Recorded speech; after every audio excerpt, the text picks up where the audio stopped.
Title echoes of Blood and Redemption Chapter 01 to 06. Chapter 00. Red coat in the snow, a devil's first night in hell. The world snapped back into focus like a broken bone resetting.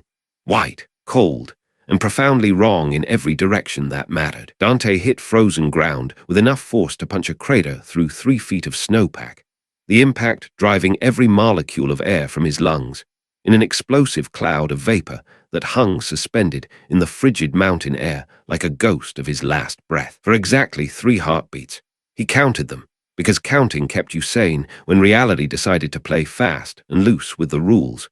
He lay motionless in his self-made grave, running the post-combat damage assessment on autopilot. Ribs, bruised but intact, singing a familiar song of dull ache he'd learned to harmonize with years ago. Left shoulder, screaming bloody murder where that Hellgate shard had carved through leather, fabric, and the first few layers of skin like a cosmic can opener deciding his coat needed more ventilation. Head, a bass drum of pressure building behind his eyes that promised a spectacular migraine if he gave it permission to exist, which he absolutely did not. Mental note: lady's going to charge me double for the coat repair this time. Triple if she's in a mood. Second mental note: figure out where the hell this time even is. Dante rolled onto his side, snow cascading off his back in chunks, and pushed himself to his knees. His breath came out in controlled bursts, each one a small cloud that the wind immediately shredded into nothing. He stood slowly, testing joints and muscles with the methodical care of someone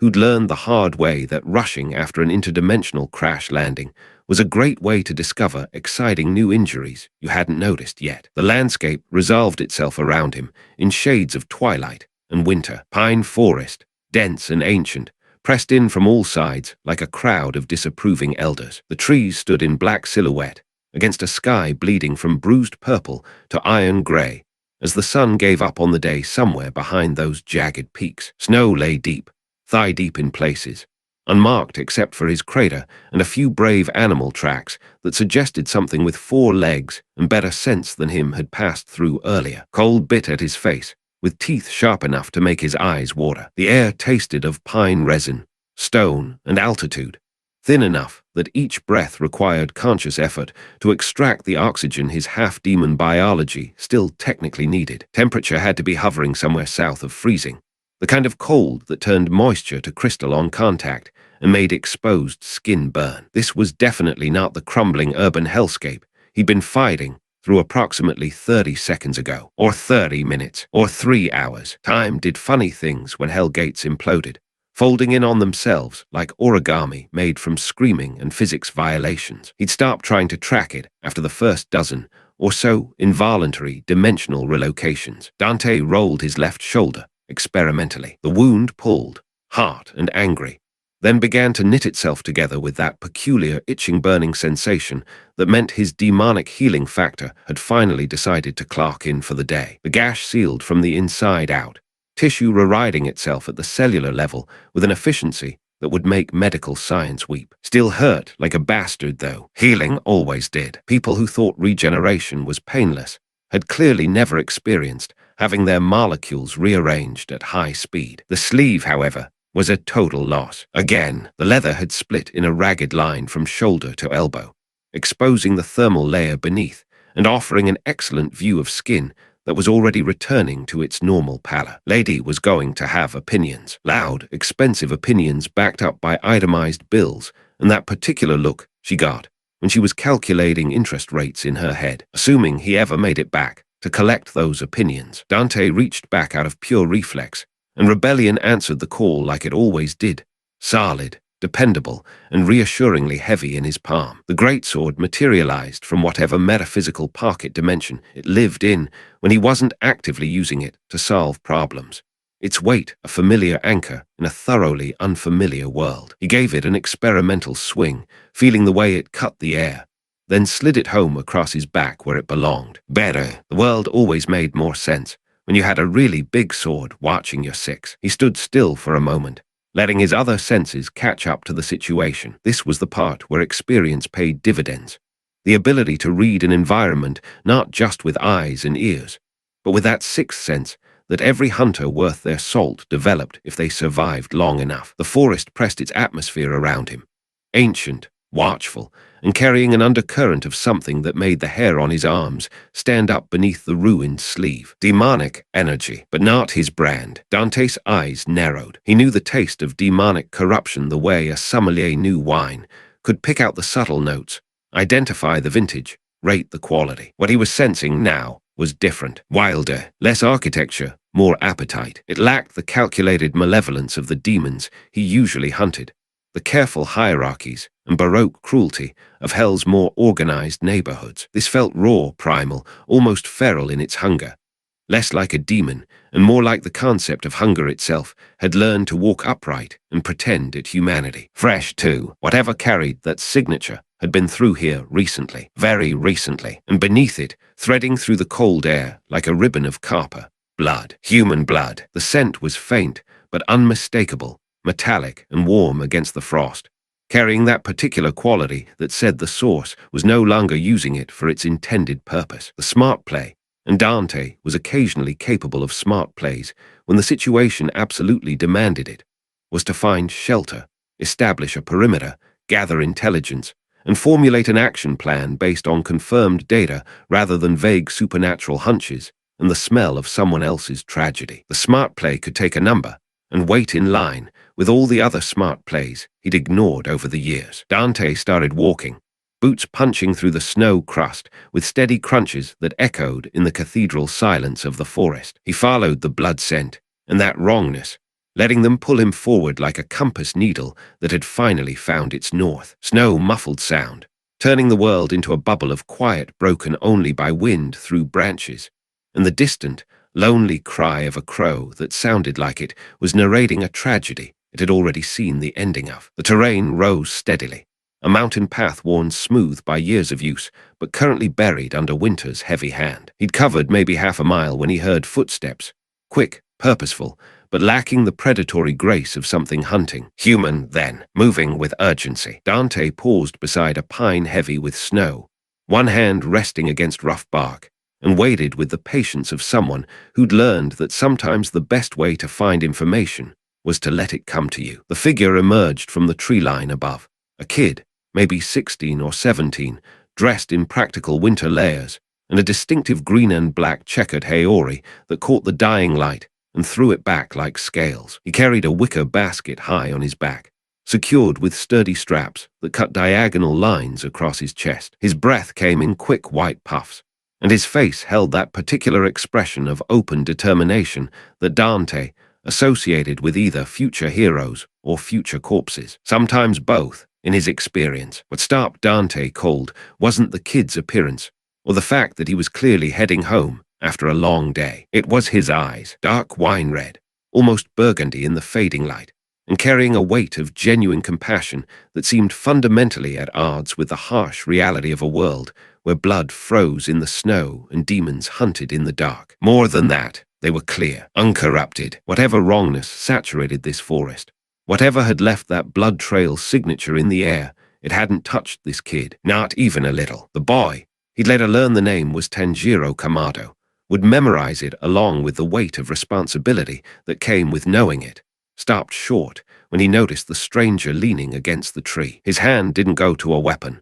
but his weight shifted subtly, settling into his heels in a way that suggested some training in reading situations and preparing for them to go sideways. Kid had good instincts, probably the only reason he was still breathing. "Good evening," Tanjiro Kamado said, his voice carrying that careful politeness of someone raised to respect strangers while not being stupid enough to trust them on sight. His gaze flickered over Dante's appearance with the quick, comprehensive sweep of someone cataloging details.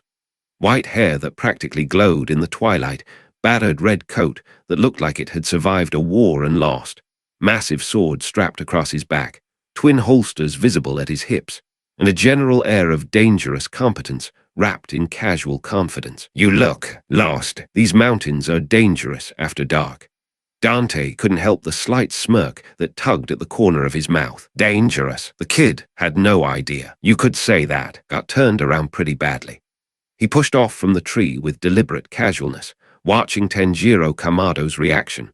The subtle backward weight shift, the way his eyes tracked movement with more awareness than a civilian should possess, the micro-tension in his shoulders that said he was ready to run or fight if this conversation took a wrong turn. Interesting. Most people didn't have those kinds of reflexes, unless life had taught them hard lessons about strangers and trust. You live around here?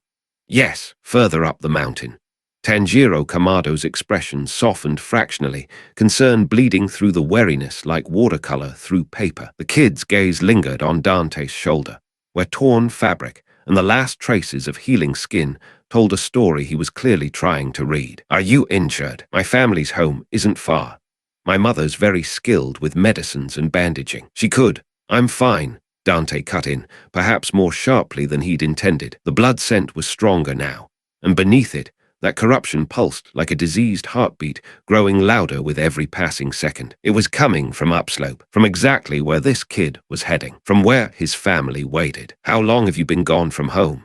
Tanjiro Kamado blinked at the non sequitur, confusion flickering across his open features. Since morning. I went down to the village to sell charcoal. Why do you? When did you last see your family?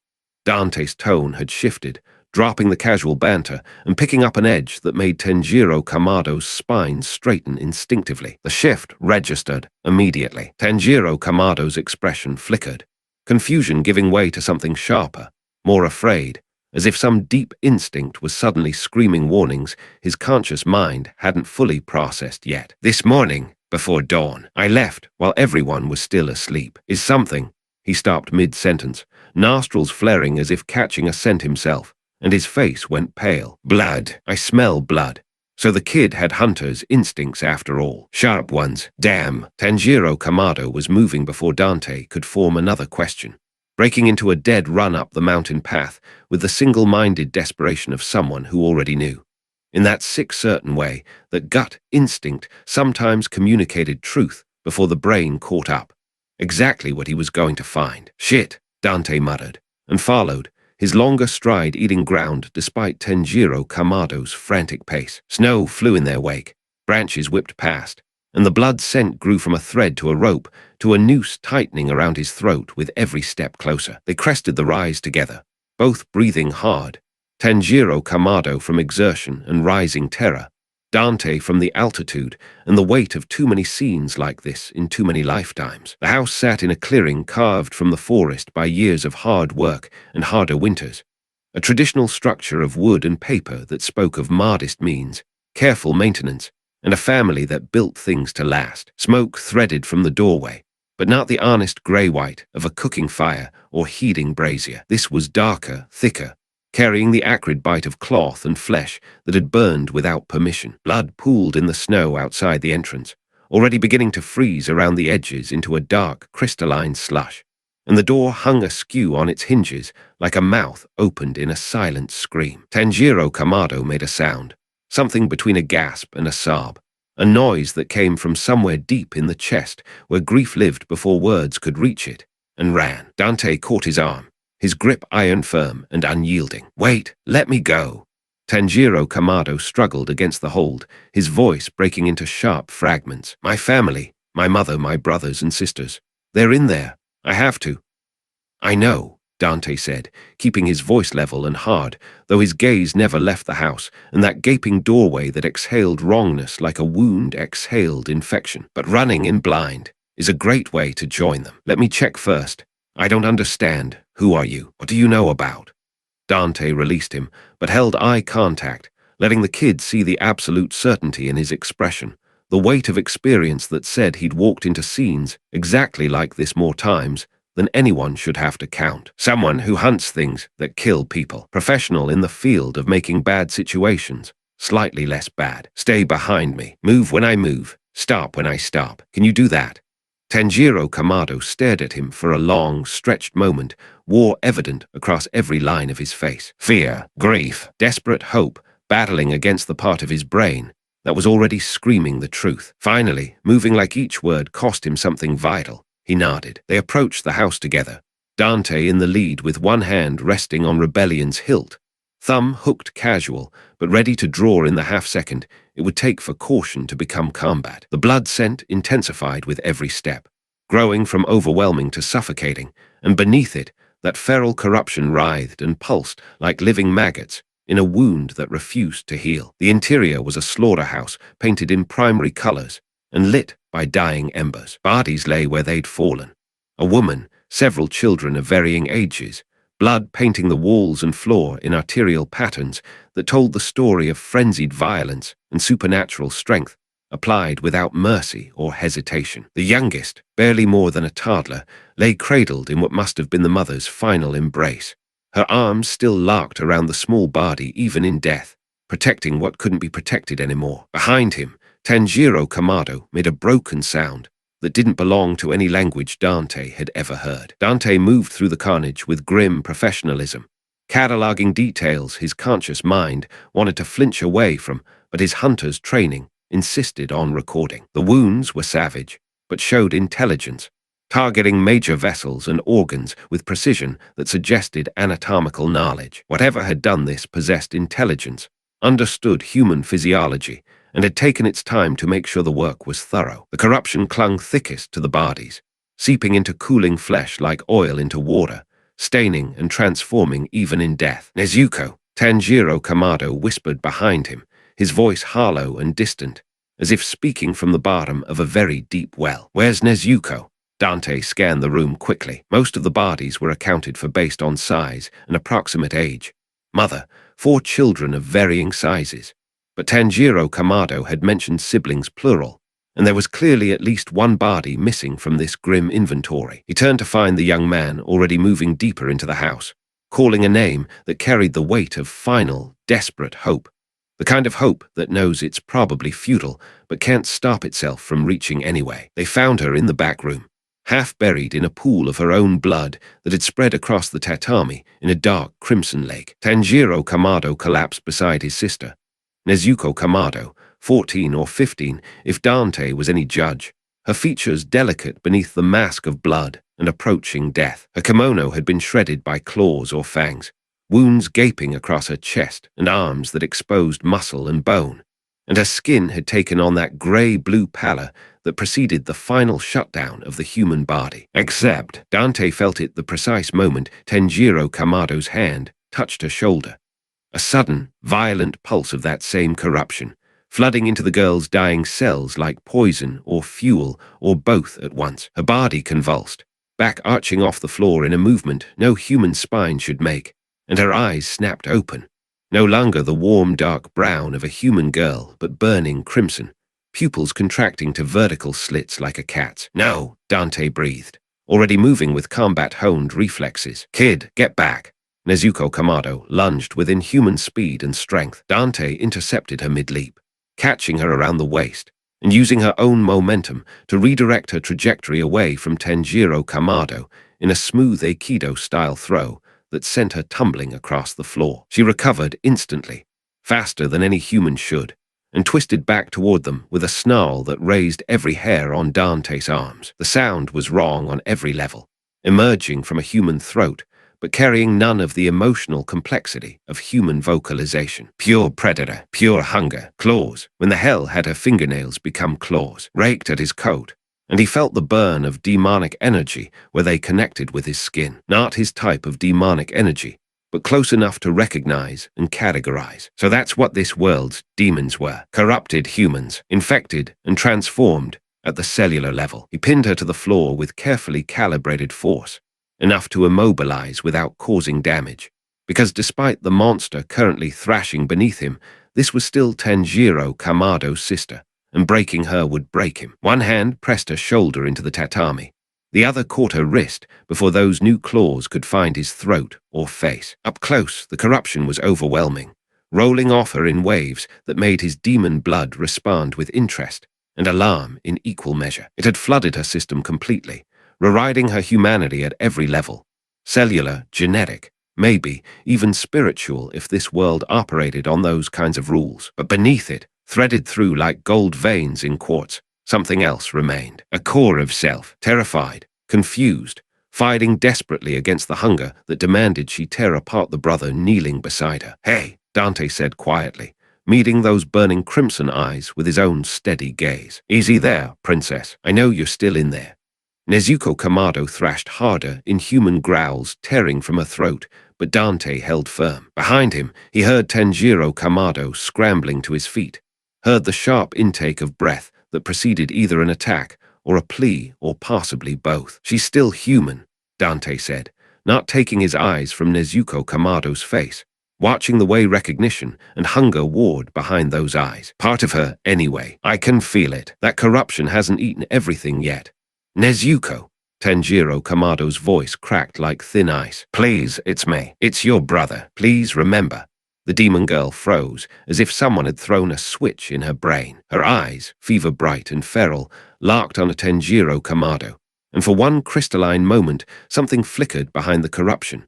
Recognition, memory, love, the entire weight of a sibling bond forged over years of shared meals and shared troubles. Then the hunger surged back, drowning rational thought beneath red appetite, and she renewed her struggle with desperate, terrified violence. Dante felt the new presence a heartbeat before it manifested, another energy signature, this one human, but honed to an edge sharp enough to cut atmosphere. His head snapped up just as the newcomer landed in the doorway with perfect, practiced silence, sword already drawn and held in a guard position that suggested he knew exactly how to use it. Jiu Tomioka regarded the scene with eyes the color of deep ocean water, cold, depthless, and carrying the kind of calm that came from seeing too much death to let it shake you anymore. He wore a haori split down the middle in a design Dante's brain catalogued as significant even if he didn't know why yet. Solid red on one side, complex geometric patterns on the other. The sword in his hand wasn't just a weapon.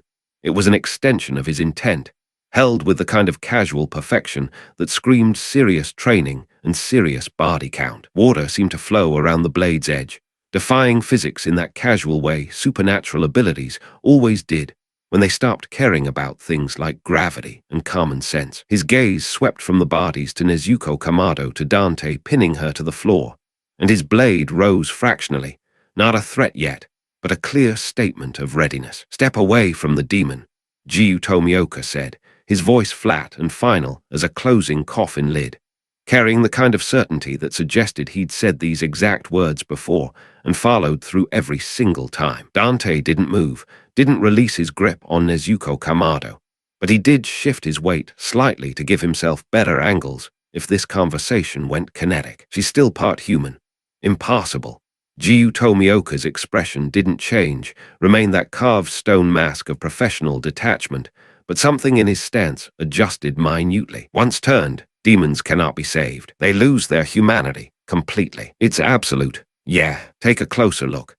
Dante shifted his grip on Nezuko Kamado's shoulder, angling her face toward the light so Jiu Tomioka could see clearly. The girl was still snarling, still fighting, muscles trembling with the effort to break free and feed, but tears streamed from those crimson eyes, cutting clean tracks through the blood on her cheeks. "She's crying. Your demons cry now." A new feature in this model.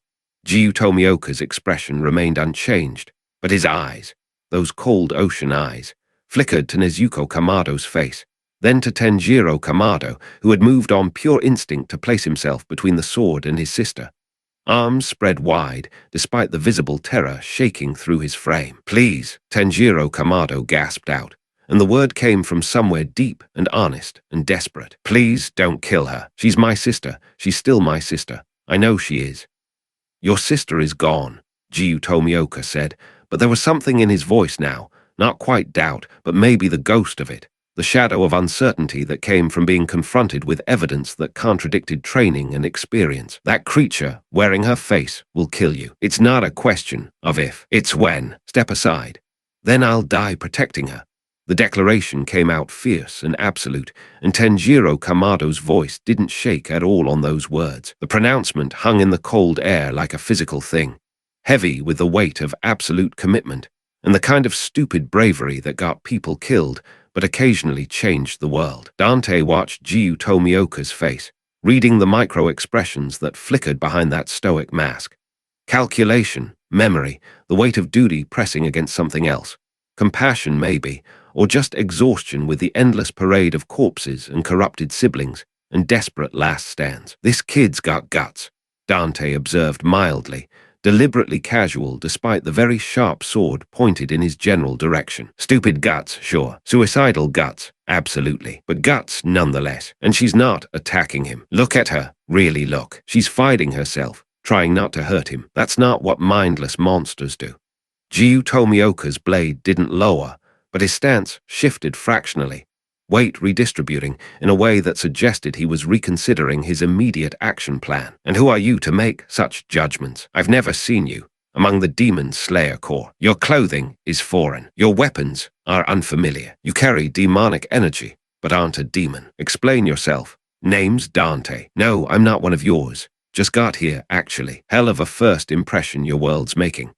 He kept his tone light, but not mocking, professional courtesy between people who killed things for a living. But I've been hunting demons since before this kid was born. Different kind, different world, but the principle's the same. There's what can be saved and what needs killing. This one, he gestured with his chin toward Nezuko Kamado, falls into the former category. Trust me, I've got a pretty good nose for these things. There is no saving demons, Jiu Tomioka repeated, but the words had less weight this time, more ritual than conviction. It's never been done, not once in 1,000 years. Then let me guess, nobody ever tried hard enough, Dante shot back. Or they gave up too fast, or they didn't have whatever combination of stubborn and stupid it takes to break rules that need breaking. He paused, then added with deliberate emphasis. Explain why she's not currently ripping her brother's throat out. Go ahead, use your expertise. Silence fell, broken only by Nezuko Kamado's labored breathing and the creak of snow-laden branches outside the shattered door. Dante could feel her heartbeat against his restraining arm, rapid, chaotic, but gradually slowing, as Tenjiro Kamado's scent and presence seemed to anchor something in her corrupted mind. The hunger was still there, screaming at her to feed, but that core of humanity was pushing back, building walls, remembering why this particular human was different, was family, was not food. Jiu Tomioka studied them all for a long, stretched moment, his blade held in perfect readiness, but no longer quite aimed to kill. Finally he spoke, and his voice carried a different quality, still flat, still certain, but with a thread of something else woven through. If I permit this demon to live, and she devours a human, that blood will be on my hands, on my conscience. Do you understand the weight of what you're asking? Better than you think, Dante said quietly. I've made calls like this before. Sometimes they work out, sometimes they don't, but I'm pretty good at reading potential. And this girl, she's got fight in her, the good kind, the kind that builds walls instead of breaking them down. I swear it. Tenjiro Kamado cut in, his voice stronger now, steadier despite the tears still streaming down his face. She won't kill anyone. I'll protect everyone from her. I'll find a way to turn her back human. Whatever it takes, however long it takes. I swear on my family's graves, on their memory, I won't let her become a monster. Noble words, Jiu Tomioka said, and something that might have been respect flickered behind those cold eyes. But words mean nothing without the strength to back them up, without the will to follow through when it costs everything. He sheathed his blade with a smooth, practiced motion that somehow made him seem more dangerous rather than less.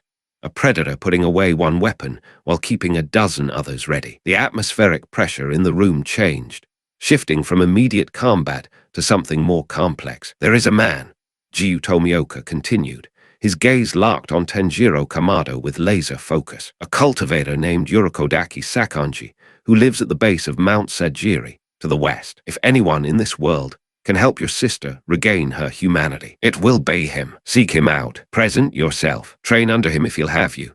A pause, heavy with unspoken warning. But know this, and know it with absolute clarity. If your sister devours a single human being, I will hunt you both to the ends of the earth and kill you without hesitation or mercy. This is not a threat. It is a promise.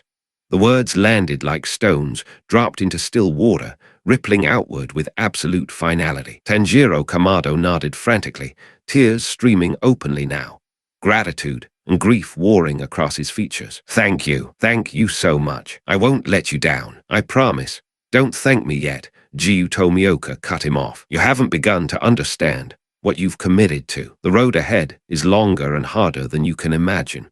His gaze shifted to Dante, and for a moment, something almost like curiosity touched his expression. As for you, stranger, Your nature remains unclear to me. You carry demonic energy, but wear it like a coat rather than a corruption. You fight like someone trained, but with techniques I don't recognize. State your purpose in these lands.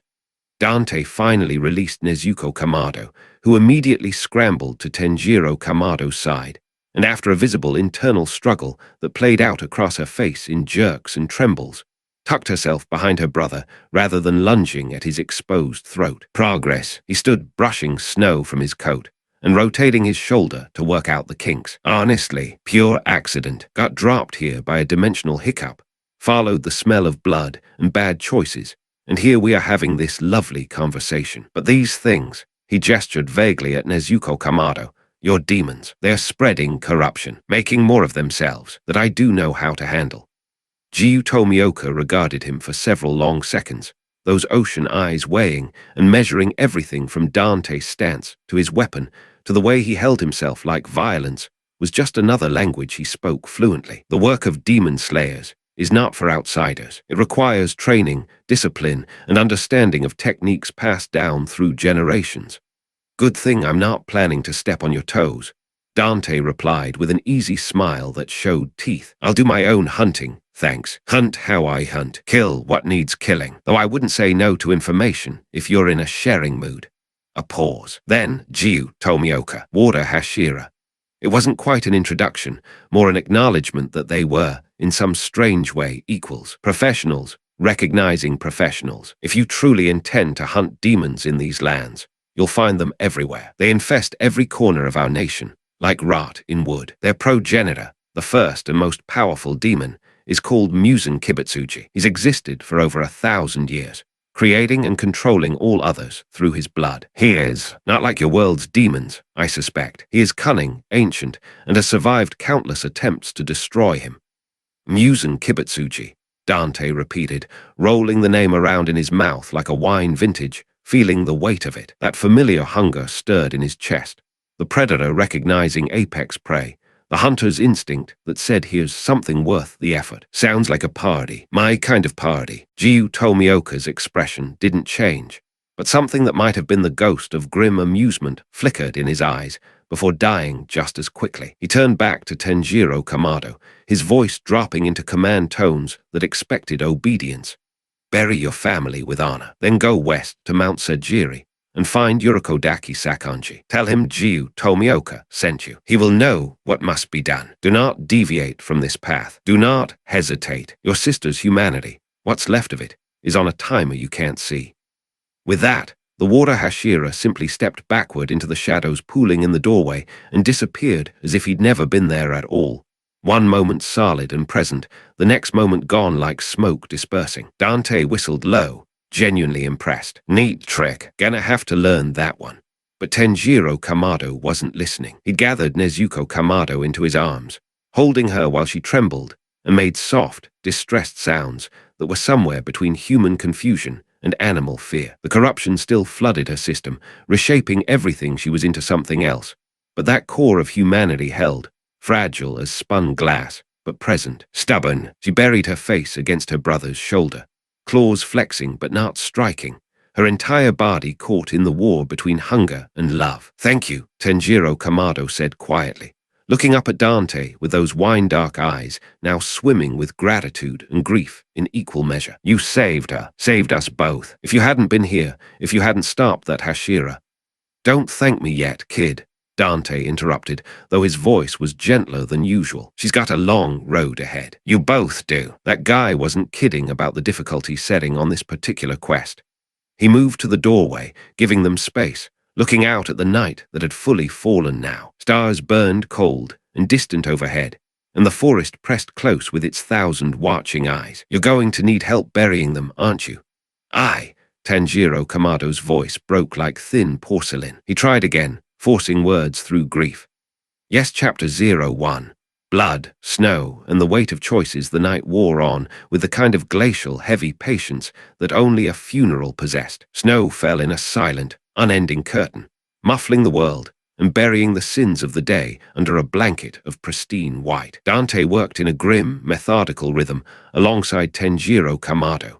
The rhythmic scrape and thud of their spades against the frozen earth the only sound in the deadened air. The spade Tenjiro used had belonged to his father, a simple tool from a time when the world had made a quiet sort of sense, a time before tragedies announced themselves with the cloying, metallic scent of blood and the acrid smell of burning cloth. The graves took shape slowly, 5 mounds arranged in a careful, heartbreaking line. Each one was a testament to the sheer physical effort required to claw a space for remembrance from the unyielding ground. Tenjiro moved with a mechanical, almost spectral grace, his body running on something far beyond mere exhaustion. He was powered by a deeper fuel source, the particular brand of incandescent determination that ignites when a person hits the absolute bottom of their existence and discovers there is nowhere to go but forward. Dante recognized it instantly. He had worn that same hollowed out, hard-as-iron expression enough times in his own life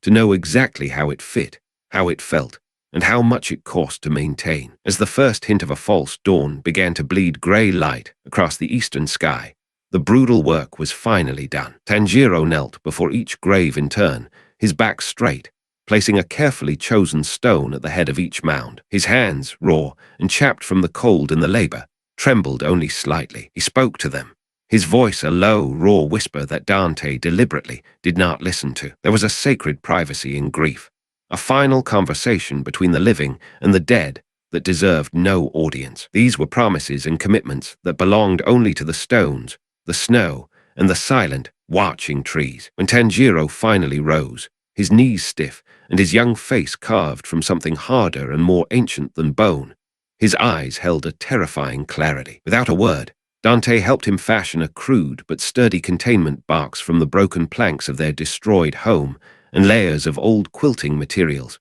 scavenged from the wreckage. Nezuko Kamado climbed inside without protest. Her newly awakened demonic senses were already a part of her, a primal logic that superseded memory. Daylight would burn her. The box would protect her. Therefore, the box was acceptable. It was the stark, simple arithmetic of survival, stripped down to its most basic components. Dante fitted the lid into place, finding no proper tools among the debris. He unsheathed rebellion, the greatsword's demonic edge, sharp enough to cleave through dimensions, drilled a series of neat air holes into the wood with almost contemptuous ease. There was a certain dark poetry in using a legendary demon-slaying blade for carpentry, a piece of profound irony that was not lost on him. He found he quite appreciated it. "Where will you go?" Tanjiro asked as he hoisted the makeshift carrying frame onto his shoulders. He tested its considerable weight with a grunt that held more resolve than muscle. His voice was hoarse, raspy with the particular quality of exhaustion that comes from grieving too much and sleeping not at all, but his eyes burned with a fire that had nothing to do with his physical state. It was purpose, pure, unyielding intent. "Hunting," Dante replied, keeping it simple and true. He gestured vaguely to the south. "Your Hashira friend, Jiu Tomioka, dropped a name. Musen Kibutsuji. Sounds like a real piece of work. I've got questions that need asking, usually with extreme prejudice." He then jerked his chin to the west, in the direction Tanjiro was facing. "Though I might head that way for a bit first. Make sure you kids don't walk directly into another shitstorm within the first hour of your journey." A faint, ghostly expression flickered across Tanjiro's face, something that was almost a smile, though it was as broken and fragile as a shard of ice. "Will I see you again?" "The world's not as big as it thinks it is," Dante replied, the words a casual promise. "You've got a route now, west to Mount Sajiri. Find a man named Sakonji Yurikodaki. Do what the man with the water sword told you. That determination you're carrying." He tapped a finger against his own chest. "Don't you dare put it down." Now, as the morning light began its slow, inevitable crawl across the snow-laden forest, Dante found himself doing the one thing the logical part of his brain insisted he should not.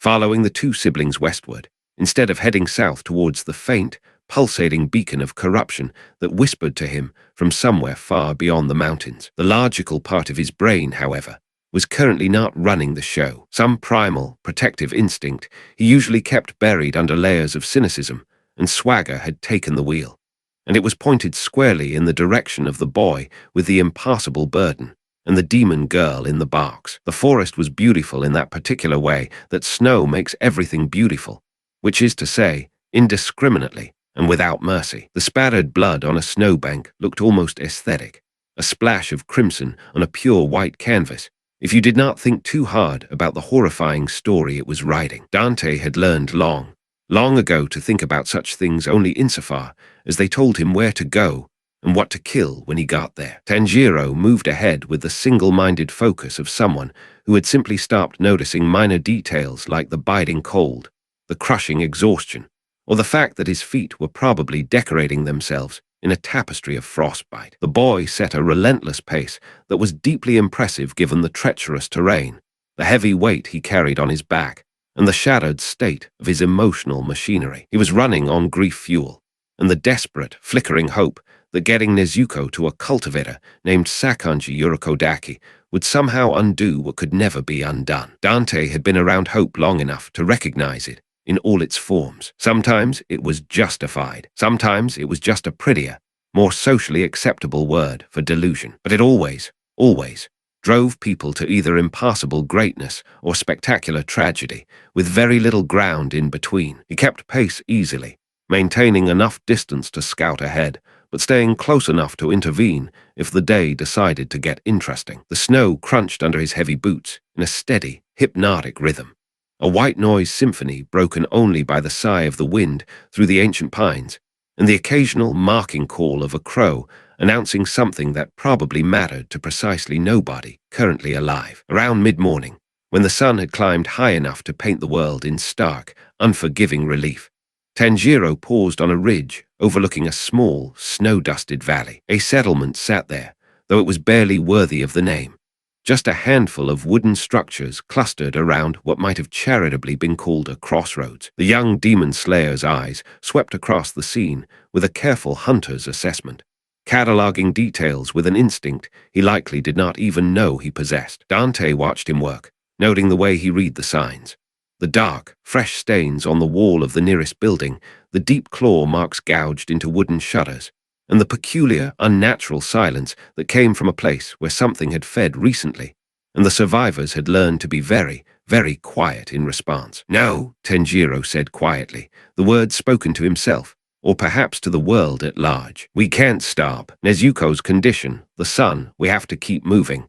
It was a fair assessment. The barks would hold for an hour, maybe two if the cloud cover remained thick. Daylight was both their enemy and their shield, which meant the absolute priority was putting distance behind them, not stopping to investigate another tragedy. Dante approved of the logic. He also appreciated that Tanjiro, in his frantic triage of priorities, had apparently decided that preventing a trained demon slayer from committing righteous murder, because that was almost certainly where this was heading, ranked slightly below getting his sister to safety. Good priorities. The kid had good priorities. They pressed on, leaving the silent village to its grief. The afternoon found them in terrain that climbed steadily, relentlessly, toward the high country. The path narrowed until it was barely a suggestion, a faint line worn into the hillside by years of footsteps that had no particular reason to exist now. The forest here was older, denser, filled with trees that had been standing silent witness before anyone,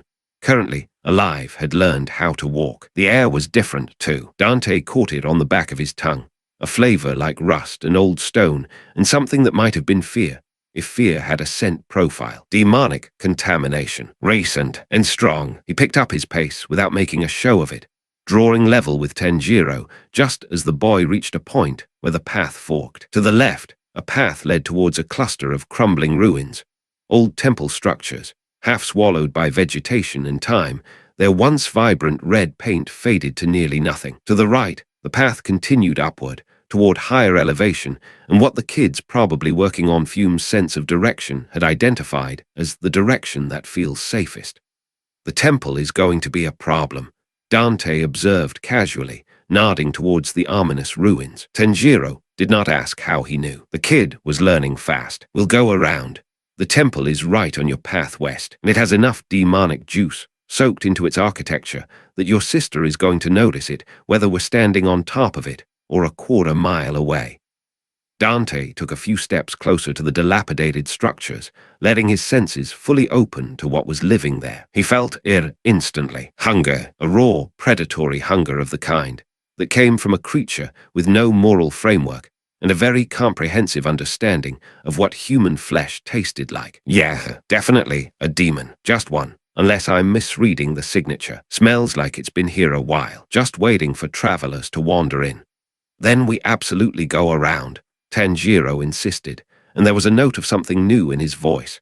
Not fear, exactly, but the grim recognition of his own limitations. He knew his own power level, and it was firmly in the not capable of handling combat-ready demons solo tier. He was a wise kid. Yeah, but here's the problem, Dante continued, already moving towards the temple entrance, his red coat a splash of defiance against the monochrome landscape. Your sister is going to smell it either way. Demon blood calls to demon blood.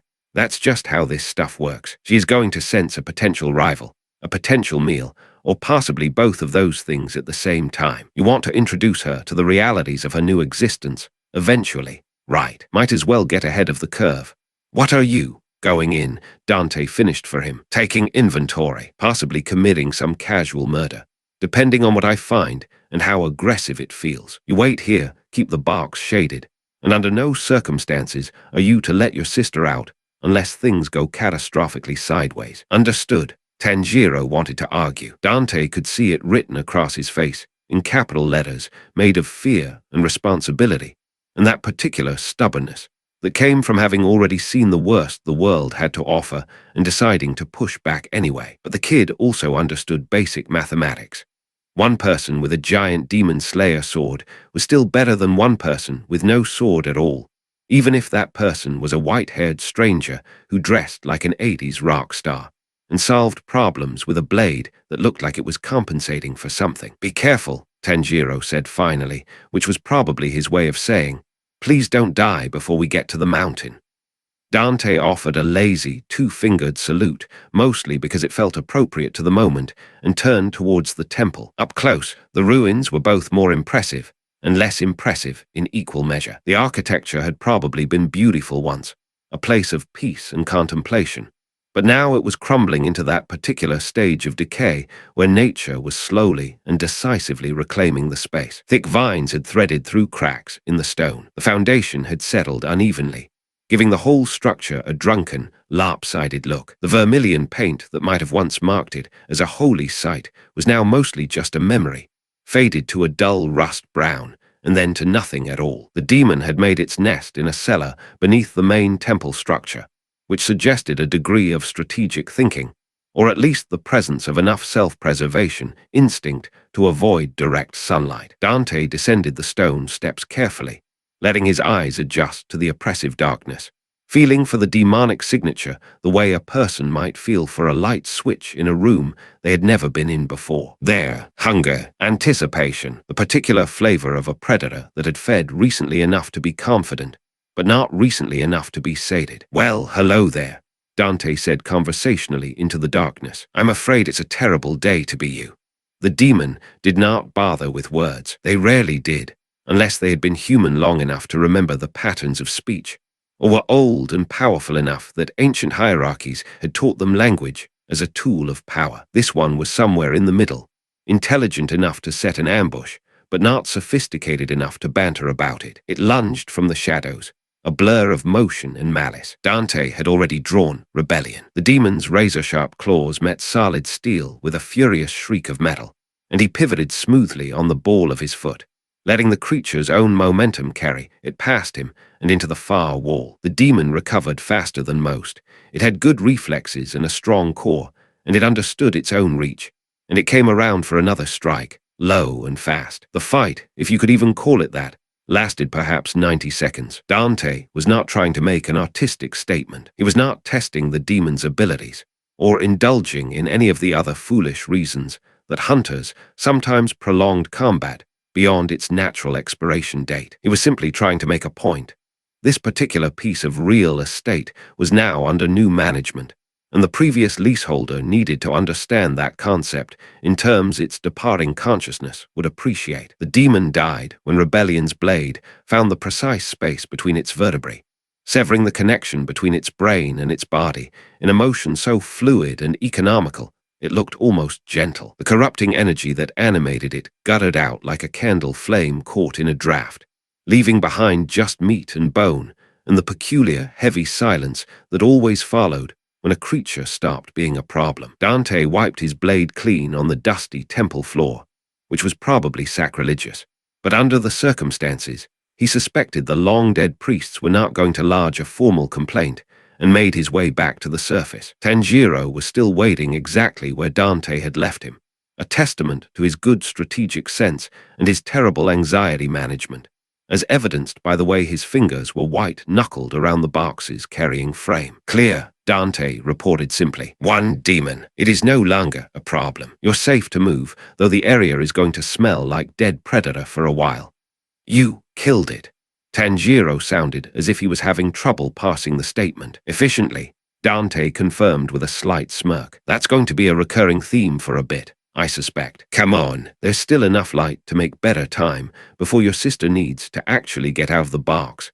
And I'd rather we hit the vicinity of Mount Sajiri before true dark, if possible. Nighttime is when things get properly weird."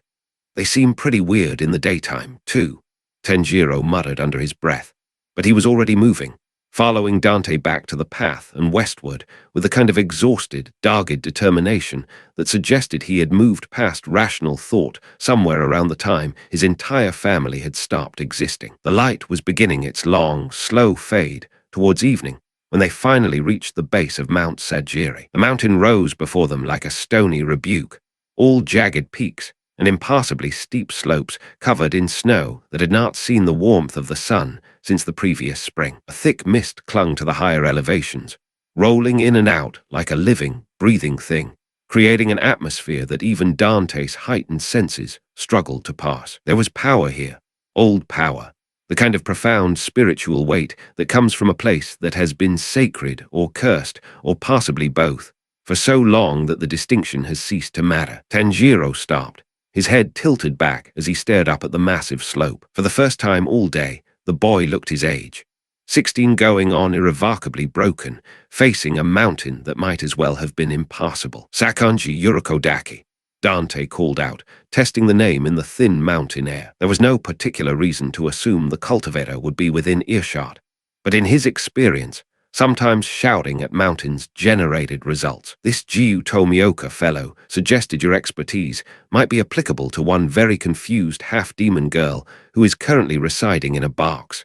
For a long, silent moment, nothing happened. Then the mist parted like a theater curtain drawn by invisible hands, and a figure began to descend the slope with a steady, unhurried pace that suggested he had been observing their approach for rather longer than was strictly necessary. Sakonji Yurokodaki was not what Dante had been expecting, which probably said more about Dante's expectations than anything else. The man was elderly, yes, but he carried himself with that particular brand of rugged vitality that comes from spending decades training in harsh mountain conditions. His face was obscured by a red Tengu mask, a traditional piece of festival where that had clearly been repurposed into something both practical and philosophical.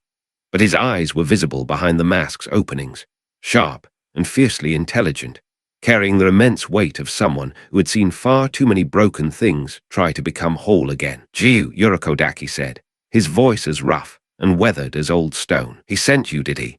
"Jiu Tomioka," Tanjiro confirmed, stepping forward slightly. His voice had steadied now, anchored by the presence of someone who might actually possess answers. "He said you could help my sister. She was transformed by a demon, bitten and infected with its blood. I don't know what to do. I don't know if she can be saved, but I have to try. I have to." Yurokodaki descended the final stretch of the slope and stopped perhaps 10 feet from them, his masked face turning to study the crude wooden box with its breathing holes and its precious, dangerous cargo. Dante watched the old cultivator work through his own complex calculations, reading the weight of responsibility and the staggering complexity of what was being asked of him. "And who is this?" Yurokodaki finally asked, his gaze shifting to Dante. "Someone who was in the wrong place at the right time," Dante replied honestly. "Also available for consulting on demonic matters, if the fee is reasonable. Mostly, I'm just here to make sure your new students don't get eaten by the local wildlife in the first 20 minutes. Jiu has strange taste in introductions," Yurokodaki observed dryly. He turned back to Tanjiro, and whatever internal assessment he had been conducting finally concluded. because he nodded with the heavy air of a man making a difficult and likely foolish decision. "Bring the barks. We will need to see what we are working with, and the sun is setting fast. Your sister will need shelter." The ascent took most of what remained of the daylight. Tanjiro carried the barks, his steps dogged and weary. Dante carried a comfortable, watchful silence, and Yurikodaki led them up the mountain with the easy, sure-footed confidence of someone who had been climbing this particular slope since before some of the world's demons were even born. The path was treacherous, narrow enough in places that a single misstep meant a long fall, and steep enough that the snow soon became slick ice, turning the climb into a constant battle against gravity. By the time they reached Yurikodaki's residence, a traditional, beautifully maintained dwelling built into the mountainside with the kind of care that suggested both permanence and solitude, Tanjiro was moving on nothing but stubborn determination and the last fumes of his own willpower. Inside, warmed by a small brazier that Yurikodaki coaxed to life with practiced, efficient motions, they finally opened the barks. Nezuko Kamado emerged slowly,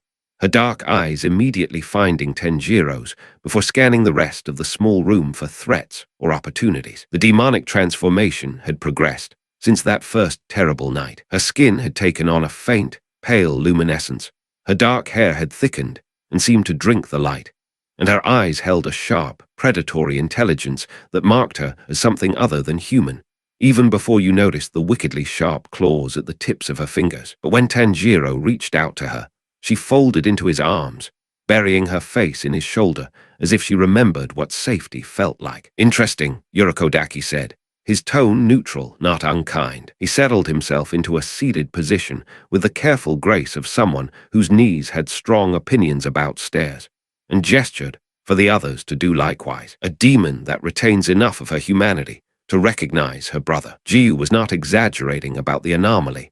His masked face turned towards Tanjiro. "Do you understand what you are asking of me? There has never been a successful case of a demon retaining their humanity. Never. If I train you, it will be under the strict assumption that this sister of yours will eventually become a liability, that you may one day need to."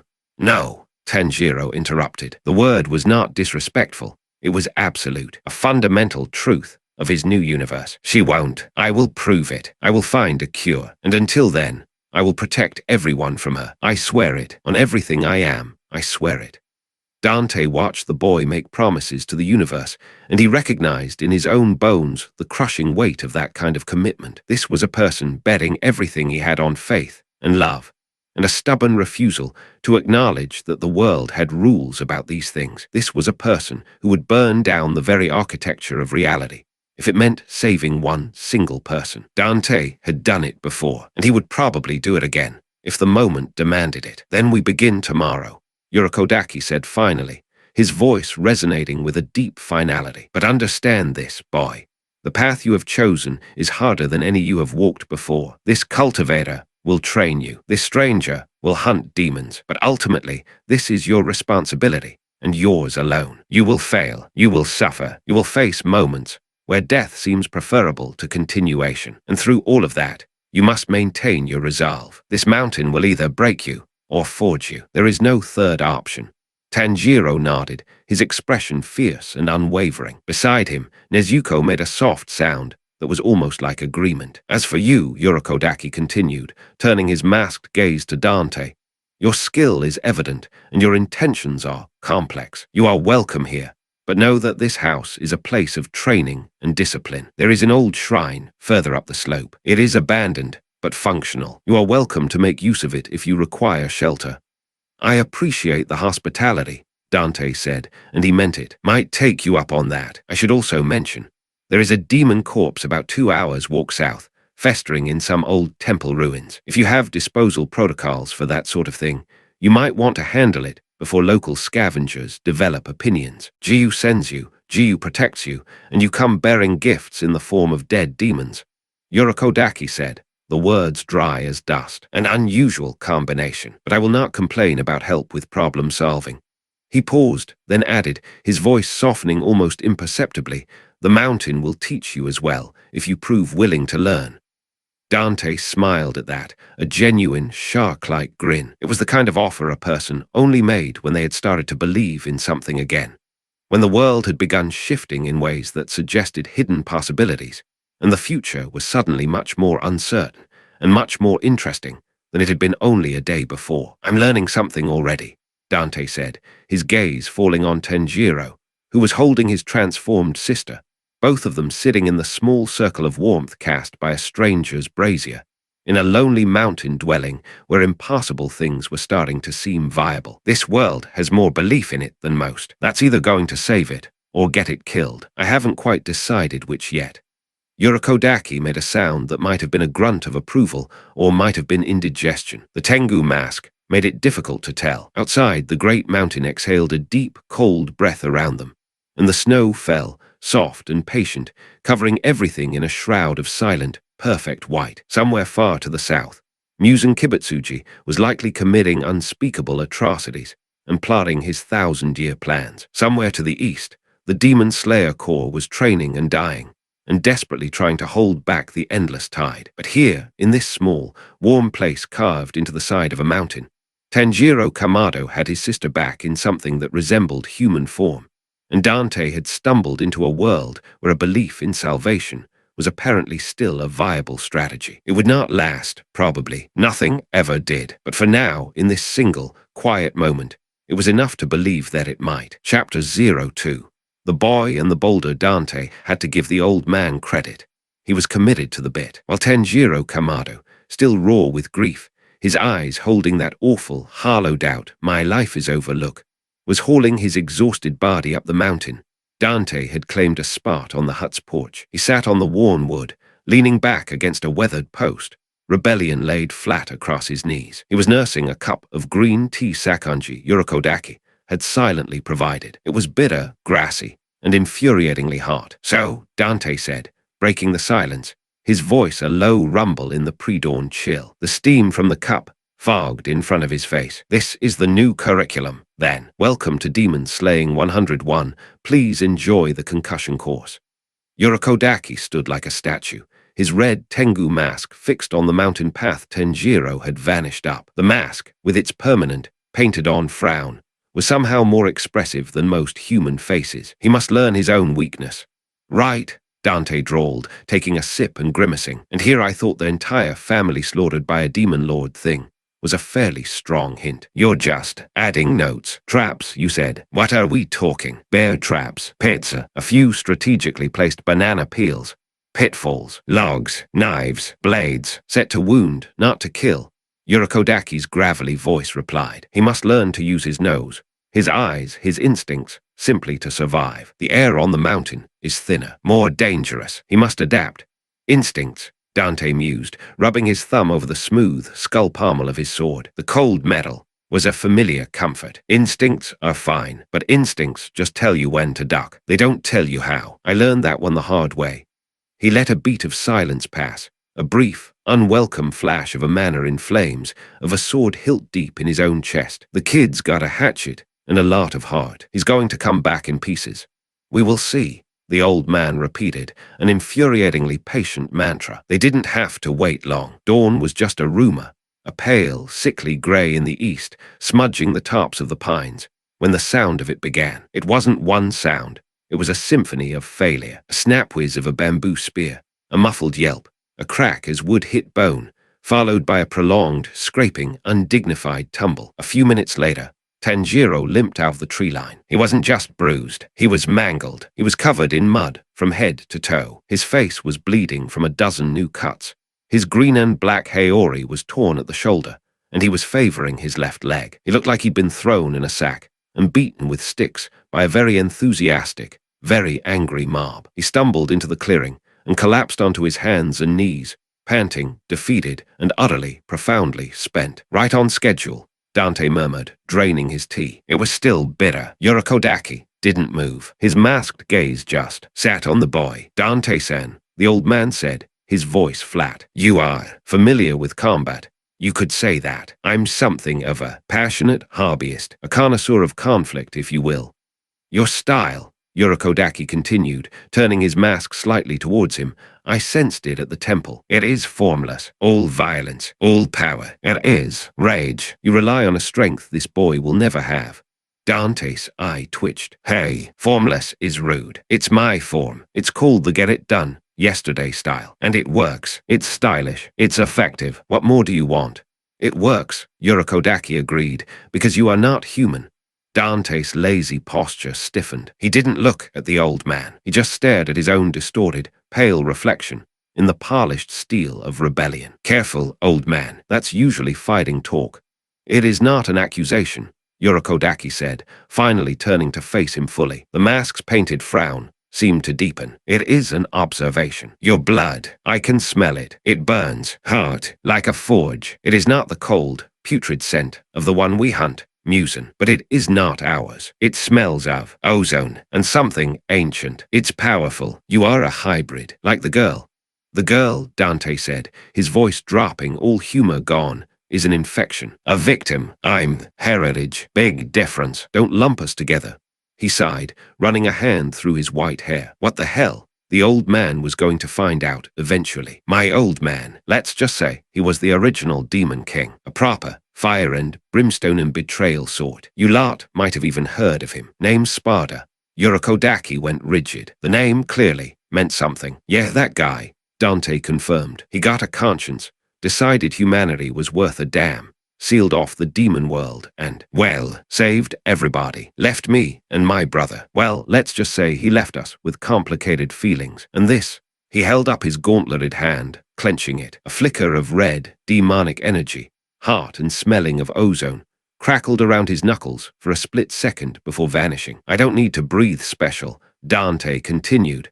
I don't need to focus special. I just am. It's a fire. It's always on. Sometimes I let it out. Sometimes I keep it in. But it's always there. This breathing stuff you're planning. It's a hack. A clever one. You're teaching him to borrow power from the air. The kid, he's starting from zero.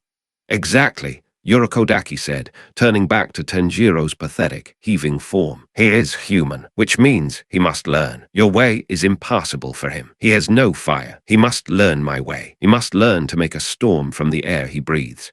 He walked over to Tenjiro, who had finally caught his breath. Go again. What? Tenjiro gasped, lifting his bloody, mud-streaked face. Climb the mountain. Descend. By dawn. And so the grind began. A year. A full, bloody 12-month year, Dante reflected, is a long damn time to be stuck in one place, especially when that place has no pizza, no jukebox, no electricity, and exactly one very stoic, very masked roommate. His days fell into a strange, almost domestic rhythm. He'd watch Tenjiro leave before dusk, the kid's eyes no longer hollow, but burning with a grim, fixed determination. He'd watch him return at dawn, a collection of new and interesting injuries. But stronger, vaster, he was learning. Dante would spend his days exploring. He couldn't sit still. It wasn't in his nature. He'd patrol the mountain, his long red coat a bloody smear against the endless green foliage. He was hunting on instinct. He was restless, a caged lion. But the scent of Musen Kibutsuji, that cold, arrogant, final scent, was cold, buried, gone. This mountain was clean. Too clean. He'd often find himself back at the hut, sitting on the porch, sharpening rebellion with a whetstone he'd borrowed from Yurikodaki's shed. He'd listen. Inside, in the dim, charcoal-scented hut, he'd hear Tenjiro's scratchy, exhausted voice. The kid was riding. Dante had peeked once, just once, when Tenjiro was outside practicing his swings. It was a journal, a diary, and every entry, every single one was addressed to Nezuko. Nezuko, today I almost got impaled by a bamboo spear. It came out of the ground. Yurikodaki-san says my footwork is rubbish. I think he's right. Nezuko, my hands are bleeding. I have to hold the sword so much. They won't stop splitting open. Are you lonely? I hope you're not. Nezuko, it's been 6 months. I'm really worried. You haven't woken up. Yurikodaki-san says you're fine, but please wake up. I'm trying so hard. Dante had closed the book, a cold, familiar ache in his own chest. Kid's got hope, he'd muttered to himself, his voice rough. Hope's a bastard. Gets you killed. He'd walked over to the dark corner where Nezuko Kamado lay. She was just a bundle of blankets. She hadn't moved in 6 months. He'd crouched down. Yurikodaki was out. Tanjiro was busy. He was alone with her. His senses, the ones that came from his father, tasted the air around her. Yurikodaki had even brought a doctor, a flustered, confused man from the village, who'd poked and prodded and declared, "She is in perfect health. Her pulse is strong. Her breathing is regular." It is baffling. Dante knew baffled. This wasn't baffled. This was active. "You're not sick, are you, sweetheart?" he murmured, his voice too low for the others to hear. "You're cooking." He could smell it. The mucin taint. It was still there. A sour, coppery stain on her aura. But it was dormant. No, not dormant. Contained. She was fighting it. "He lit a fire in you," Dante whispered. "A dirty one. And you're changing, rebuilding yourself. You're not eating. You're not drinking. You're fighting him by sleeping, starving him out. You're rewriting your own code." Smart girl. Her aura was stable. The demonic taint wasn't the screaming, feral hunger from that first night. It was a cold, quiet, besieged thing. And her own power, her humanity, was what was keeping her asleep. It was her only defense. He stood up. He left her to her sleep. The training got more intense. Tanjiro wasn't just dodging traps anymore. He was faster. His nose, Dante noted, was becoming a proper weapon. He'd come back, smelling of pine, mud, and, "Kid, did you get in a fight with a badger?" "A pitfall," Dante-san. It was a trick. The dirt, it smelled different. It was freshly turned. I smelled the trap. He was learning. Then, after a full year, came the sword. Yurikodaki handed Tanjiro a katana, a real, sharp, gleaming blade. "Now," the old man said, "you will learn to breathe." "Breathe?" Tanjiro asked, panting. I've been breathing. A lot." "No," Yurikodaki said, his voice grim. "You have been gasping. You have been surviving. Now you will learn to fight. You will learn total concentration breathing."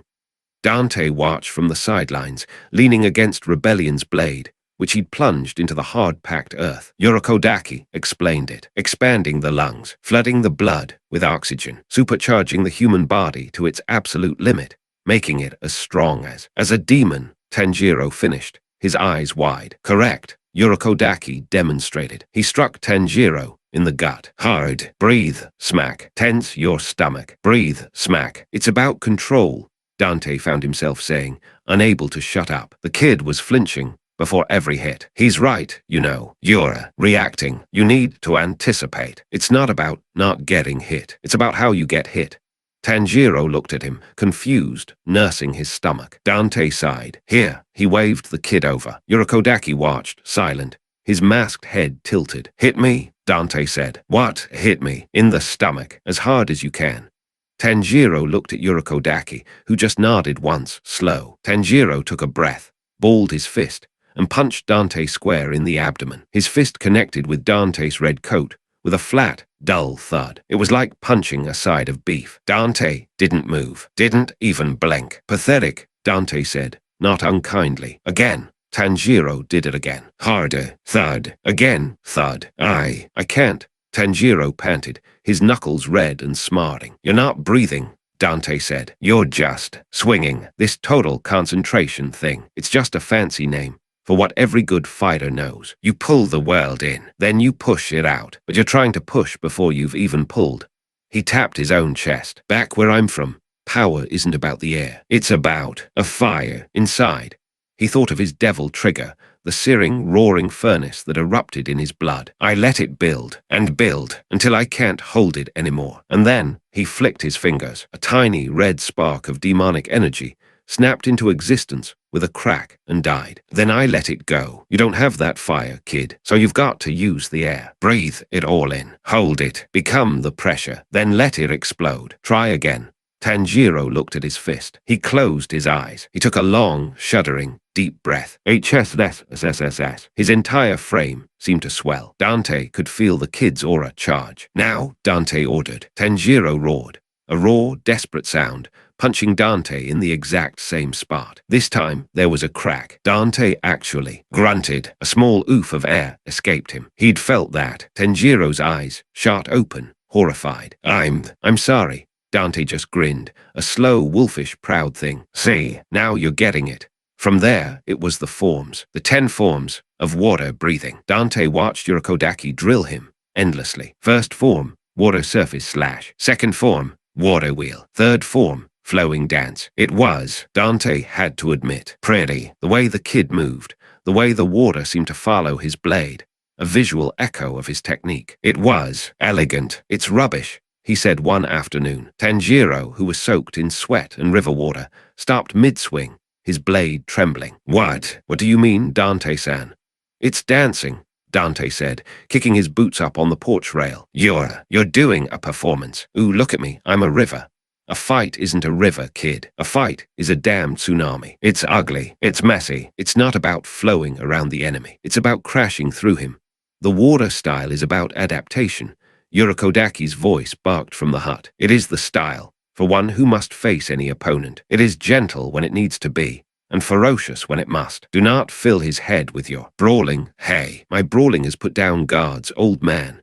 Dante shot back, swinging his legs off the rail. This kid is thinking about the steps. He's not thinking about the kill. He's all first form, this third form, that. By the time he's announced his bloody move, the demon's already eating his face. He stood up in one fluid motion, rebellion appearing in his hand. The weight of it was a familiar anchor. Look, here's my first form. Dante vanished. He didn't flow. He didn't dance. He exploded. He moved so fast he just teleported, a red and black streak across the yard, the air tearing with the sound of a jet engine. He appeared 20 yards away, behind a thick birch tree. Shing crack boom. He hadn't slashed. He'd lunged. A stinger. A single, devastating linear thrust. The tree groaned, and the entire top half disintegrated, exploding outwards in a shower of splinters and leaves. The trunk below was a ruined, smoking mess. Dante stood, resting the massive, glowing heart blade on his shoulder. See, no dance, no water, just a point at a point B, and B is dead. Tanjiro stared, his mouth open, his katana hanging loosely in his grip. Urokodaki was silent for a long, long time. Your style, Dante-san, is for an executioner or a berserker. It relies on a power and a confidence he does not have. He must learn form, so that one day he may forget it. Go back to your drills, Tanjiro. Tanjiro nodded, turning back to the river, but Dante could see the kid's eyes flickering towards the sundered, smoking tree. The seed was planted. Another 6 months flew by. Dante was getting really sick of green tea. Tanjiro's hair grew longer, past his shoulders. His hands were no longer hands.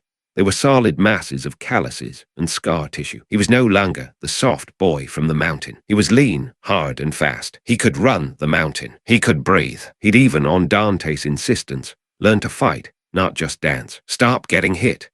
Dante would roar, batting him with the flat of rebellion, the force of it sending Tanjiro tumbling. I'm trying. Tanjiro would yell back, scrambling up from the dirt, his eyes watering. No, you're letting him hit you, Dante countered, referring to Urokodaki's relentless sparring. You're taking the hit, breathing through it. That's dumb. That's what he taught you. Don't take the hit. Block it, dodge it, or better yet, hit him first. Dante was teaching him the fundamentals of Royal Guard. It was the only form he'd ever bothered to master. This breathing stuff, it's a style, right? Well, here's another one. It's called guard. Someone swings at you. You block, but you don't just block. You block at the last possible second. You meet the impact. You eat it, you make it yours, and then you throw it right back in their stupid face. Tanjiro, to his credit, tried. He got hit a lot, but one day, Urokodaki swung his wooden sword, and Tanjiro, instead of flowing, stopped. He met the strike, not with water, but with rock. He breathed in, held, and braced. Crack! The wooden sword shattered in Urokodaki's hand. Dante, watching from the porch, let out a bark of laughter. A taboy kid. Now we're cooking. Urokodaki just stood there, looking at his broken sword. Then he looked at Tanjiro. I have nothing more to teach you, he said. Tanjiro's face lit up, a brilliant, hopeful, exhausted smile. Do not celebrate, Urokodaki said, cutting him off. He led them into a clearing, deep in the woods. There, shrouded in mist and moss, sat a boulder. It was enormous, a solid, uncompromising, 10-foot-tall piece of primal geology. Dante whistled, low. That's a big rock. Dante-san, Urokodaki said. Yeah, I know. Don't interfere, Dante grumbled. No, Urokodaki said, surprising him. Your sword. May I see it? Dante raised an eyebrow, but handed rebellion over hilt first. The old man grunted at the unexpected weight. He examined the demonic blade, the skull, the ribs. This is not a Nichiren blade. It is not forged from the mountain. It is alive. It thrums. She's special, Dante agreed. Yorokodaki turned, and with a hiss of TCB, he swung rebellion at the boulder. Clang jid, dijire. The sound was deafening, a screaming, metallic protest. Sparks flew like fireworks. The old man was thrown back a step, his arms vibrating from the shock. Rebellion had chipped the rock. A tiny, silver dollar-sized chunk flew off. Dante snatched his sword back. Hey, watch the paint job. This thing's an antique. Yorokodaki ignored him, his mask fixed on Tanjiro. I am a former Hashira, a pillar. This is what I can do. With his blade, he then tossed Tanjiro his own, simple katana. This is your test. He turned to Tanjiro. If you can slice this boulder in two, I will allow you to go to final selection. And with that, the old man turned and walked away, his Gera sandals making soft clack-clack sounds that faded into the mist. Tanjiro was left, staring at the rock. Dante just shook his head, slinging rebellion onto his back. He really hates you, kid. 6 months. For 6 bloody months. Dante watched Tanjiro Kamado try to cut a rock. It was excruciating. At first, the kid was all gung-ho. He took his stance. He breathed. Water breathing. First form. Water surface slash. Clang. His sword rattled in his hands. The rock was unbothered. He tried again, and again, and again. For weeks, the clearing echoed with the sound of clang. Clang, clang. Dante was going out of his mind. You're doing it wrong. Dante finally yelled from his perch in a nearby tree where he'd been trying and failing to nap. Dante-san. Tanjiro yelped, clutching his stinging hands. I'm doing what Yorokodaki-san taught me. I'm breathing. I'm using the forms. I'm doing it every day. No, Dante shouted, leaping down from the tree, landing in a perfect snow-soft crouch. You're hitting a rock. You're dancing at a rock. The rock does not care. Stop trying to flow. You need to cut. Forget the forms. Forget the breathing. Just cut the damn thing. I can't. Tanjiro screamed, his voice breaking with 1.5 years of frustration. It's a rock. So what? Everything breaks. You're just not hitting it hard enough. You're not angry enough. This has nothing to do with being angry. The hell it doesn't. Dante snapped, getting in his face, jabbing a finger into his chest. Anger is focus. Anger is power. What about your family, huh? What about that thing that slaughtered them? You think he's going to wait for you to do your stupid water wheel? No, he's going to rip you apart, just like he did them. And you can't even cut a rock. It was cruel. He knew it. He saw the kid's face crumple. That's not fair, Tanjiro whispered, tears welling, his body trembling. Fair. Dante's voice went cold, dead. Kid, fair is a 4-letter word. Fair left this world the same night it left mine. You want fair. Fair is for people who win. And you are not even in the game. Tanjiro just sobbed, falling to his knees, banging his forehead against the mossy, unforgiving stone. I don't know what to do. I'm doing everything, he said. It's not enough. It's never enough. Dante sighed, the manufactured anger draining out of him, leaving him weary. He was a lousy teacher. Yorokodaki was right. He just made things worse. Look, kid, you are no man. The voice was new. It was young, cold, and sharp as glass. Dante's head snapped up. His hand, in a blur, was on Rebellion's hilt. His senses flared. The air, it had just curdled. A new scent. Not human, not demon. It smelled old, sad, faded, and pissed off. It smelled like regret and rust. On top of the boulder, silhouetted against the gray, misty sky, was a boy. He wore a salmon-colored, cloud-patterned haori. His hair was a strange, peach blonde. His face was hidden by a fox mask, just like Yorokodaki's, only this one had a long, ugly scar,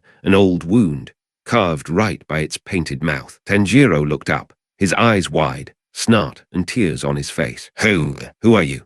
The fox-masked boy looked at Tanjiro with pure, undiluted contempt. A true man would not whine. He would not cry. He would endure. He would act. Then, the mask's hollow, dark eyes snapped. To Dante. And you, the boy said, his voice laced with genuine surprise. You can see me.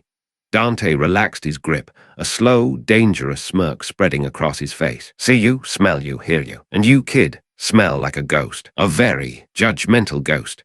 The boy's aura flared, a cold, pale blue. I am Saburo.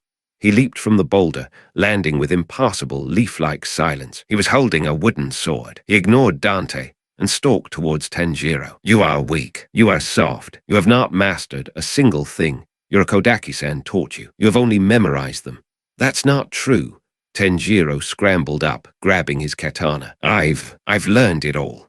You have beaten it into your head, Saburo hissed. You have not beaten it into your flesh and blood. Your body has no idea what your brain is telling it to do. It is just memory. He lunged. Tanjiro tried to block. He tried to use a water form. Saburo was just better. His wooden sword was a blur, striking Tanjiro in the chest, the ribs, the head. Thwack, thwack, thwack. Tanjiro was on the ground before he even knew what happened. Weak, Saburo spat. Dante just folded his arms, watching. Well now, this is a show.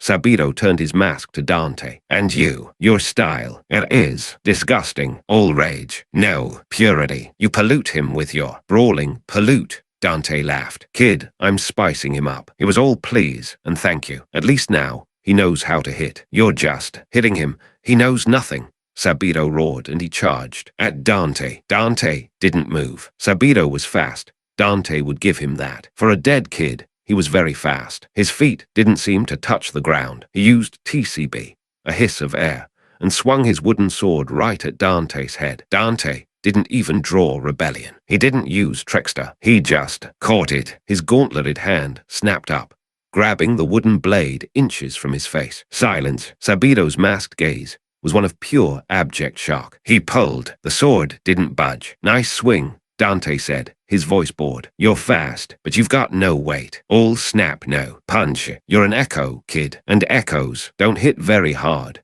He twisted his wrist. Crack. The wooden sword splintered into a dozen pieces. Saburo stumbled back, staring at the shattered hilt in his hand. Now, Dante said, as entertaining as this is, he's the one who needs to cut the rock, not me. You're here to, what? Haunt him, train him, pick one, because beating on him isn't working. He's already got an old man for that. He is not worthy, Saburo growled, but his confidence was gone. He looked at Dante, then at Tanjiro, and then he was gone. He didn't run. He just faded into the mist. Huh, Dante said. Temperamental, isn't he? What? What just happened? Tanjiro whispered, holding his bruised ribs. You just got your arse handed to you by an afterimage. Dante said, and I think you're not alone. You shouldn't be so hard on him.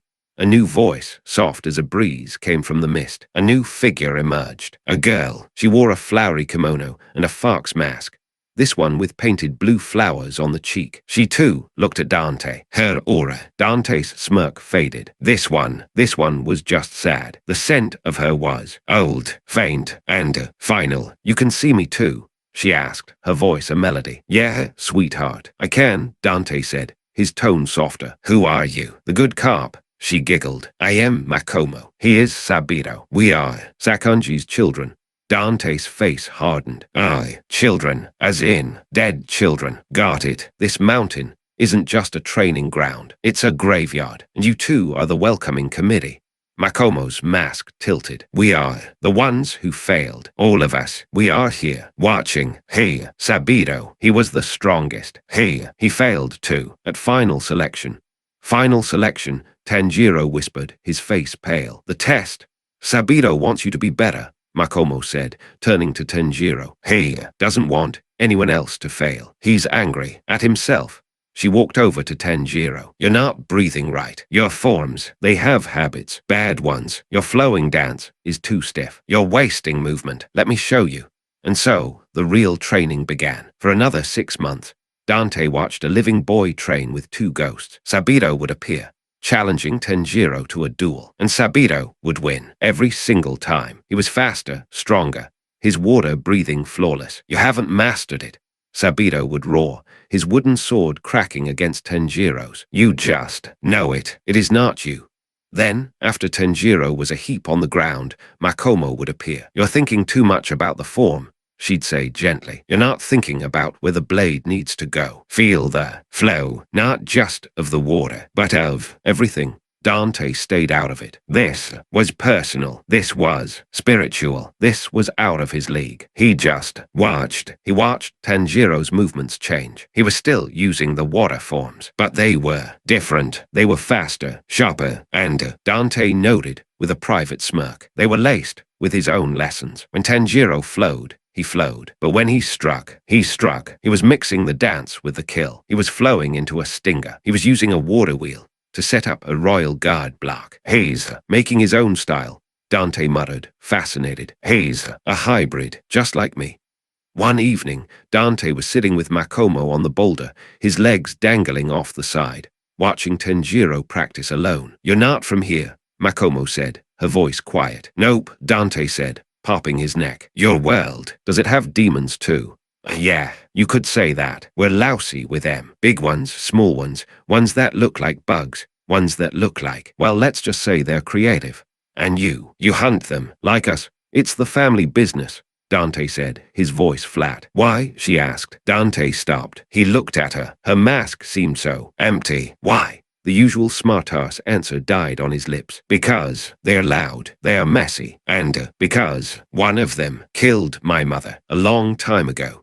He looked down at his gauntleted hands. "Tore my whole world apart. My brother, he and I, we ended up on different sides of the fence. He hates his human side. He wants power. He'll burn the world down to get it." He thought of Urizen, of the Kulifath, a world away. "So, I'm the janitor. I clean up the messes. His, my father's, and my own. It's a living." Makomo nodded. "Yes, we all lost our families. That's why we're here. That's why Sabito is so angry." "Yeah," Dante said, looking at Tanjiro, who was now standing, just breathing, his eyes closed. "I get angry. Angry's good. Angry gets things done. But angry didn't save Sabito," Makomo whispered. "He was the strongest of us all. And he was the only one who died. He killed almost every demon on that mountain. But then, one, she went silent." "Right," Dante said, his voice grim. "There's always one." The final day came. 6 months after the ghosts had appeared. Tanjiro's hair was now long, halfway down his back. He looked older. He looked hard. Sabito appeared on the rock. This time, he wasn't holding a wooden sword. He was holding a real steel katana. "It has been 6 months, Sabito said. "Today, we finish this." Dante stood, his arms folded, rebellion on his back. "Showtime." Tanjiro drew his own blade. He looked calm, not angry, not scared, just ready. "Today," Tanjiro said, his voice low and steady, "the winner is the one with the stronger, faster blade." "Then come," Sabito roared. He flew off the boulder. He didn't flow. He used Dante's move, a direct, screaming fast stinger, aimed right at Tanjiro's forehead. Dante's eyebrows shot up. The cheeky little bastard.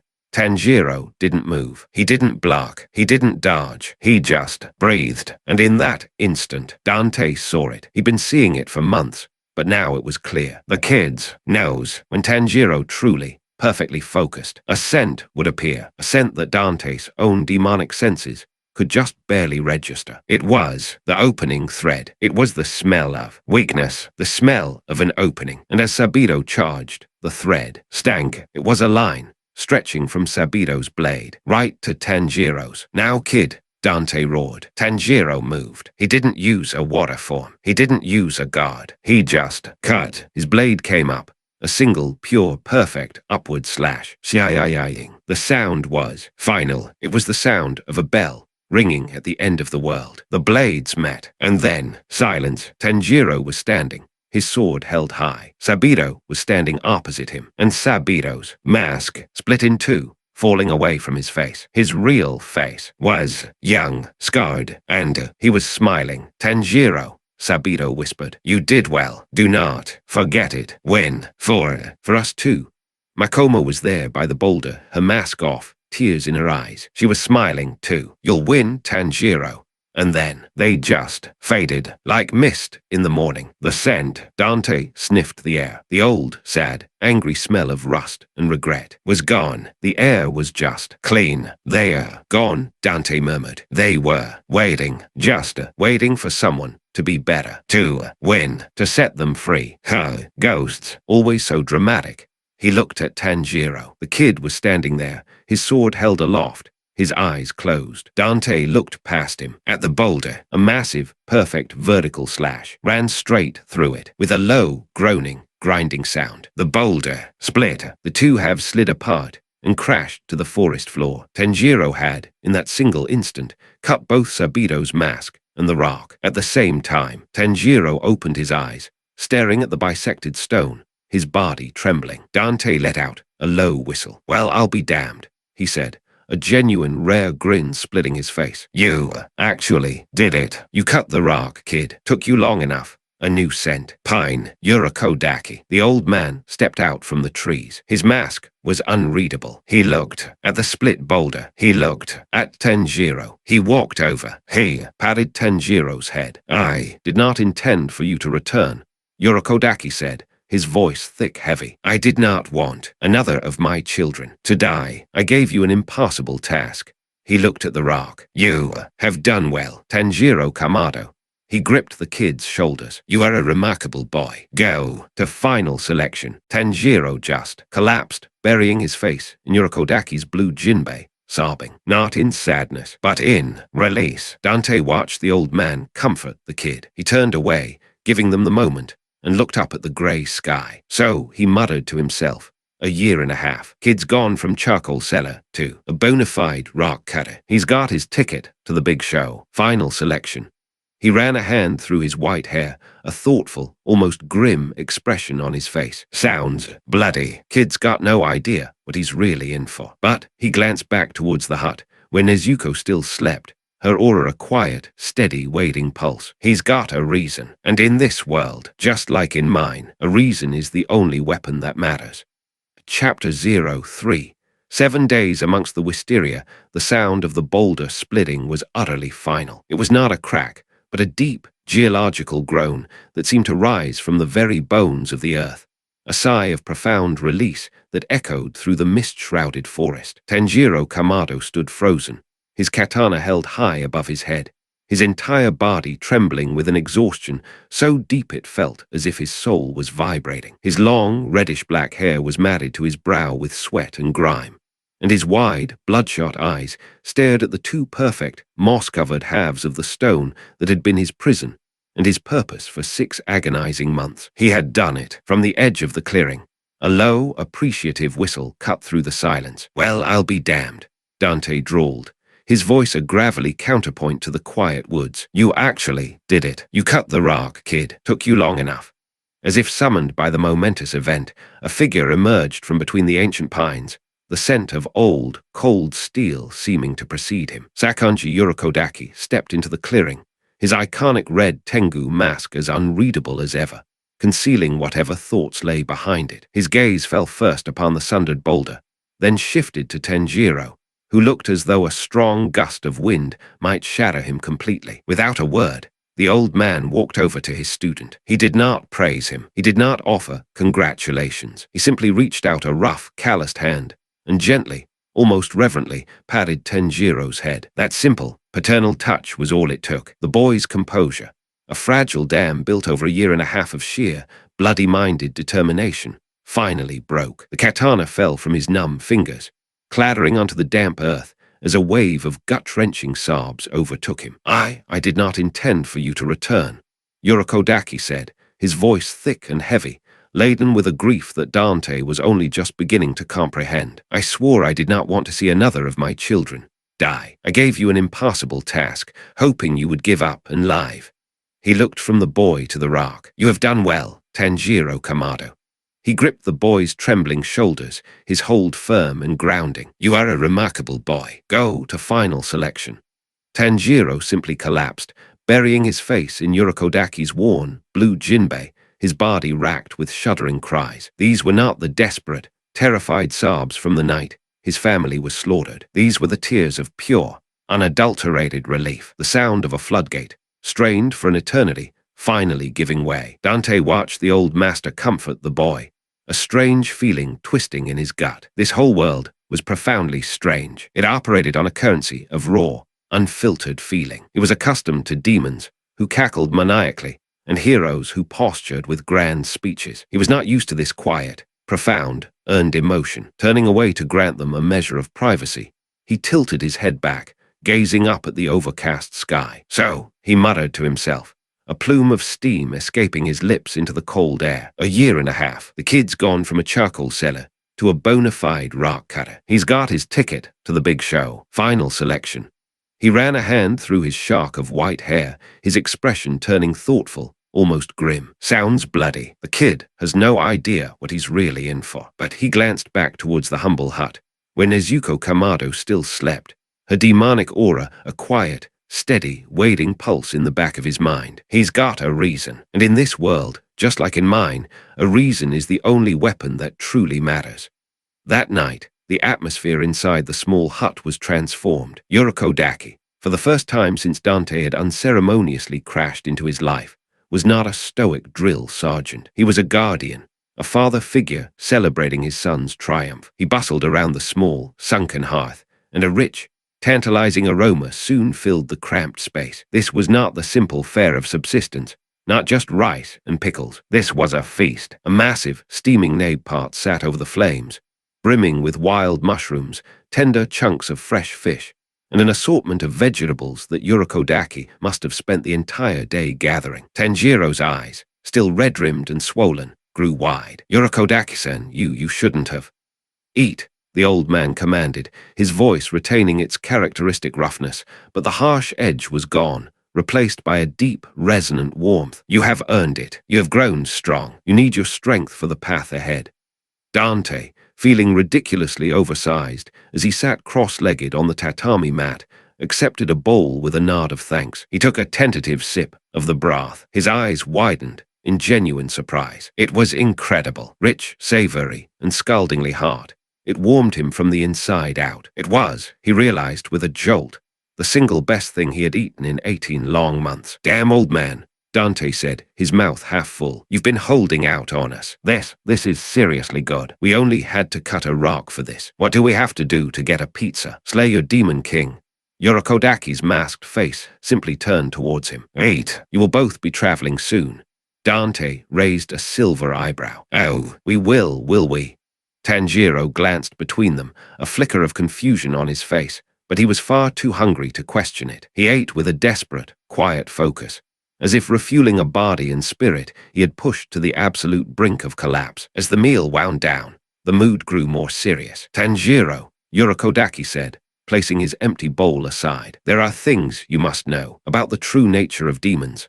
Sir, Tanjiro replied, his attention absolute. I have taught you how to kill them. I have not taught you what they are, beyond the one who attacked your family.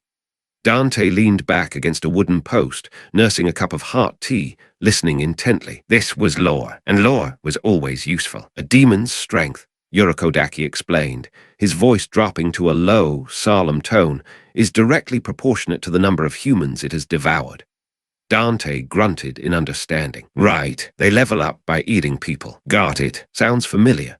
Some, the old man continued, his voice dropping even lower, becoming a near whisper, gain abilities far beyond mere strength and regeneration. They can warp their flesh, change their shape, and cast spells born from their own blood. We call it a blood demon art. These abilities are unique to each powerful demon, and they are invariably deadly. You are strong, Tanjiro, but you are new to this world. Do not assume, not even for a second, that you know what a demon is capable of.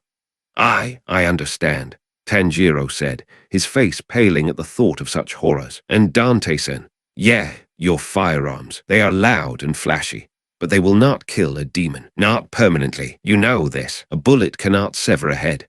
They're not meant to, Dante said simply, patting the bone-white grip of ivory. They're for style, for getting their attention, for punctuation. He tapped the hilt of rebellion, which was leaning against his shoulder. The full stop is right here. Don't you worry about me, old man. I know how to kill. Urokodaki just stared at him for a long, silent moment, then gave a single, sharp nod. Later, when the pot was empty and the fire had burned down to glowing embers, Urokodaki spoke again. One last thing, he said, producing a pair of sharp shears from a nearby drawer. Tanjiro, your hair. Dante watched as Tanjiro knelt obediently on the floor, with a strange, paternal gentleness that seemed at odds with his harsh exterior. The old man began to cut. The long, reddish-black hair that the boy had grown over the last year and a half fell in soft clumps to the floorboards. It was a ritual, Dante realized, a shedding of the past to prepare for the future. His own life had no such rituals. His was a life of chaotic reactions, of improvising in the face of madness. This was purpose. When Yurikodaki was finished, Tanjiro looked different, sharper, more defined. He looked like a soldier. Then Yurikodaki moved to a small, lacquered chest in the corner of the room. He lifted the lid and pulled something out, wrapped in a simple cloth. He held it out to the boy. It was a kitsune mask, a fox mask, hand-carved from wood, painted a stark white and accented with fierce red markings. On its left cheek, a vibrant sunburst was painted, a symbol of protection. Dante's blood ran cold. He recognized it instantly. It was not just like the masks that the ghostly figures of Saburo and Makomo had worn. It was of them, crafted in the same distinct style, by the same hand. This, Yurikodaki said, his voice imbued with a strange solemnity, is a warding mask. It is enchanted with a spell to protect you. It will guard you from the evil on the mountain.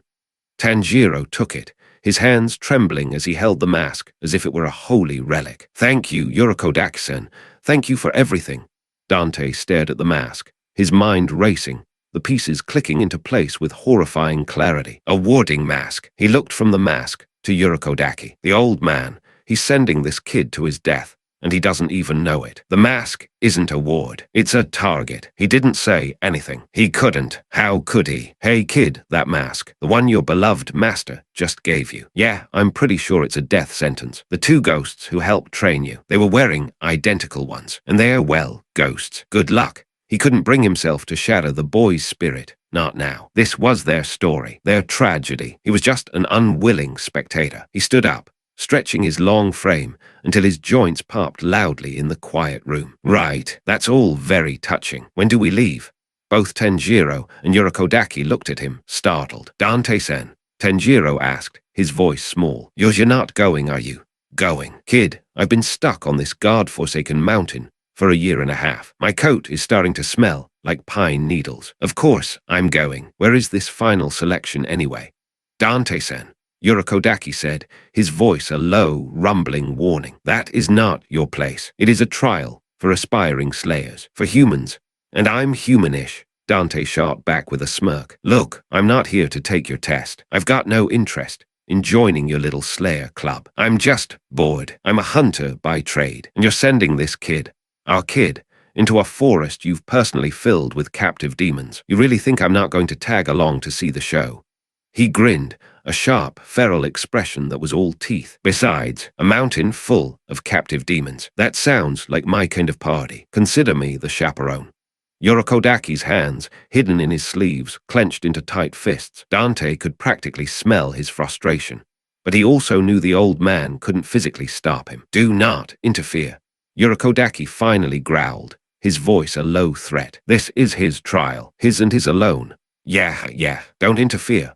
Dante waved a dismissive hand. I'll just interfere stylishly. If he's about to get his head bitten off, I'll, distract the monster. I'm moral support. Now, where are we going?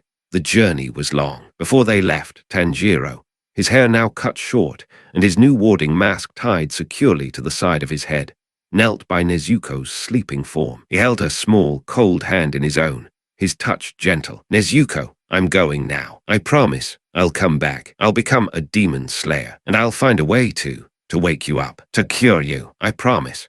Dante stood in the doorway, his back to the poignant scene, rebellion already slung over his shoulder. This was the hard part. The goodbyes. He hated goodbyes. They had a way of sticking with you. He heard Tanjiro stand, his breathing now steady and resolute. I'm ready, Dante-san. Yurikodaki stood outside the hut, a silent sentinel against the dawn. He did not say good luck. He did not say be safe. He just stood there, a lone, masked figure, as they walked away down the mountain path, not looking back. They walked, and they walked. For days on end, they followed winding paths through dense forests and across open plains. Dante was consistently amazed by the sheer, beautiful emptiness of this world. There were no cars, no sprawling cities, no constant, grinding noise, just the whisper of the wind through the trees, the crunch of their feet on the path, and the endless, rolling sea of green. So, final selection, Dante said one afternoon, breaking a long stretch of comfortable silence as they navigated a narrow, muddy track. Sounds like a game show. What's the grand prize? A shiny new sword. A lifetime supply of whatever that stew was. Tanjiro looked at him, his expression earnest and serious. I don't know, Dante said. I just know it's the only way. The only way to officially become a slayer. To get the resources I need to find Musen Kibutsuji. The moment the boy spoke the name, the air itself seemed to change. Tanjiro's aura, normally so warm and gentle, spiked into something sharp and cold as ice. Right, Dante said, giving a slow nod. The why. Never forget that, kid. It's the only thing that'll keep you going when you're running on empty. Just like me, he thought, a fleeting image of his brother, Virgil, flashing through his mind. Just like us. On what Dante guessed was the 5th day, he was losing track. They finally arrived. He smelled it before he saw it. Flowers, he grumbled, his nose wrinkling in distaste. Ugh, sickeningly sweet. He had never been a fan of sweet things. They crested a hill, and Dante stopped dead in his tracks. Below them, nestled in a valley, was a mountain, Mount Fujikasen, and it was bathed in an ethereal, otherworldly shade of purple. The entire mountain, from its base to as high as the eye could see, was covered in a thick, cascading canopy of blooming wisteria. Tanjiro's mouth hung open in awe. It's beautiful, he whispered. It's unnatural, Dante countered, a low growl in his voice. He could feel it now, an oppressive weight in the air, a cloying, perfumed barrier that made the hairs on his arms stand on end. As they drew closer, Dante's demonic side began to prickle unpleasantly. It wasn't painful, not like holy water or a consecrated blade, but it was deeply, fundamentally wrong. It felt like walking through a cloud of acidic, sugary static that grated on his very being. So, Dante grunted, pushing a thick vine of blossoms out of his face. The petals felt like they were stinging his gauntleted hand. This is your demon repellent. Cute and incredibly gaudy. Yorokodaki-san said that the demons are trapped on the mountain by the wisteria flowers, which are poisonous to them. Tanjiro explained, his eyes wide with a mixture of wonder and trepidation. Yeah, I'm getting that vibe, Dante said dryly. They finally reached a clearing at the foot of the mountain, marked by a simple wooden torii gate, and there were others waiting, at least 20 of them, all young, all clutching swords, and all wearing varying expressions of raw, unadulterated terror. Dante's eyes, the eyes of a professional hunter, swept across the crowd, analyzing, assessing. Right, he muttered under his breath. Let's see the lineup. There was a boy with a bright yellow, triangular-patterned haori who looked as if he was genuinely about to wet himself. He was vibrating with fear, his lips moving as he frantically muttered, I'm going to die, I'm going to die, I'm going to die. Dead in 5 minutes, Dante assessed clinically. There was a tiny girl, so small she looked like a doll, dressed in a butterfly-patterned kimono. She was just smiling, a placid, empty smile that didn't reach her eyes. A living purple butterfly was perched delicately on her outstretched finger. Creepy, definitely creepy. She's a weird one. There was another boy with a spiky mohawk and a face covered in jagged scars. He looked utterly furious, angrier than Sabido had ever been. Angrier than, well, almost angrier than Dante himself on a bad day. He was radiating pure, unrestrained rage. He'll be fun to watch. And then there was Tanjiro, his kid, looking around at the others, his hand resting on his new fox mask, his eyes wide but set, resolute. Good evening. The voice was wrong, utterly, unnervingly wrong. Dante's head snapped towards the front of the clearing. Standing there, as if they had materialized from the twilight, were 2 children, a boy and a girl, perfectly identical, with unnaturally white hair, pale kimonos, and the most vacant, dead eyes Dante had ever seen. His demonic senses reeled. Their auras, they were flat. They were nothing. They weren't human. They weren't demons. They were empty. Right, Dante whispered, leaning down to speak into Tanjiro's ear. And I thought my world was full of weirdos. These 2, they're wrong. Like a recording. A pair of wind-up dolls. Welcome, the 2 children said, their voices in perfect, eerie unison, to the final selection.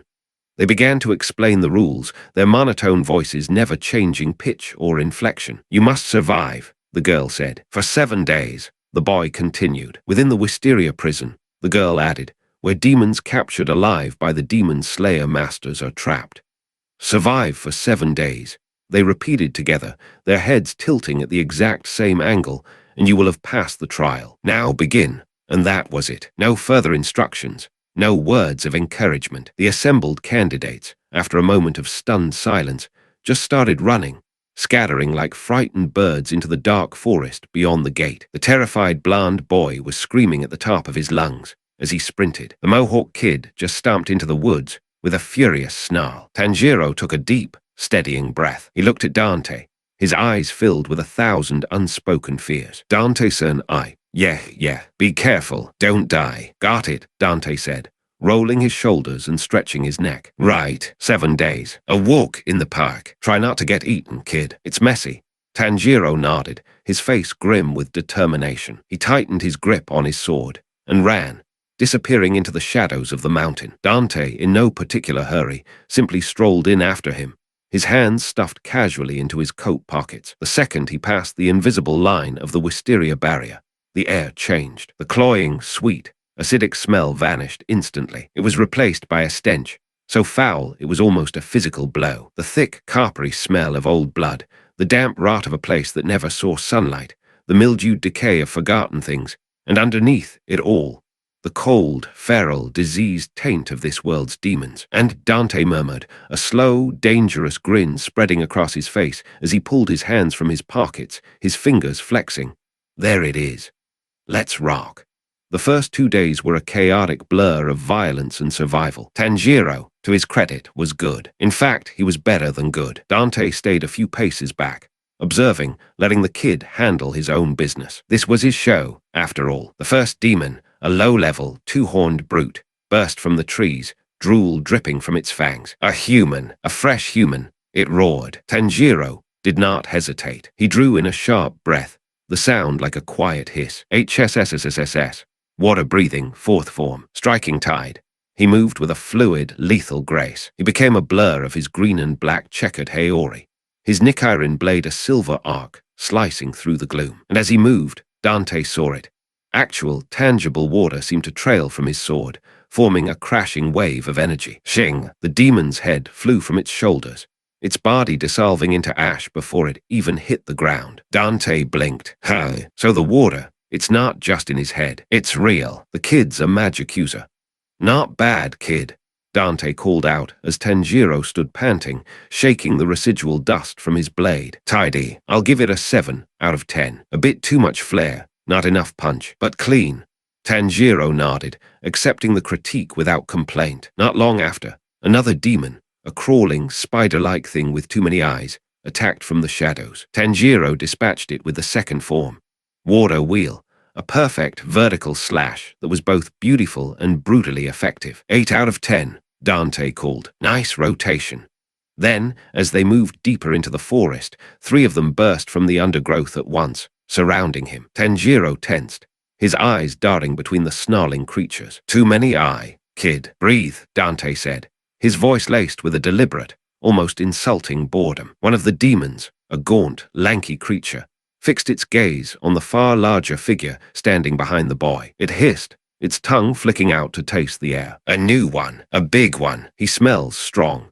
It abandoned Tanjiro and lunged directly at Dante. Dante sighed, a long-suffering sound. He didn't move. He didn't draw rebellion. His right hand simply blurred towards his coat. Ivory appeared in his grip. Bang! The demon's leg exploded in a shower of gore. His left hand blurred. Ebony. Bang! One of the demon's eyes vanished in a red mist. Bang! Bang! Bang! Bang! Bang! In less than a second, Dante had systematically carved the demon into twitching pieces with a hail of demon-forged bullets. It was dead before its shredded body even began to fall. The other 2 demons froze, their predatory hunger replaced with sudden, primal fear. Tanjiro was staring, his katana only halfway through a defensive swing. Dante-san, he gasped. What was that?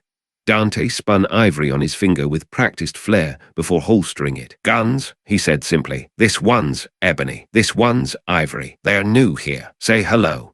He gave Tanjiro a theatrical wink. Now, he said, nodding his head at the 2 cowering demons. Your turn. Don't waste my bullets. Shaken but resolute, Tanjiro finished them. This became their rhythm. Dante was the crowd control, the stylish, overwhelming shock and awe that broke the enemy's charge and thinned their numbers. Tanjiro was the executioner, the focused swordsman who delivered the final, clean cut. It was, Dante had to admit, a ridiculous amount of fun. He had not had this much fun in ages. They saw death everywhere. They ran past the mangled remains of other, less fortunate candidates. The blonde kid, surprisingly, was still alive. Dante could occasionally hear his hysterical screaming somewhere off to the west. The Mohawk kid was a force of pure brutality. Dante caught a glimpse of him once, not using a sword, but smashing a demon's head into pulp with a large rock, roaring with guttural fury the entire time. Ha! Dante had muttered to himself. Kids got style. They survived. Day 3, day 4. They were exhausted, perpetually hungry, and covered in a thick layer of grime and demon dust. And on the 5th day, Dante smelled it. He stopped, his head snapping up, his nostrils flaring. "Whoa," he whispered, his playful demeanor vanishing in an instant. Tanjiro, a few steps behind him, stopped as well. What is it, Dante-san?"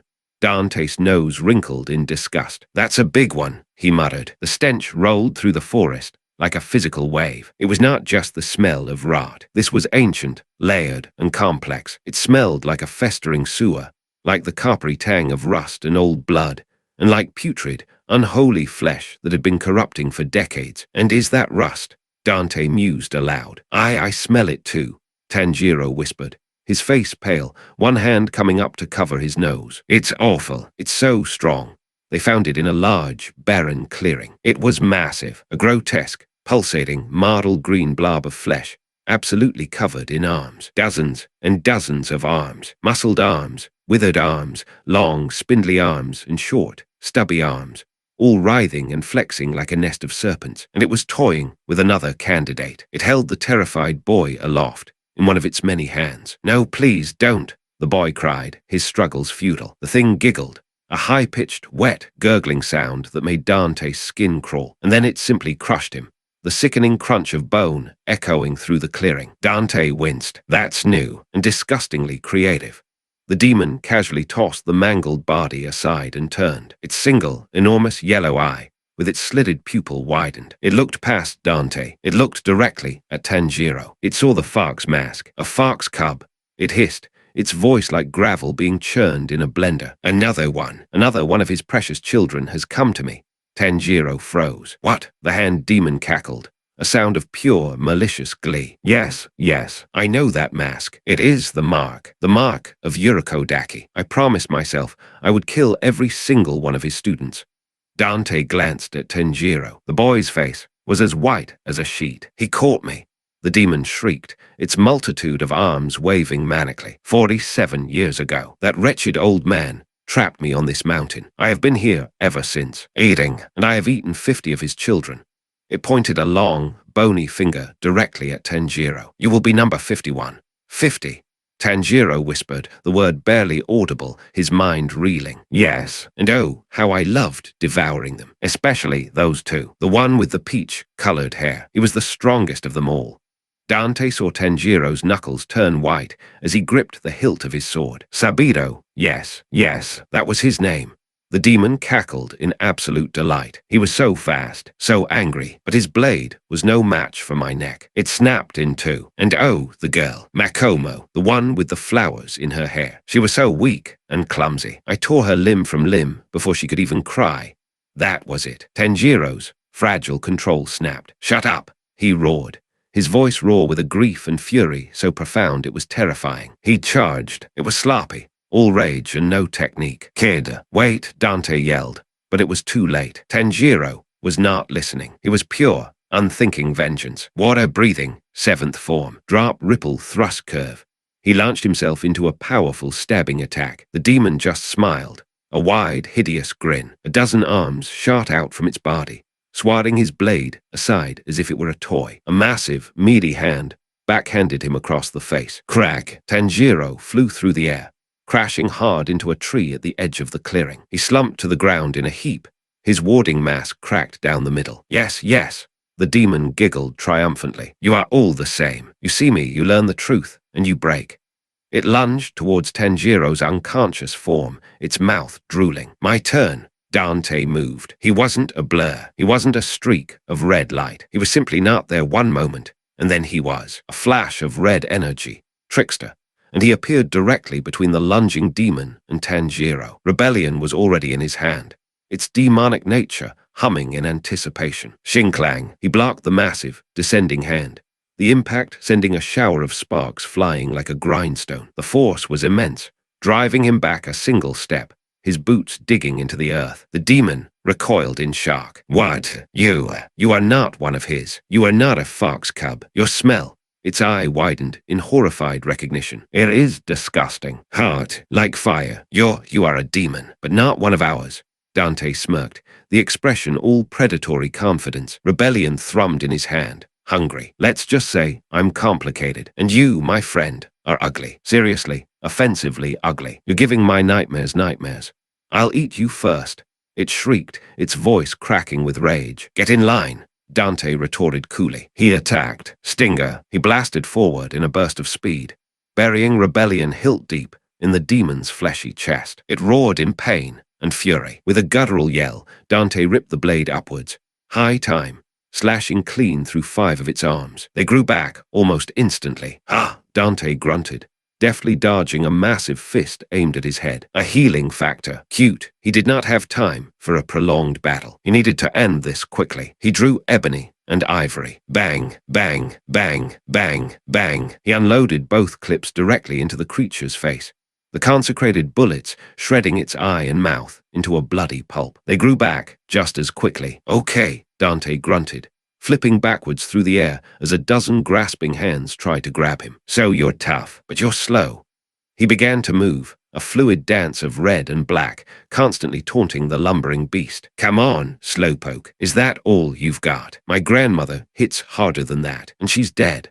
The hand demon was beside itself with fury, its attention now completely and utterly fixed on the infuriating, silver-haired demon, ignoring the fallen boy on the ground. Good. On the forest floor, Tanjiro stirred. His head was bleeding, his vision blurry. He heard Sabido's voice, a ghostly echo in his mind. You haven't mastered it.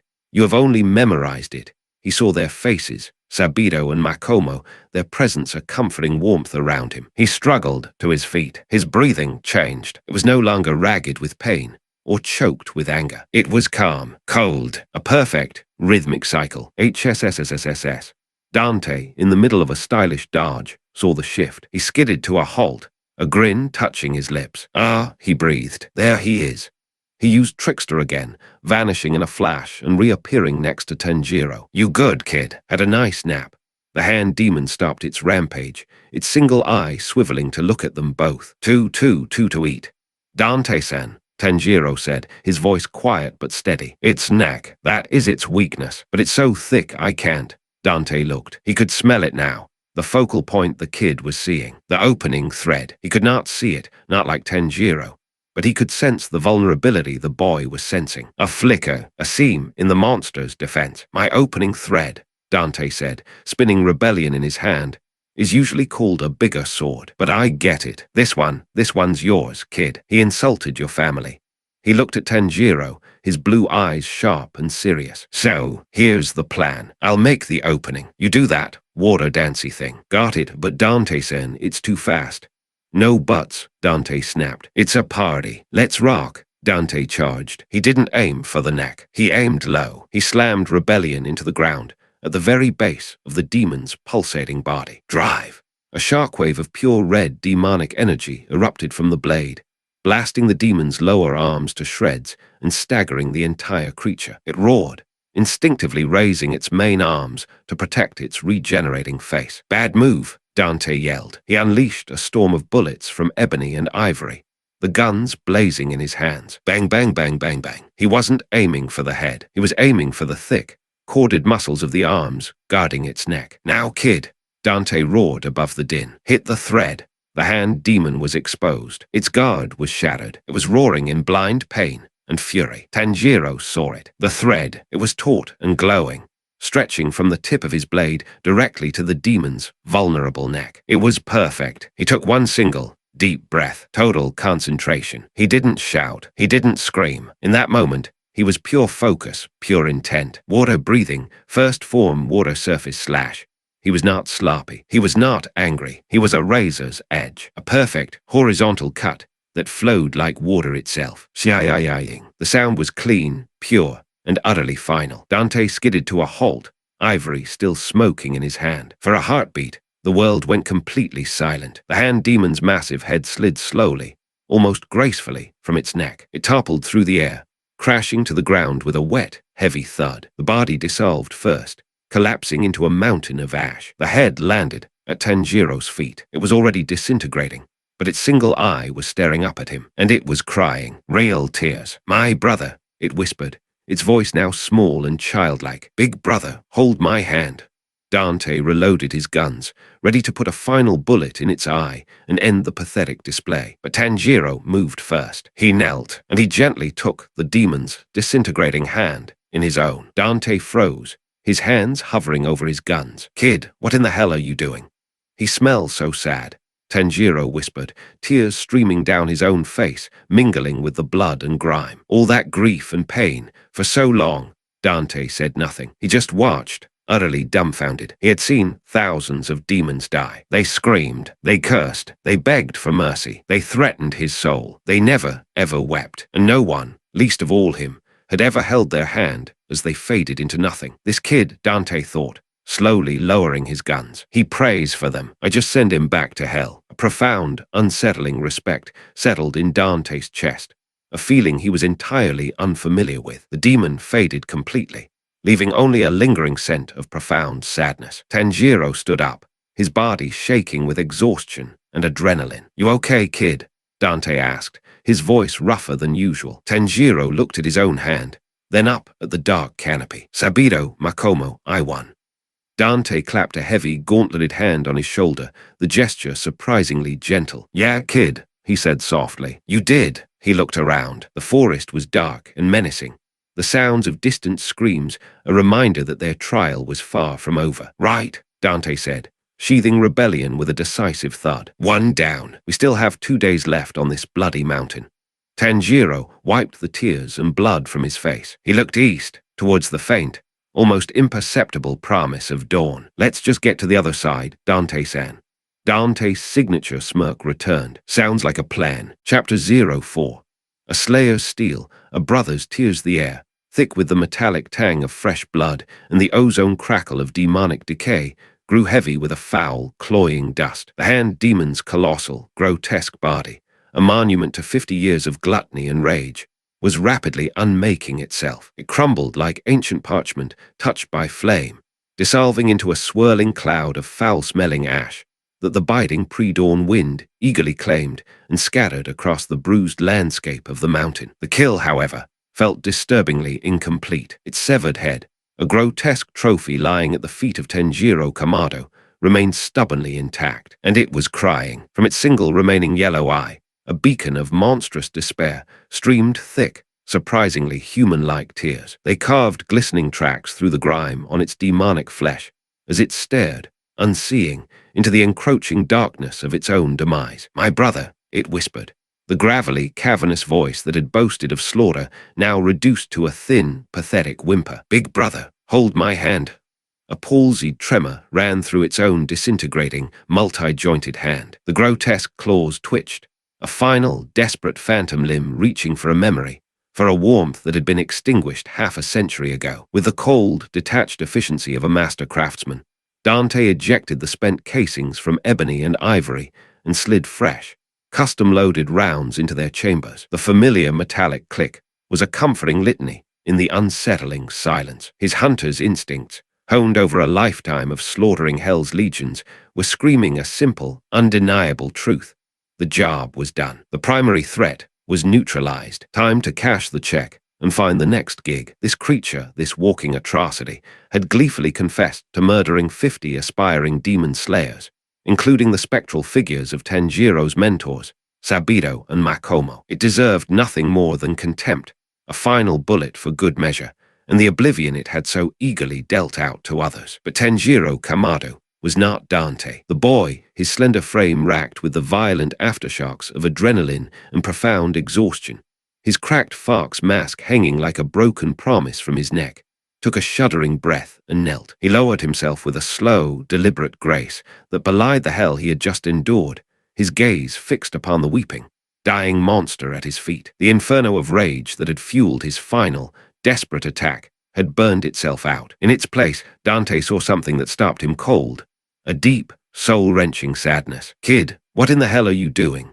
Dante asked, his voice a rough, incredulous rasp that cut through the quiet hum of decay. This was fraternizing with the enemy on a level he couldn't begin to comprehend. Tanjiro offered no reply. He didn't seem to hear him. Instead, he reached out. His own small, calloused hand, trembling but resolute, gently came to rest over the demon's disintegrating, monstrous claws. It was a gesture of such profound, unexpected tenderness that it felt like a physical blow. "He smells so sad," Tanjiro whispered, his own tears beginning to fall hard and fast, cutting clean, pale paths through the layers of grime, sweat, and blood that caked his face. All that grief and pain for so long. He was just a child, once.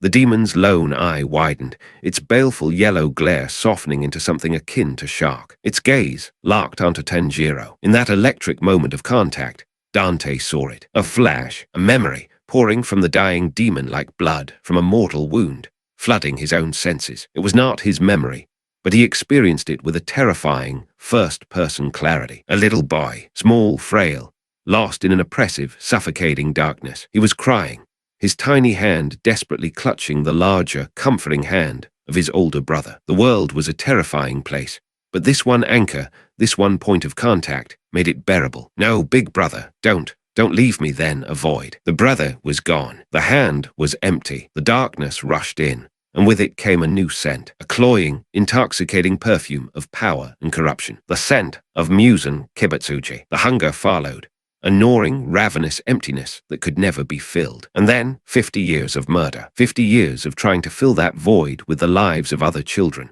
A desperate, pathetic echo of his own lost childhood. The monstrous tension in the hand demon's features finally slackened. Its struggle was over. Its expression softened into something that might have been acceptance, or perhaps relief. "Ah," it sighed, a final exhalation of a soul tormented for far too long. And then it was gone. The head dissolved into the last of the swirling ash, leaving nothing behind but the scent of blood and the ghost of a profound sorrow. Dante stood frozen, his arms slack at his sides, his legendary pistols feeling suddenly useless and crude. He had sent thousands of demons back to hell. He had witnessed their death throes in every grotesque and violent permutation imaginable. They screamed. They cursed his name, his lineage. They begged for a mercy they had never shown. They threatened him with the torments their masters would inflict upon his soul. They never, ever wept for their brother, and no one in their right mind had ever held their hand as they passed into nothingness. This kid, this strange, sad, unbelievably compassionate boy, he prays for them, Dante thought, the realization hitting him with the force of a physical impact. A deep, unsettling, and entirely unwelcome wave of respect washed over him. He mourns them. I just send him back to hell. It's tidier. He ran a hand through his white hair. He didn't like complicated, and this entire world, with its demon-slaying children and its weeping monsters, was getting more complicated by the second. He sniffed the air again, his heightened senses cutting through the lingering stench of decay. The other scent, the sad, old, rusty scent of regret. It was still there, a faint, mournful perfume clinging to the air. Tanjiro pushed himself to his feet, his movements stiff and pained. He looked past the spot where the demon had been, his gaze fixed on the empty space between the ancient cedars. "Sabido," he whispered, his voice cracking with emotion. "Makomo, I won." And as if summoned by his words, there they were. Dante saw them, clear as day. They weren't shrouded in mist or ethereal light. They were just standing there, as solid and real as the trees around them. Sabido, his fox mask gone, revealing a face scarred but serene, a small, proud smile gracing his lips. Makomo, her hands clasped before her, her large, gentle eyes filled with tears of profound relief. They looked at Tanjiro, and the sheer, unadulterated pride in their expressions was a palpable force. They nodded, a silent chorus of approval. Then they both turned their gaze to Dante. Sabido's expression was one of solemn appraisal. He held Dante's gaze for a long moment, and then he gave a single, sharp nod. It was a gesture of respect between warriors. It was an acknowledgement. It was a handover. "Thank you," the silent gesture seemed to say. "He's your problem now. Keep him safe." Then, as gently as they had appeared, they began to fade. The rising sun caught their dissipating forms,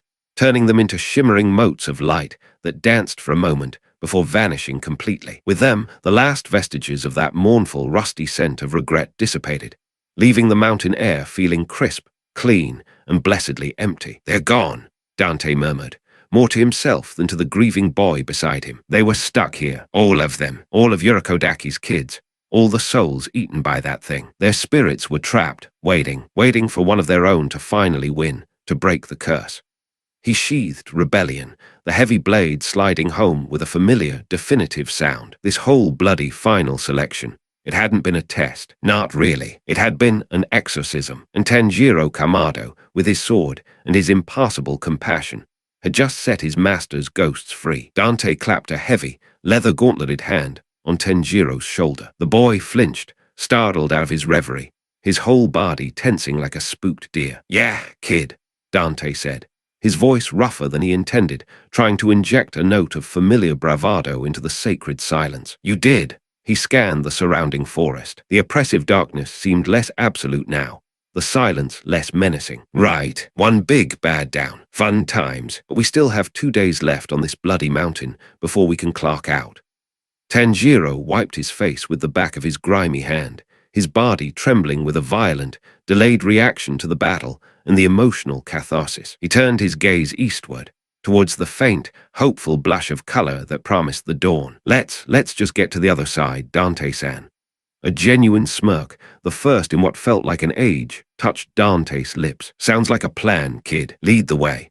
The next 2 days were unequivocally hell, but it was a different, more mundane, and arguably more miserable kind of hell than the one they had just endured. The adrenaline from the showdown with the hand demon was long gone, leaving in its wake a bone-deep, leaden exhaustion. The big boss was dead, the spectral audience had departed, and the mountain's curse was lifted. Now it was just about survival. It became a grim, filthy, exhausting slog. They were running on fumes. Dante's demonic healing factor, usually a source of near-infinite stamina, was working overtime just to keep his muscles from seizing up completely. A gnawing, unfamiliar hunger clawed at his insides. He was starving. Tanjiro, being fully human, was in a far worse state. He was a walking corpse, moving on pure, unadulterated willpower, his face a pale, gaunt mask of determination. They ran into other demons, the small fry, the bottom feeders of the mountain's corrupted ecosystem. A lesser demon, all spindly limbs and chattering teeth,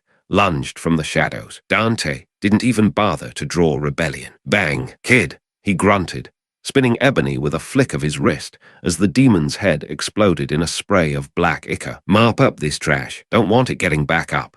Tanjiro, too depleted to execute the elegant forms Yurikodaki had drilled into him, was simply cutting. His movements were stripped of all artistry, reduced to brutal, efficient, exhausted chops. Every swing was a negotiation between his will and his screaming muscles. But he was learning. He was learning the grim economy of a real fight, where survival, not style, was the only thing that mattered. They moved in a haze of fatigue, their world shrinking to the next step, the next threat, the next sip of precious water. They shared the last of their rations, the silence between them filled only by the sounds of their own labored breathing and the ever-present, watchful quiet of the forest. On the morning of the 7th day, as the first rays of the sun lanced through the canopy, Dante smelled it. It was a scent so alien to their world of blood, dirt, and decay that it took his brain a moment to process it. "Flowers," he gasped, the word a ragged puff of air from his burning lungs. "Wisteria." They stumbled out of the tree line,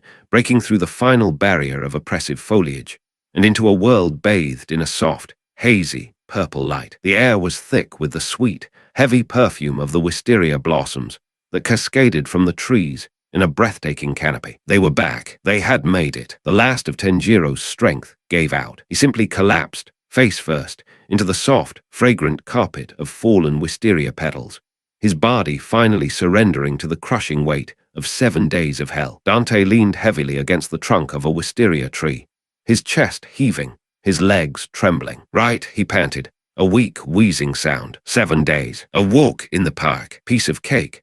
He slid down the rough bark of the tree and sat, the hard ground a welcome relief. He closed his eyes, the scent of the flowers an almost overwhelming balm to his frayed nerves. "I hate camping."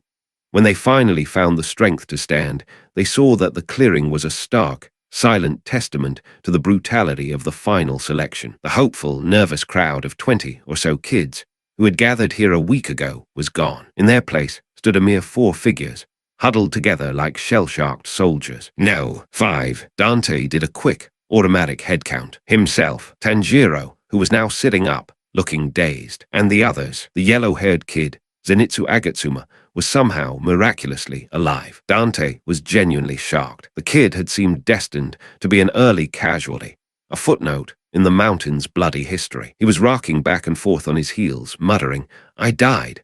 I died so many times. I'm sure I died." The Mohawk kid, Genya Shinazugawa, looked even angrier if such a thing were possible. His face was a roadmap of fresh scratches, and his eyes burned with a furious, resentful fire. And then there was the creepy butterfly girl, Kanao Tsuyuri. She was pristine, not a speck of dirt, not a single hair out of place. It was as if she had simply taken a pleasant stroll through a park. She was still smiling that same unnerving, empty smile. Of all of them, Dante thought, she was the one to watch. There was a dangerous stillness about her. The twin doll children, the unnerving proprietors of this whole affair, were there, standing exactly as they had been 7 days prior. "Welcome back," they said, their voices a perfect, emotionless unison. "Congratulations," the girl said, her face a placid porcelain mask. "We are pleased that you are safe." "Only 4 of us," Tanjiro whispered, his voice filled with horror as the reality of their losses sank in. But we were 20, Dante grunted, pushing himself away from the tree. "Kid, in this line of work, a 20% survival rate is considered good odds. Don't dwell on it." The twins ignored the exchange, their program running its course. "First," the boy said, his voice flat and monotonous, "we will issue your Demon Slayer Corps uniforms. We will take your measurements. Then we will assign your Kasugai crows." "Crows?" Tanjiro asked, bewildered. As if on cue, a cawing sound filled the air. A dozen large, glossy black crows swooped down from the wisteria canopy, landing on the shoulders of the designated candidates with an eerie precision. Tanjiro got a particularly large, loud one that immediately ruffled its feathers and eyed him with what looked like critical intelligence. Genya got one that he immediately tried to shrug off, snarling at the bird. Kanao simply held out a delicate hand, and a crow landed on it as gently as a butterfly. And Zenitsu got a sparrow. A tiny, chirping, utterly bewildered-looking sparrow landed on his outstretched hand, hopping from foot to foot and peeping plaintively. The silence that followed was broken by Zenitsu's shriek of pure, unadulterated outrage. "A sparrow!" he screamed, his voice cracking into a hysterical sob. "Are you kidding me? Everyone else gets a cool, scary crow, and I get a sparrow. Why?" Dante, despite his exhaustion, actually laughed. It was a short, barking sound, torn from his chest by the sheer absurdity of the situation. "Kid," he chuckled, gesturing with his thumb towards the terrified little bird, "it fits." "And you," the girl twin said, her blank eyes fixing on Dante. He raised a quizzical eyebrow. "What about me? Don't tell me I get a pigeon." "You are not a candidate," she stated, as if reading from a script. "You do not receive a crow." "Fine by me," Dante shrugged. "More birdseed for the rest of them. Wouldn't know what to do with it anyway." The twins clapped their hands together, a sharp, sterile sound. "Now," the boy announced, gesturing to a low table that had been uncovered by an attendant. It was laden with lumps of black, pitted, raw metal. "You will choose the ore, the tamahagane. This will be the steel from which your own Nichiren blade will be forged." Dante leaned in, his professional curiosity piqued. This was craft. This was alchemy. His own legendary swords, Rebellion and the Force Edge, were legacies, demonic artifacts imbued with the power of his father, Sparda. They were an inheritance. These blades, these were earned, forged not just from steel, but from the survival and will of their wielders. "Choose," the twins said in unison. Dante watched with interest. Genya, predictably, stomped forward and grabbed the largest, most jagged piece of ore he could find, his movements filled with angry impatience. Kanao, her empty smile never wavering, simply picked one at random, her choice seemingly devoid of thought or reason. Zenitsu was openly weeping, holding his sparrow up to the various lumps of ore, and begging it to tell him which one wouldn't get him killed on his first mission. But Tanjiro was different. He closed his eyes, shutting out the world. He took a deep, centering breath, and he sniffed. His nose, that ridiculously sensitive instrument, twitched. He walked slowly along the table, his head tilted, like a sommelier assessing a collection of rare vintages. Dante could almost imagine what the boy was sensing. The subtle differences in composition, the scent of the earth where the ore was mined, the memory of the fire it would one day endure. Tanjiro stopped, his senses zeroing in on one particular piece. "This one," he said, his voice quiet but certain. He picked up a small, unassuming, almost overlooked lump of raw ore. "Smart kid," Dante muttered under his breath. "Always play to your strengths." "All is done," the twins declared once Tanjiro had made his selection. "Your uniforms will be delivered, and your swords will be forged and brought to you in 15 days.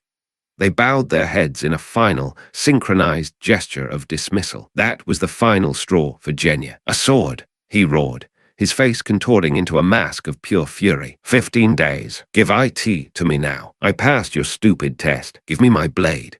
He stomped forward, his rage boiling over, and in a shocking display of violence, he grabbed the small, white-haired girl twin by her hair, yanking her head back. "Give IT to me, now." Dante was moving before he even made a conscious decision to do so. A primal, instinctive hatred for bullies propelled him forward, his hand dropping to the hilt of rebellion. But Tanjiro was faster. Wham! Tanjiro didn't draw his broken sword. He didn't need to. He simply flowed forward, a blur of motion, and seized Genya's wrist. "Let her go," Tanjiro said. His voice was no longer that of the kind, empathetic boy who had mourned a demon. It was as cold and hard as glacial ice. "Or what?" Genya sneered, raising his free fist to strike. Crack! Tanjiro didn't flinch. He didn't even hesitate. He simply twisted. It was a perfect, controlled, devastatingly effective arm break. The sound of bone snapping echoed with sickening clarity in the quiet clearing. Genya screamed,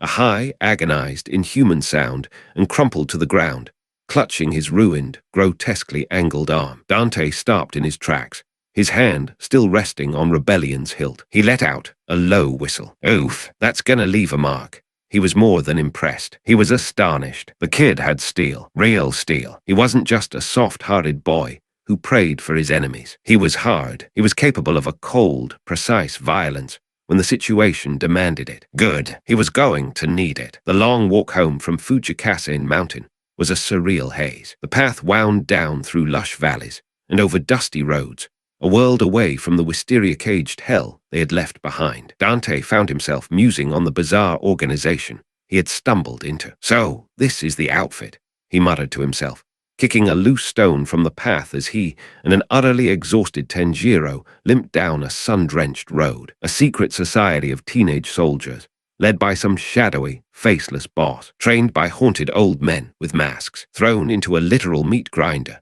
of a final exam. And what's the prize for survival? A fancy uniform, a magic sword that might turn a weird color, and a talking bird. He snorted, shaking his head. It's a lousy, messed-up system, but I guess it's all they've got against whatever's out there.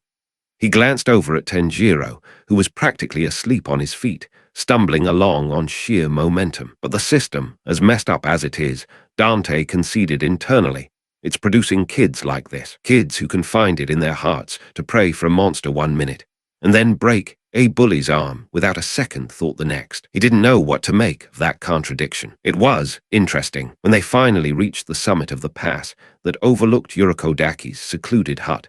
Tanjiro's legs finally gave out. He stumbled, his knees buckled, and he fell to the dusty ground, too spent to even try and catch himself. "We're home," he whispered, his face pressed against the earth. Clack, clack. Dante heard the distinct sound of wooden sandals on the hard-packed trail. He looked up. Urokodaki Sakonji was there, standing at the edge of the clearing, his familiar Tengu mask hiding his expression. Tanjiro tried to push himself up, his arms trembling. "Urokodaki-sen, I survived. I came back." And then the door of the hut burst open. Bam! Dante froze, his body going rigid, his hand instinctively snapping to the hilt of rebellion. She was standing there, in the doorway, Nezuko Kamado. She wasn't asleep in her basket. She wasn't a placid, dormant figure wrapped in a bundle. She was standing on her own 2 feet, her pink, inhuman eyes wide and alert, the simple bamboo muzzle still tied securely in place. She looked from the old man to the collapsed form of her brother. "Nezuko," Tanjiro breathed, his voice a disbelieving whisper. Dante's senses exploded. His demonic nature screamed at him, analyzing her, dissecting her. She was different. The cooking process, as he had flippantly called it, was done. Her aura, once a chaotic storm of human and demon energy, was now stable. The demonic taint was still there, a deep, dark undercurrent he could smell and taste on the air. But it was buried, subdued. The dominant scent, the overwhelming power radiating from her, was her human, herself, Nezuko, and she was awake. She stumbled forward, her movements clumsy, as if relearning how to use her own limbs after a long, long slumber. Then she ran. She ran straight to Tanjiro. She didn't attack him. She didn't lunge for him. With demonic hunger, she embraced him. She fell to her knees and wrapped her arms around her brother, her small body trembling with a force that seemed to shake the very ground. Tanjiro, in turn, just clung to her, his face buried in the long, dark locks of her hair, his voice finally shattering into a storm of relieved, heartbroken sobs. Nezuko, you're awake. You're finally awake. Why did you sleep for so long? I was so worried. I was so scared. Yorokodaki walked over to the two reunited siblings. His Tengu mask was gone. His face, revealed for the first time, was old, deeply lined, and unexpectedly kind, and it was streaming with silent tears. He knelt and put his strong, weathered arms around both of them, pulling them into a three-way embrace. You came back, he whispered, his voice thick with an old man's tears, hugging them both tightly. You both came back to me alive. Dante stood at the edge of the clearing, a silent sentinel. He didn't move. He didn't speak. This wasn't his moment. This was theirs, a sacred, private reunion. He felt that old, familiar ache, a phantom pain that lived permanently in the hollow space in his ribs, the ghost of a memory. Family, reunion. He thought of a warm embrace, the scent of roses, and a lullaby sung by his mother, Eva. He thought of another lost family. Another reunion he both craved and dreaded. His brother, Virgil. The cost of it all. The endless, bloody cost. He was happy for the kid. Genuinely, truly happy. But it was a sad, melancholic kind of happy. The kind that only serves to highlight your own loneliness. He felt like a ghost. The eternal outsider looking in on a warmth he could never truly be a part of. With a quiet sigh, he turned away, giving them their peace. The next 15 days passed in a strange, surreal blur of domestic peace. It was a quiet, healing time. Tanjiro slept for 2 days straight, a deep, comatose sleep as his body began the arduous process of knitting itself back together. For the entire time, Nezuko simply watched over him, sitting silently by his futon, her pink eyes never leaving his face. And Dante watched her. She was still weird, no doubt about it. She didn't eat. She didn't drink. She spent most of her waking hours either staring out the window or crawling back into her custom-made box for a nap. She is recovering her strength through sleep.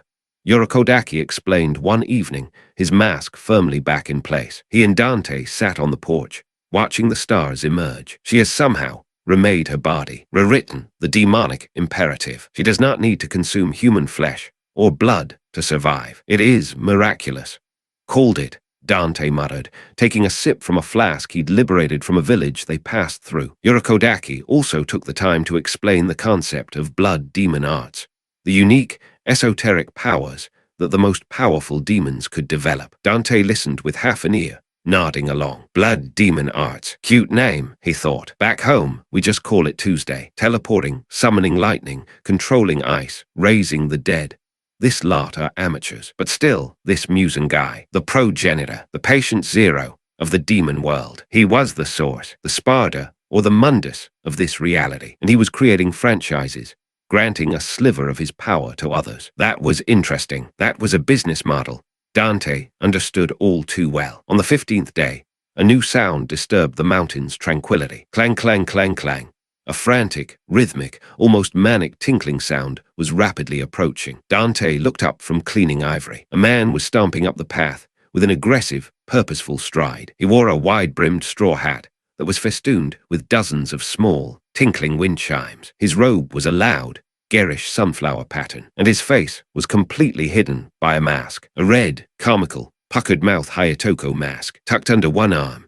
He carried a long, cloth-wrapped package. "My name is Hagenzuka," the man yelled, his voice somehow amplified by the mask. He completely ignored Yorokodaki and Dante. "I am the swordsmith who forged Tanjiro Kamado's sword, and I am here to deliver IT."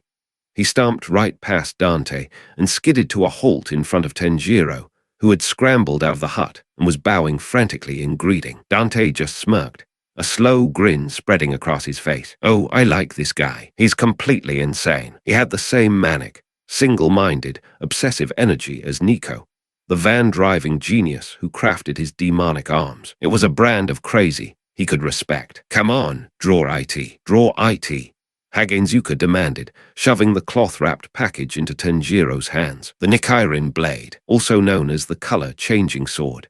With trembling hands, Tenjiro unwrapped the package. The blade within was beautiful, simple, elegant, and perfectly balanced. The craftsmanship was undeniable. Urokodaki, who had come to stand beside them, explained. The color of the blade changes depending on the bearer and their natural aptitudes. It is said that the children of fire wielders, those with a certain disposition, will see their blade turn red. It is a sign of great fortune.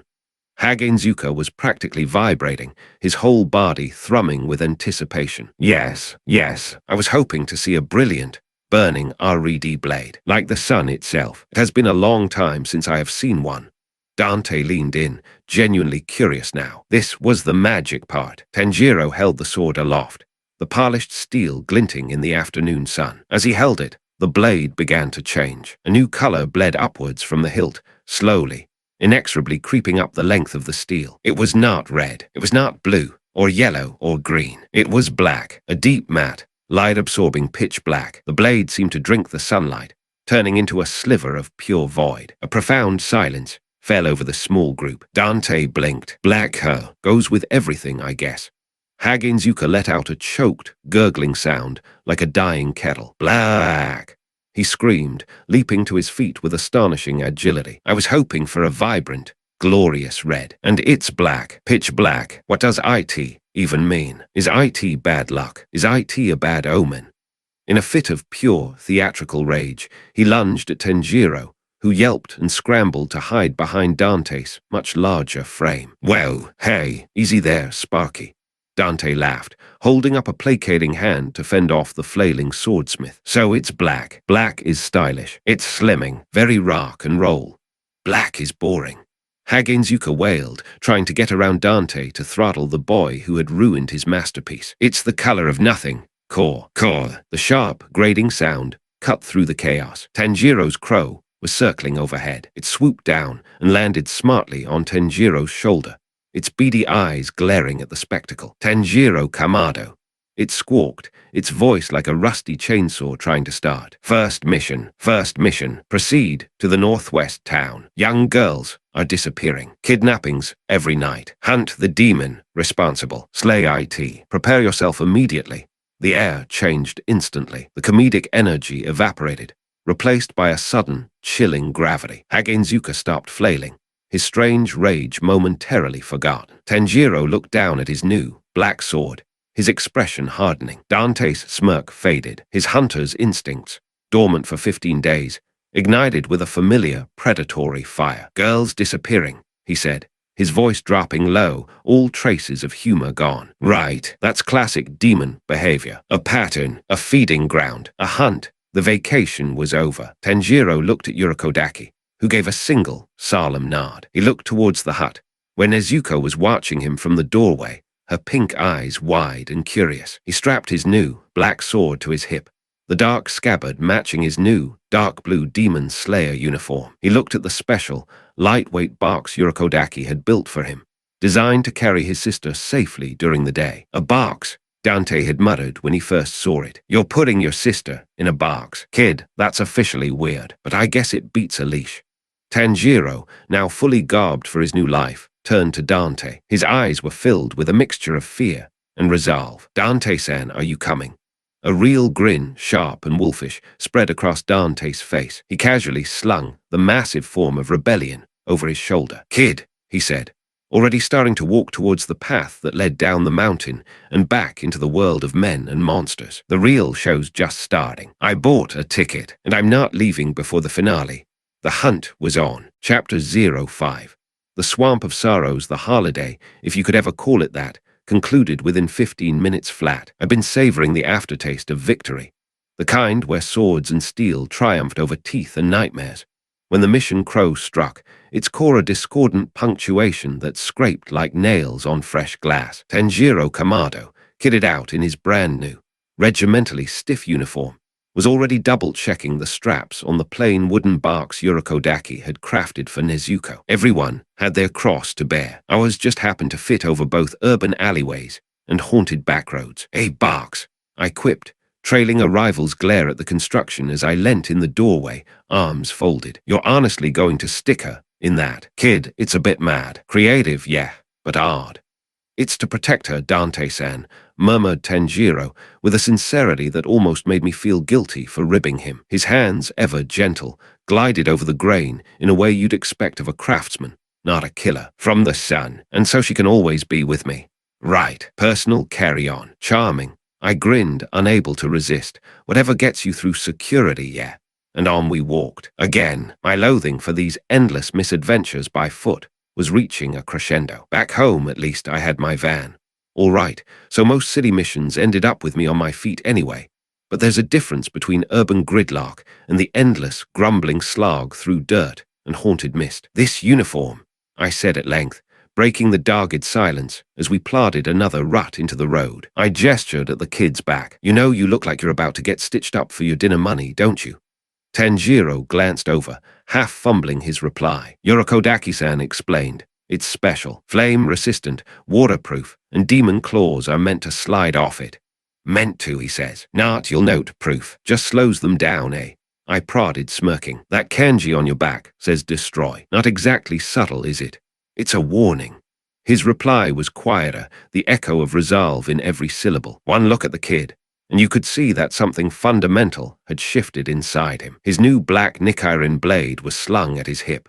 The barks with his sister pressed close to his spine, determination set in his jaw deeper than the wounds that never quite healed. "First mission, kid," I said, lightly swinging rebellion, my monstrous sword over my shoulder. "Girls vanish in a quiet town. A classic. You stick to the rules. Yeah, sniff out the beastie. Take off its head. Try not to get yourself eaten in the process. Simple." Tanjiro's hands clenched. "I won't let anyone else die."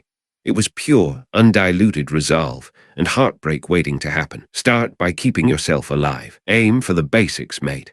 We came to the town under the first purple folds of dusk. Fear was everywhere. Drawn shutters, lamplit shadows, the uneasy hush that comes only when people know, deep down, that the monsters are real and the doors won't save them. I catalogued the scent in my memory. This world ran on that odor. "Atmosphere," I muttered. 10 out of 10. Creepy as anything. Tanjiro, meanwhile, was on the hunt, head whipping about, nostrils flaring, jaw set. It was almost comical, if you ignored the context. "This is more than just blood," he whispered. "Rot, oil, like the bottom of a black pond, not like the hand demon, but close." I nodded. "I'm mostly getting dank and old timber. Lead on, bloodhound." The first witness was there at the edge of town, a young bloke, half-eaten by grief, making circles in the mud as if he could wear a groove through to some happier reality. That look, I knew it, saw it in mirrors enough, after my own disasters. Tanjiro approached. This was the bit I hated, when things got tender. Words, feelings, guilt. "Excuse me." Tanjiro began with a gentleness that would have made angels weep. The man, Kazumi, glared. "What do you want? Can't you see I've lost?" "You lost someone," Tanjiro said, and just like that, the dam broke. Everything poured out. Satoko, his fiancée, gone in the blink of an eye, vanished more thoroughly than breath in frost. I watched the kid listen, really listen, the way few ever do. "I'll find her, I promise." I slid forward. Enough heartbreak for one night. Where did she vanish? We went to the spot. A dark, slick stain on the cobbles beneath a paper lantern, the town's little memorial to terror. Tanjiro sniffed furiously, practically crawling around the stonework. "It's here, the scent's thickest here, but it doesn't trail away. It just stops." I squatted, rubbing a finger over the stain. It wasn't blood. Too slippery, too cold. "A portal," I muttered, more to myself than anyone. "What?" Tanjiro stared. "He's not walking. He's diving in and out through puddles. Portals. Not sure." I wiped the gunk from my glove. "Classic coward. Only comes out at night." We wait. "Kazumi, go home and lock up. We'll handle the rest." Night crept in, cold and patient. These stakeouts always give me too much time to think, not enough time to eat. I was perched up with my coat against the world, rebellion slung behind, scanning the alley's darkness. Tanjiro was doing his damnedest to pass for normal below, which, for him, meant looking like the world's worst pickpocket. "Kid," I hissed, You look dodgier than a 3-quid watch. Loosen up. Sorry, Dante-san, came the too loud reply. A watchman passed with his clappers, and the town's gloom grew just a little heavier. Then, like a punched lung, the stench arrived. A swampy, rotten gust that prickled the back of my tongue. I've got it, Tanjiro called, bolting for a side street. I was airborne in a heartbeat, leaping over chimneys, landing with a rolling thud at the end of the winding alley. Below, a girl's scream. A black, oily puddle spread across the ground. She was sinking into it, terror wide in her eyes. No, Tanjiro bellowed, brandishing his new blade. Water breathing, second form. Water wheel. He crashed down, his blade arcing, meeting something solid within the ink. Blood spattered, something shrieked. A severed demon arm flopped out of the shadows. The creature erupted, a hideous monstrosity of pale green skin and a smile full of fangs, leering through a split in reality itself. She's mine, it howled, delighting in the chase. All the sweet 16s in this town are mine. It yanked the girl under, vanishing into the dark. But Tanjiro, because he's equal parts brave and mad, dived in after. For a breath, all was quiet. Then I landed, boots meeting wet stone. He jumped straight into a demon's portal. Good grief. Utter lunatic, I groaned, stamping the ground. The smell hit me a second later, from behind. Another portal irised open in the wall. Did you think that was all of me? Sneered the first demon, with 2 more twins emerging, slick, identical monstrosities. Split yourself into 3. How original, I retorted, drawing rebellion. Let's see who fancies a dance first, shall we? They hissed and spat, popping in and out of walls and flagstones, one circling round where Kazumi, the idiot, had crept back behind me. One lunged for the boy. I flashed forward, trickster style, boot connecting with his chest just in time, flinging him from harm's way. The demon's claws scraped nothing but empty air. In the next heartbeat, I heard them fuss over something in the street. The box, the one Tanjiro had left. There's something inside. It smells precious. A claw raised, K-thump. The box's lid kicked open, hurled off its hinges. Nezuko Kamado unfurled herself, no longer small, tall, hair wild, eyes burning. She glanced at Kazumi, at the demons, and her mind slotted each into its right place. Humans are family, all demons foes. She leapt, no sword, no hesitation. Her kick cracked a demon in half, sending it smashing through the alley wall, ribs shattered. Another tried to sneak her, diving from a portal. A bullet from ebony caught its shoulder, spinning it away. Nezuko was upon it in a flash, fist a blur, sending it doubling over, spitting black ichor. She's got this, I murmured, holstering my pistols. I scanned for the kid. Splash! Tanjiro burst from a jet of black water, soaked to the bone, but blade high. He was hauling the ugliest of the demons out by its neck, a tattered pink ribbon clutched in his fist. You monster! The pain in his voice scoured the stone. He inhaled, drawing on all that mountain-taut focus. The demon gurgled, roaring about territory. 8th form, waterfall basin.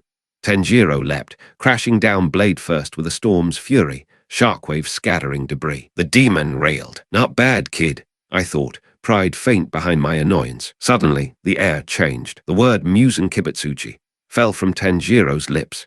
Inquiry, accusation, the whole damn world behind it. Every demon froze. The stench of real terror, world-ending, bone-deep fright, hung like smog. He'll kill me, the main demon writhed. Fear is it? I mused out loud. Fear's messy, power's cleaner. Tanjiro struck, 2nd form, water wheel. His strike was precise, deadly, absolute. 3 heads hit the cobbles. The silence that followed was the kind of peace you find only after war. The sun was rising. Nezuko backed into her box as the light crested the alley roofs. Kazumi stared, unable to process comfort or loss. Where's Satoko? Did you save her? He pleaded. Tanjiro, mired in filth and truth, handed him the blood-soaked pink ribbon. I'm sorry. This was all I could save. Kazumi crumpled, grief convulsing his whole body. How would you know, boy? What do you understand of loss? But Tanjiro stood his ground. I do. My whole family. I understand grief. But you must carry on. You must live. The words, ragged and gentle, filled the cold morning. Damn kid, I thought again. He's not just a fighter. He's a survivor, and he's pulling others up with him. The crow arrived, its voice heroically unsympathetic. Go to Asakusa. Demon, go now. Tanjiro sighed. I, for one, grinned. Tokyo, at bloody last. Lights, beer, neon, maybe a pizza. About time this trip turned civilized. I was wrong. Tokyo was not civilized. It was outright chaos. Lights everywhere, noise bouncing off steel and glass, packed trains shrieking past in a fog of steam. Tanjiro looked ready to faint. "It's modernity, kid," I muttered. "Embrace the horror. Now, where's the nearest noodle stall?" Halfway through my own bowl, Tanjiro froze, war paint draining from his face. His eyes bulged. "That scent," he whispered. "It's him." My hand fell to rebellion. "Musen, here!" Tanjiro exploded from his seat. I cursed, jammed coin on the counter, sprinted after. Through crowds, through noise, we ran. Musen's scent, the odor of cold arrogance, a black hole in the city. We found him, suited, dapper, arm in arm with a wife, a daughter's hand in his. To the world, a model father. To us, the darkest truth walking. Tanjiro reached for his sword. "Not here," I hissed, grabbing his elbow. Musen smiled. "Do we know you, young man?" The edge in the question sharp enough to cut through marble. Then he moved. So quick, so careless. It was almost comedic. His hand brushed a stranger's neck. A nail black as sin sliced a fraction of a second. Then he turned, family in tow. "Let's go, dear. Seems some folk are upset." Before we could react, the man began screaming, body twisting, teeth lengthening. Demon transformation in public. The crowd exploded in panic. Tanjiro hesitated, torn by vengeance and duty. "Kid," I shouted, rushing forward, flattening the new demon with the broad of my blade. "He's gone. New problem sorted." So there we were. Two hunters, trapped in a churning sea of mortals, with monsters in their midst, and the king of all bastards vanishing into the crowd. All plans, all certainties, melted away, smothered by the blinding lights, the chaos, and Musen's cold, vanishing smile. The hunt, our war, had just begun anew. Chapter 06. Hell and back. With relatives, the chair scraped against the old wooden floor. It was a sharp, ugly sound, like a nail being dragged across a coffin lid. It cut right through the consuming quiet of the mountain night, a quiet so thick you could almost drown in it. The kid sitting opposite me, Tanjiro Kamado, didn't so much as flinch. He just watched me. His eyes, a deep, honest maroon, were sober, steady, and far, far too old for a face that young. You don't get eyes like that without seeing things you can't burn away. Across from him, his sister, Nezuko, was a silent, watchful bundle curled by the cold hearth. She was a paradox, all bundled up in a pink kimono, her bamboo muzzle catching the faint, silver wash of moonlight that spilled through the hut's single, paper-thin window. The place smelled of damp earth, old pine, and something faint but sharp underneath it all. Something metallic. Blood. It was a clean, biting cold, the kind that got right into your bones, a world away from the damp, rotten city chill of red grave. My leather coat, usually a second skin, felt too heavy, too loud. I'm a city guy. I thrive on noise. Sirens, traffic, jukeboxes, the screams of demons. This absolute silence was unnerving. I slouched into the chair, the wood groaning in protest, and my boots found their way onto the rickety table between us with a familiar, disrespectful thud. The silence stretched. It was a loud silence, filled only by the whisper of wind through the ancient, towering pines outside, and the occasional creak of the old hut settling into the cold. "Right," I said. My voice sounded rough, like gravel underfoot. "Where were we?" Tanjiro just kept watching, patient, waiting. This kid wasn't scared. He was assessing, weighing me up. It was unnerving. People are supposed to be terrified, or at least impressed. This kid just looked determined. I scrubbed a hand over my face, feeling the weight of every mile, every scar, every lifetime pressing down. How long had it been since I'd landed in this mess? Days, a week. Time ran funny when you were cut off from everything you knew, everything that made sense. And these kids, they'd found me. Or rather, he'd found me, moments after I'd landed face first in a snowdrift. He tried to slay me, even, pulled that black sword of his, and came at me with all this fancy water-breathing nonsense. Then he didn't. He stopped. He smelled something, he said. "You smell different," he'd said, his sword still raised, his voice cautious. "Not like the others. You smell human and sad." Kid had one hell of a nose. "Look," I sighed, dropping the act. The whole wacky woohoo pizza time performance. It felt flat here. Disingenuous. Wrong. This kid's sincerity was like a spotlight, and I felt like a clown standing in it. "You've been good kids. Haven't tried to stick me with that fancy water sword again since our little misunderstanding. I suppose you want to know what a guy like me is doing in a place like this. Why I'm here and not wherever here isn't." I pointed a thumb at my own chest. "And what's the deal with, well, this?" I let a flicker of red demonic energy crawl over my knuckles. Just a spark, not enough to spook them, just enough to make the point crystal clear. The light danced, painting the small room in a hellish, flickering glow. Tanjiro nodded. Just once, solemn as a funeral. I let out a breath I felt like I'd been holding since I'd crashed into their world. It's a long story. You got a minute, or a lifetime. My gaze drifted to Nezuko. She was watching me too, her pink, slit-pupiled eyes not hungry, not feral, just curious. Trapped. I'd seen trapped before. I know that look, that I'm in here, and I can't get out look. It's the look of a cage. I know cages. I've lived in one my whole life. I get it, you know, I said, my voice quieter than I'd intended. I gestured from him to her, with my chin. The sibling thing, the all or nothing of it. Having a demon for a sister. Trust me on that.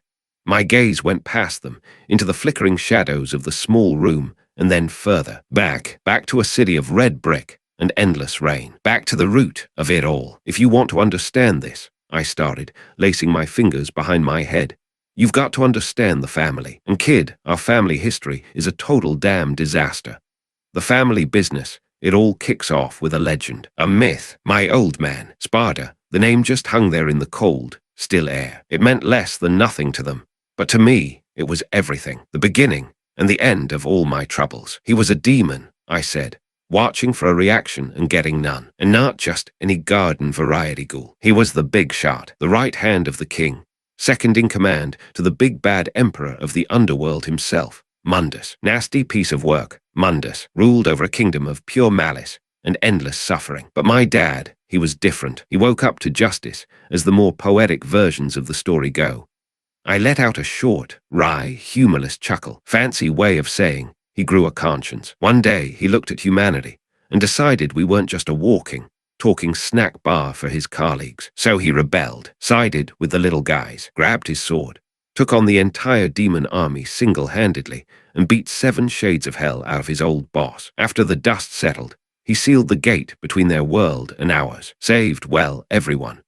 I leaned forward, my voice dropping, tapping the rickety table with a single finger for emphasis. But here's the key part of that story, the bit that changes everything. He didn't just save humanity. He fell for one of them, a woman named Eva, my mother. This part was always harder. The easy, flippant mask always slipped here, no matter how hard I tried to hold it in place. She was everything, I murmured, the words feeling small and inadequate. She wasn't a warrior. She wasn't magic. She was sunshine, pure and simple. The kind of person who'd see a half-drowned demon spawn like me or my brother, and instead of running for the hills, would get a blanket and make some hot chocolate. She was the reason, the thing that made him choose us over them. The thing that made him, well, not quite human, but close enough. The thing that made us passable.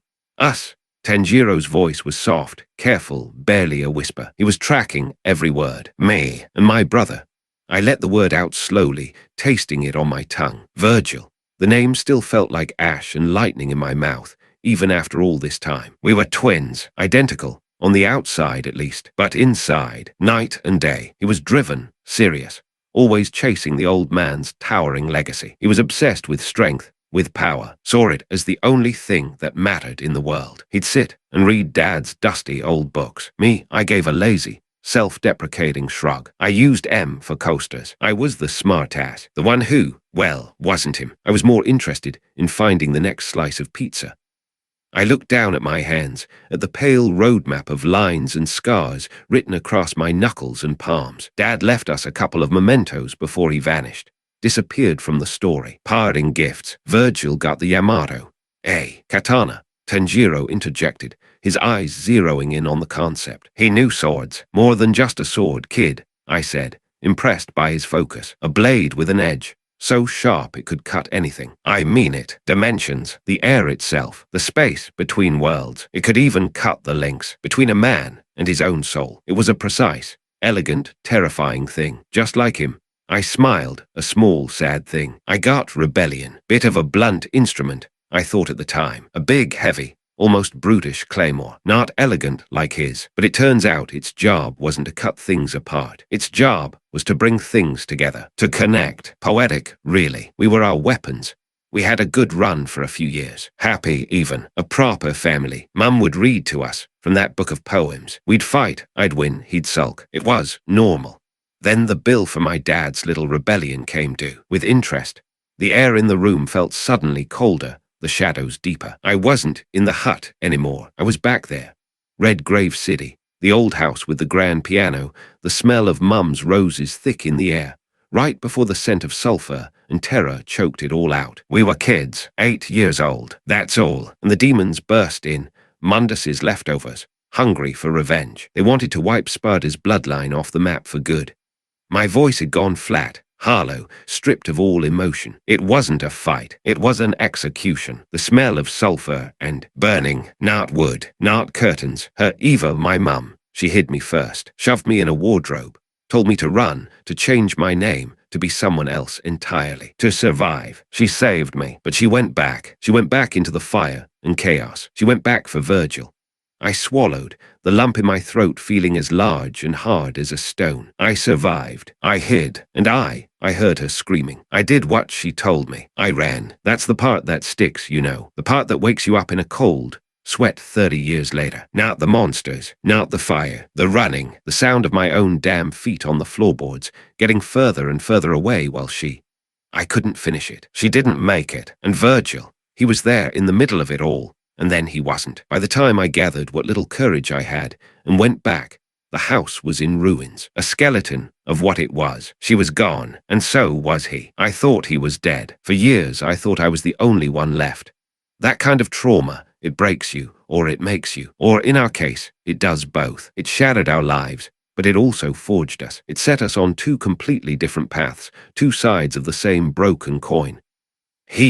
I said, jabbing a finger into the air for emphasis, convinced himself that our human side, the part that came from our mother, was a weakness. That caring, that loving, was a liability. He blamed himself for being too weak to save her, and he blamed his humanity for that weakness. So he spent the rest of his life chasing the one thing he thought would fix it. Power, the old man's power. His entire existence became a relentless, obsessive, bottomless, gaping need for it.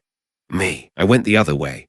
I gave them my best broken-down salesman smile, a brittle, cracked thing. I took her side of the argument. I embraced the human part. I hunt the bastards that killed her, set up a little shop. Devil may cry. The neon signs always flickering. Devil may see on a good day. The jukebox is busted. The pool table's got a permanent tilt. And I'm pretty sure the mountain of old pizza boxes in the corner has declared itself a sovereign nation. We take any job, as long as it involves punching a demon squarely in the face. Barely pays the bills, always in debt up to my eyeballs. But hey, it's a living. I'm sorry, Tanjiro whispered, and the raw, unvarnished sincerity in his voice nearly broke the dam I kept locked inside me. It was so clean. Don't be, I snapped, maybe a little too harshly. I softened my tone. It's just the prelude, the previously on. The real story, the one that explains why a guy like me ended up in a world like this. That's much more recent. That's the one you really need to hear. The job business was slow. And when I say slow, I mean dead. As in, using my sword to pick the lock on the power box dead. I was flat broke, living on yesterday's pizza, and that was a good day. And then, right on cue, as if summoned by the sheer desperation of my finances, he walks in.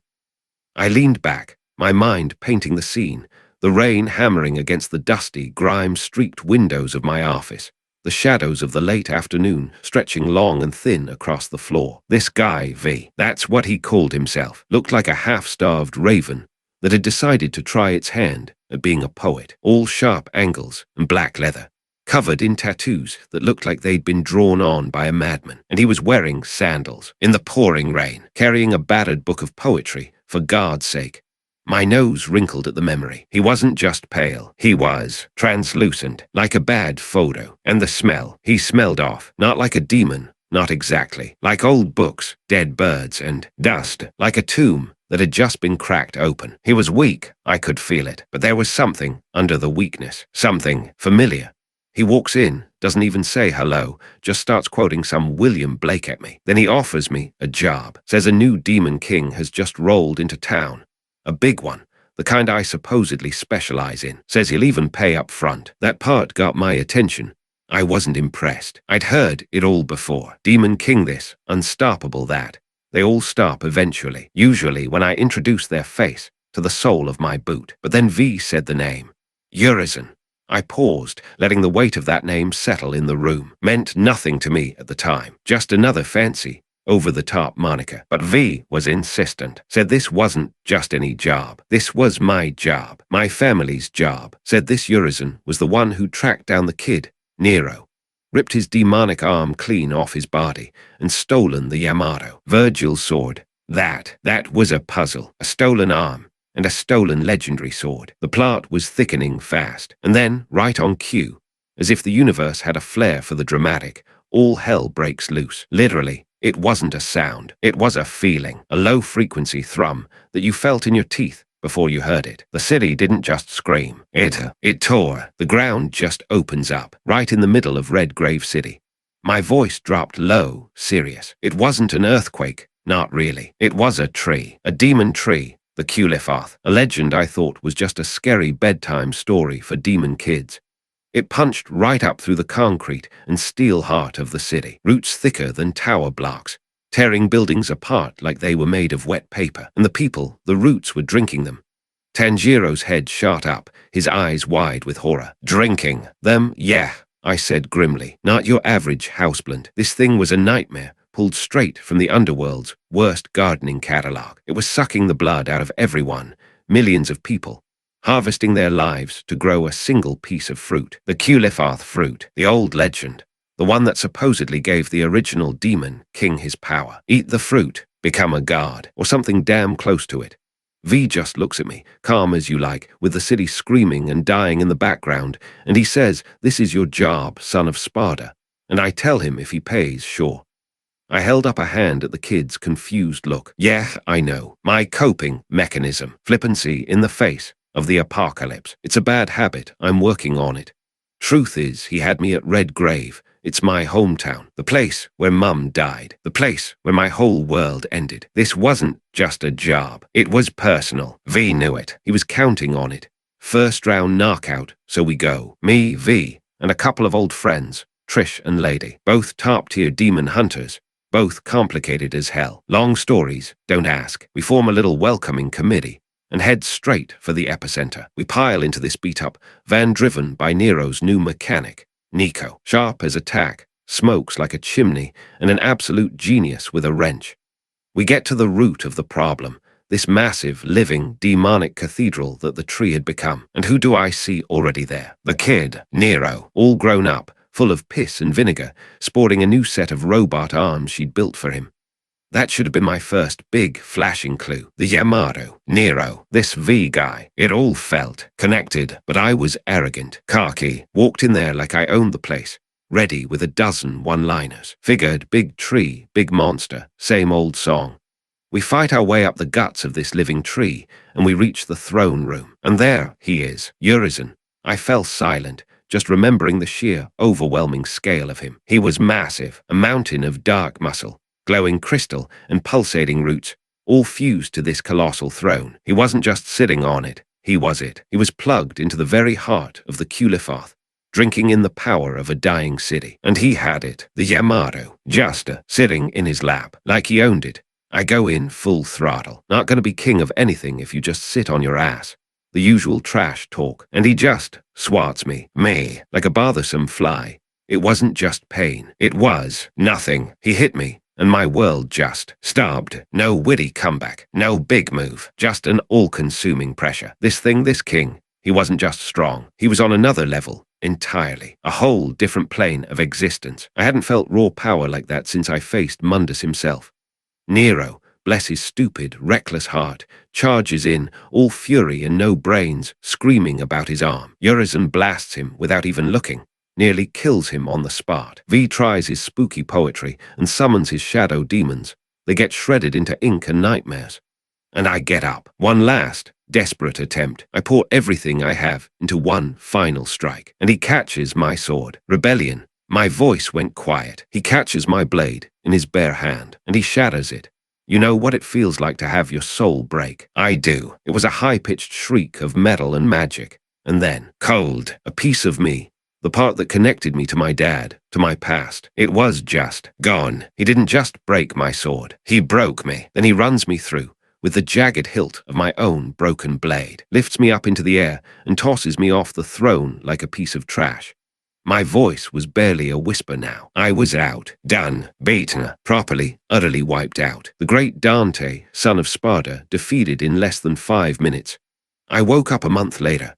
Waking up to a mess a month, I repeated, the word tasting foul. The coma. It was quiet, dark, drowning in my own past. Dreams of Mum, of Virgil, of running, always running. I was marinating in my own failure. Turns out, Urizen had planted me in the roots of the Culifarth like a seed. My blood. My father's blood. Being used to fertilize the damned tree. But V had done something clever before I passed out. He'd taken my father's other sword, the devil sword Sparda, which had been dormant, and stabbed it into my chest. A desperate move to hide my presence, to cloak my life force from Urizen.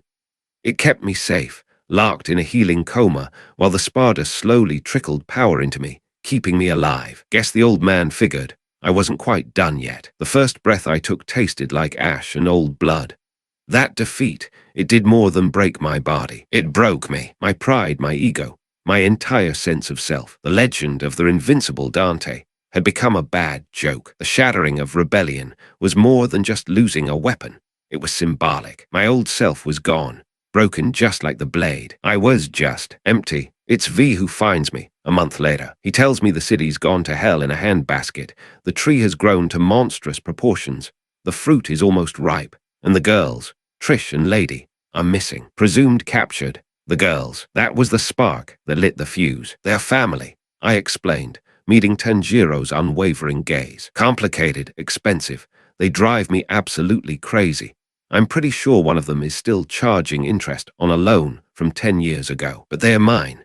This stopped being about a job or even about my own bruised ego. This was a rescue. A trip down memory lane I couldn't sit still anymore. A restless energy, a phantom echo of that rage, surged through me. I stood up and began pacing the small, claustrophobic room. So I start the climb again, back up that God-forsaken tree. But this time, I wasn't cocky. I wasn't arrogant. I was pissed. This time, I wasn't just fighting. I was hunting. And I started collecting.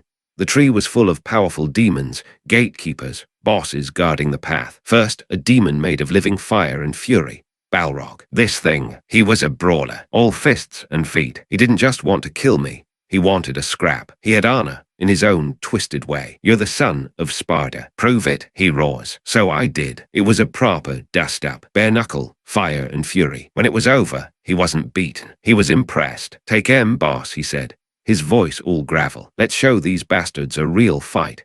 A demon with class, rare. Then an ice-bound hellhound, King Cerberus. 3 heads, one of fire, one of ice, one of lightning. 3 attitudes, all of them crap. You are not our old master, they snarled. No, I said, I'm the new one. It wasn't a brawl, it was a test. A dance, took a bit of fancy footwork, but they got the message. Became my new favorite toy, a set of nunchaku that could transform into a bow staff or a 3-section staff, each with its own elemental power. But then, my pacing stopped. It got dark, personal. I found this thing, this biomechanical nightmare, on a motorbike. It was a hulking knight, made of twisted metal and crackling electricity. And I hear a voice. Trish, he'd used her, turned her into a battery, a living engine for this. This bike, the rage, it was cold. I wasn't just fighting, I was executing. I ripped her out of that demonic engine. And when the demon, Cavalier Angelo, stood up to fight, I tore it apart, kept the bike. It splits into 2 giant, roaring chain-tooth swords.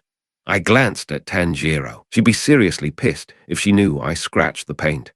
The joke landed with a heavy thud in the silence. His eyes were wide, with a familiar, sickening horror. He used her, like a thing? Yeah, I said, my voice hard as iron. He knew exactly what that felt like. It was a bridge of shared trauma between us. And Lady, I continued, same story, different monster. He trapped her inside a flying demon called Artemis, turning her into its power core. She was a living battery for this cold, flying thing, firing lasers, all intruder.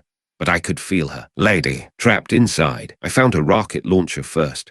Kaylina Ann, named after her mother, her legacy. Then I found her, trapped inside that hellish machine. I freed her, and I kept both launchers, for good measure. Double the fun.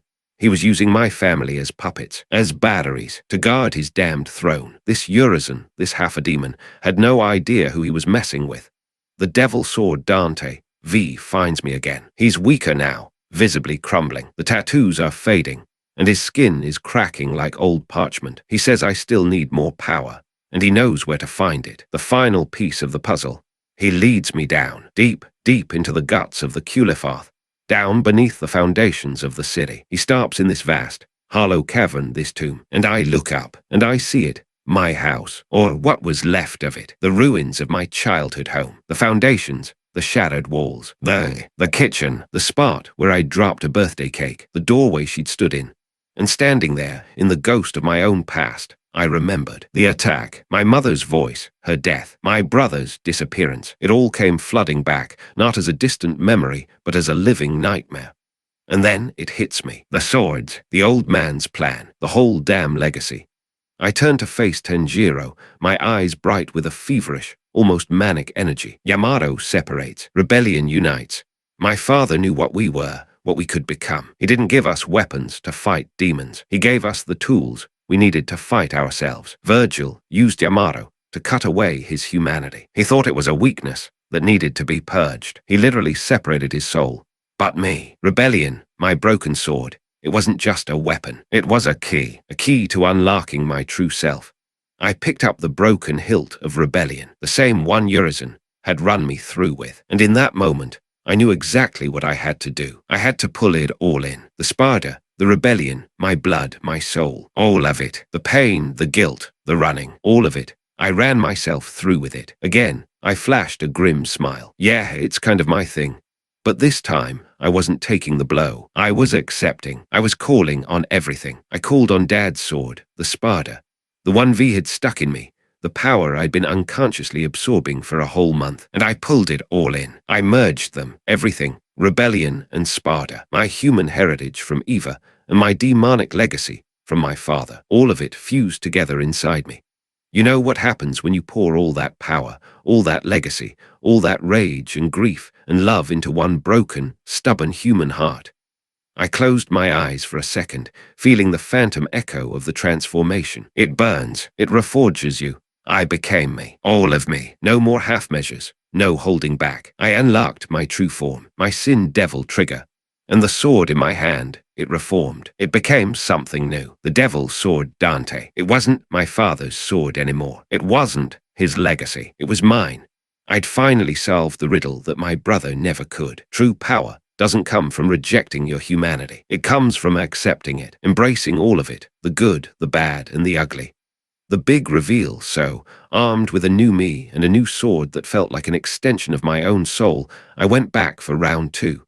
I climbed that tree in record time. I could feel it, the power singing in my blood, eager to be unleashed. I reached the throne room, and this time, he stands up. He'd eaten the fruit. He was stronger than ever, a self-proclaimed god.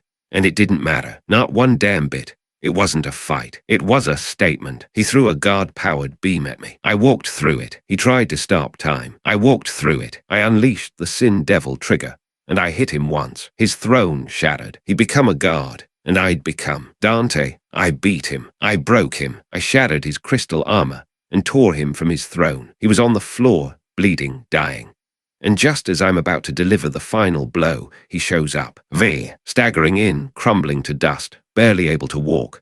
And he confesses the whole sordid story. My voice went dead flat. Urizen is my demon half, and I am his human half. We are Virgil. The room was utterly silent. Even the wind outside seemed to hold its breath. It wasn't a shark. Deep down, I'd known. The way he walked, the poetry, the damned hair. It all screamed Virgil. But hearing it, I wasn't fighting some new demon king. I was fighting my brother, or half of him at least, the half that was pure ambition and craving for power, his demon heart given monstrous form. And V was everything else. His humanity, his memories of our childhood, his frailty, his guilt, his regret, all of it bound up in a dying, crumbling body. Virgil had crawled his way back from the pits of hell after his last defeat, his body literally rotting, dying. So in a final, desperate, suicidal gamble for power, He used Yamato on himself. He split his soul. V knew he couldn't win. He knew he was dying from the moment he was created. He needed Urizen to be weakened enough, and he knew only one person in all the worlds could do it. He hired me to kill himself, to kill his other half. Also, he could become whole again. The ultimate suicide by cop, or suicide by brother. V walks up to the broken Urizen, smiles this sad, broken little smile, and stabs him with his cane. And they merge, a blinding white light, a scream that was two voices at once. The light fades, and there he is, white hair slicked back, wearing that familiar blue coat, holding the Yamato. Whole, healthy, and smug. My brother, Virgil, back from the dead. Again, the family reunion. So there we are, at the top of the world, standing on this God-forsaken tree. The city below is in ruins. The gate to hell is still gaping wide open, and the world is generally going to shit. And what does he want to do? The one thing we've always done.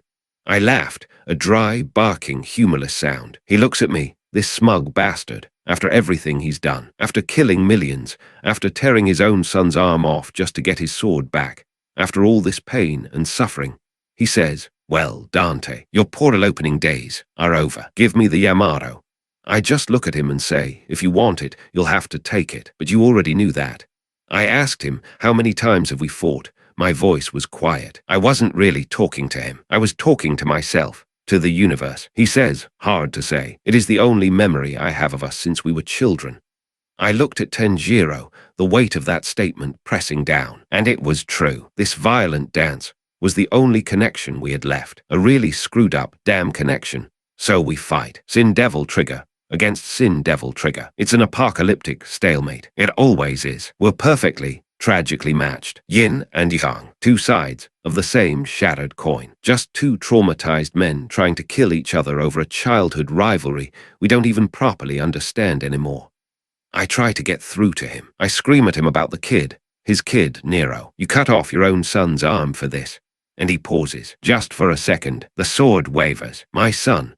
Then his face hardens again. The mask of power slamming back into place. My son means nothing to me. He didn't get it, or he couldn't let himself get it. He was still lost, still trapped in that lonely, pointless quest for power.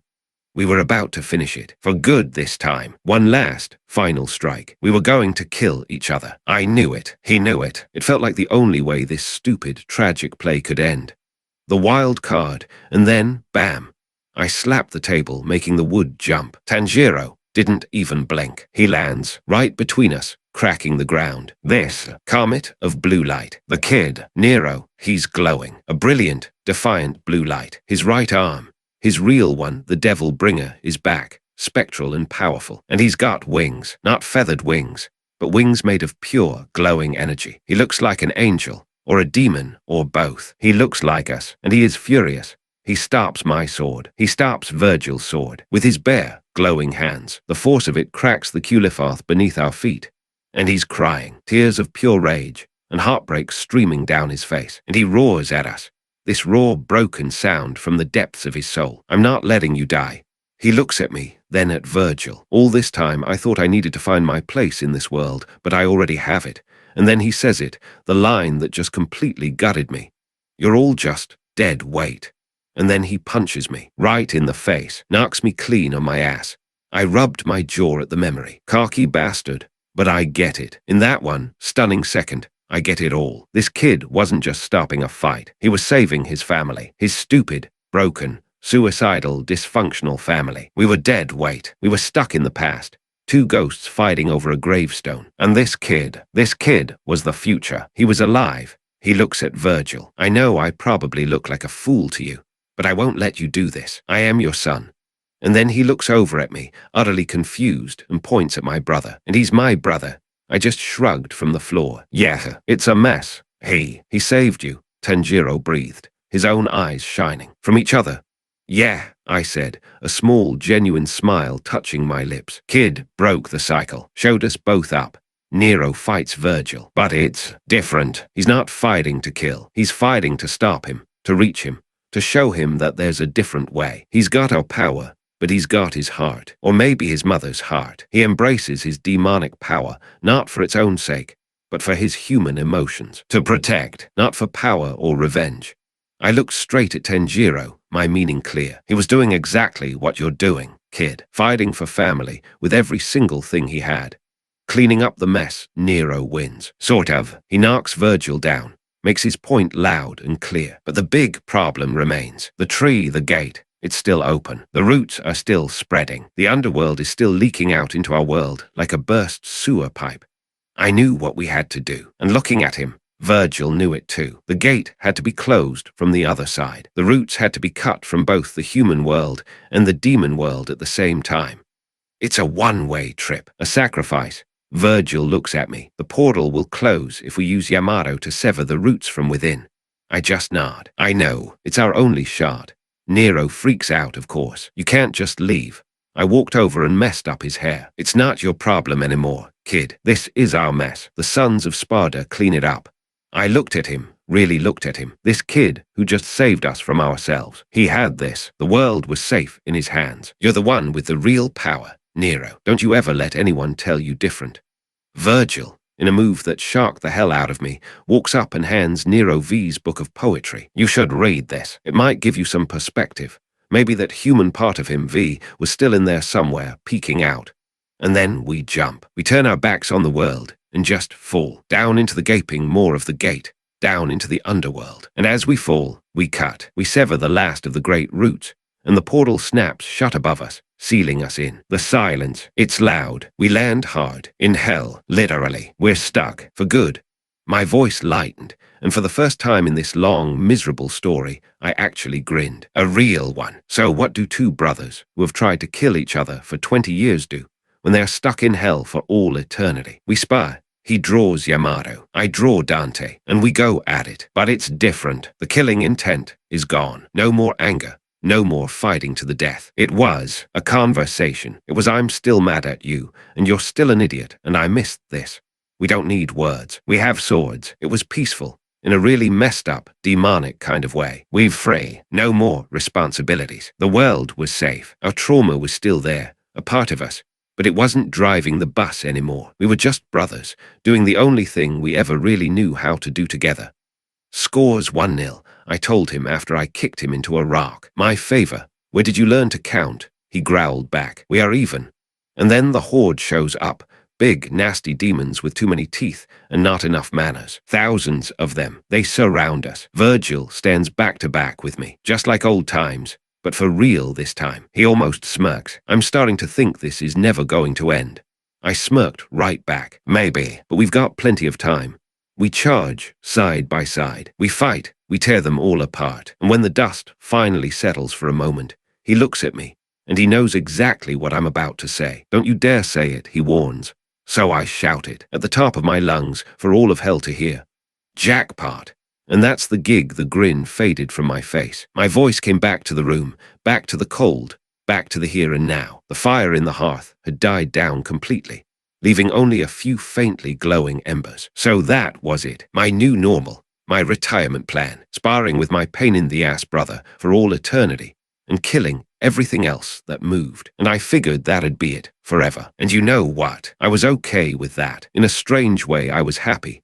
And then I wasn't. 1 minute I was there mid-stinger. Had him dead to rights. He was bringing Yamato up for a block. And then, it wasn't a pull. It was a shattering. Like the world broke. It wasn't a portal. It was deletion. The sound wasn't a sound. It was the absence of it. The sulfur and fire were gone. Ripped away. Replaced by cold, pine, snow, quiet.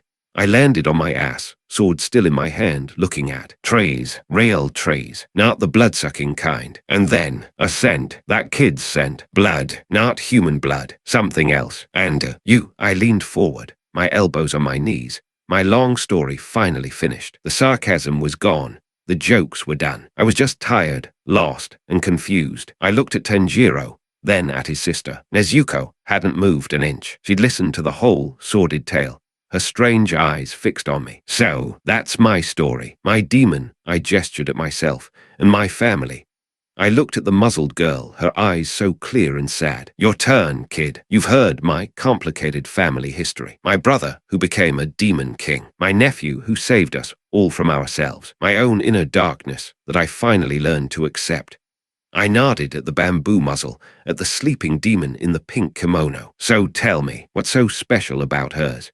The other side of the coin, the silence that followed my question, was different. It wasn't empty anymore. It was full of everything. My whole ridiculous, blood-soaked life was laid bare on that rickety table, right next to my boots. Tanjiro didn't answer right away. He just looked, first at me, his gaze filled with a kind of profound, aching empathy that I hadn't earned. Then he looked at Nezuko. His expression softened in a way that just gut-punched me. It was pure, unfiltered love, the kind my mother, Eva, had, the kind Nero had shown when he threw himself between me and Virgil. It was the real thing. "You smell," he said, his voice quiet but sure, like lightning and old leather. "And grief. But it's not the same. Your demon smell. It's different from hers. It's always been there. Hers is new. It's a wound." I raised an eyebrow. "You get all that from your nose. Kid, you could make a fortune in, well, I don't know what, but something." He gave a small, sad smile. "It's how I know things. It's all I have left." He took a deep breath, the kind you take before you dive into cold water. "What's so special about Nezuko?" He repeated my question, his voice hardening with a resolve that was almost terrifying. "She's my sister. That's what's special. But I know what you're asking. You're asking why I..." He started, his gaze dropping to his own hands, calloused from work I couldn't even imagine. "We didn't have a grand legacy. No legendary father. No magic swords. Not like yours. We were simple. We lived on the mountain. I was a charcoal seller." I blinked. "A charcoal seller? Yes. I'd go down to the village, sell our charcoal, and buy food. We didn't have much, but we had everything. We had each other, my mother, my younger brothers, my younger sisters. We were happy." I knew that word, and I knew the but that was hanging in the air. "One day," he continued, his voice going a little flat, just like mine had, "I went down to the village. I stayed overnight. An old man, Saburo, warned me. He said, demons come out at night." "Sounds like a smart man," I muttered. "I thought it was just a legend, a story to scare kids." He closed his eyes. "When I got back the next morning, the first thing I smelled was blood." My gut tightened. "Kid, it was so strong. The snow, it was red." I ran. His voice broke just for a second, and he clenched his fist. "I ran, just like you did. But I wasn't running away. I was running too." He looked up, and his eyes, damn his eyes, they were burning. He'd killed them all. My mother, my brothers, my sister, slaughtered, like animals, in our own home. "The same story," I whispered. "Different monster."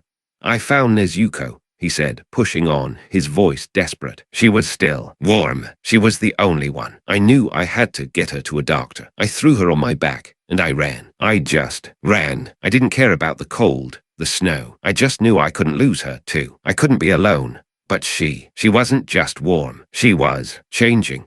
He described the trek down the mountain, the snow whipping around them, his lungs burning. "And then, the change." He described Nezuko waking up, but not as Nezuko. Her eyes were wild, fangs out, snarling. "A demon. She attacked me," he said, shame and horror warring in his voice. "Her own brother." "She was a noob," I said, trying to cut the tension. "Probably confused. Hungry, she was." Tanjiro agreed. "But then, something happened. I was trying to fight her off, holding an axe between us, and she started to cry. She was still in there, and just as I realized that, he showed up. A demon slayer. His name was Jiu Tomioka. He moved so fast, I didn't even see him. One second I was holding Nezuko, the next he had her, his sword at her throat. A demon slayer, I thought. So this world fights back. Organized. Good. He was going to kill her. He said it was his job, to kill demons. Tanjiro's voice was raw. I begged him. I got on my knees, and I begged him not to. I told him she hadn't killed anyone, that I'd find a cure. I leaned forward. "A cure? You think you can cure this?"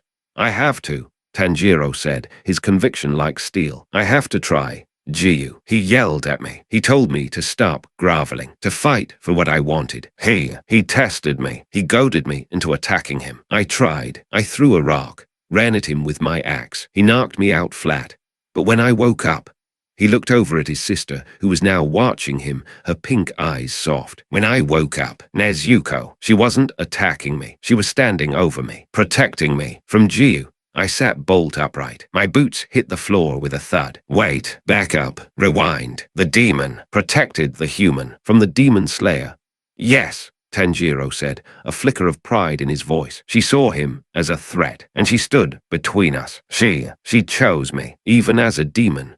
I stared at the girl, Nezuko. She just blinked at me. Well, I'll be damned, I breathed. A demon with willpower. A demon who puts family first. That's not just special, kid. That's impossible. In my world, the second you turn, you're gone. The monster wins, every single time. Not Nezuko, Tanjiro said, his voice full of a love so strong it was almost a physical force. She's different. So what happened? This Jiu guy just let you go, let you walk off with a demon.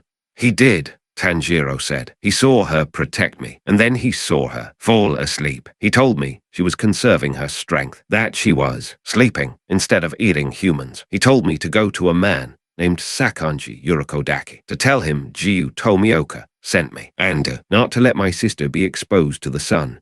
Sunlight, huh? So they're like old-school vampires. Got it. So you're a demon slayer in training. I am a demon slayer, Tanjiro said, and the quiet dignity in that statement hit me harder than any boast. I passed the test. I joined the Demon Slayer Corps. I hunt demons, but I'm doing it for 2 reasons. Let me guess, I said, leaning back and crossing my arms. Revenge and the cure. Yes, the demon who killed my family, the one who turned Nezuko. He has a name. Tanjiro's face went dark. The temperature in the room seemed to drop 10 degrees. The kid's scent, even I could feel it. It turned sharp, bitter, like burnt ozone and rage. Musen Kibutsuji. Musen Kibutsuji, I repeated. Sounds like a bad brand of tea. So he's your Mundus, the big bad, the one who started it all. He's the first, Tanjiro said, his hands clenched so tight his knuckles were white. He's the one who makes the others. And I will find him. I'll get his blood, and I will find a way to turn Nezuko back.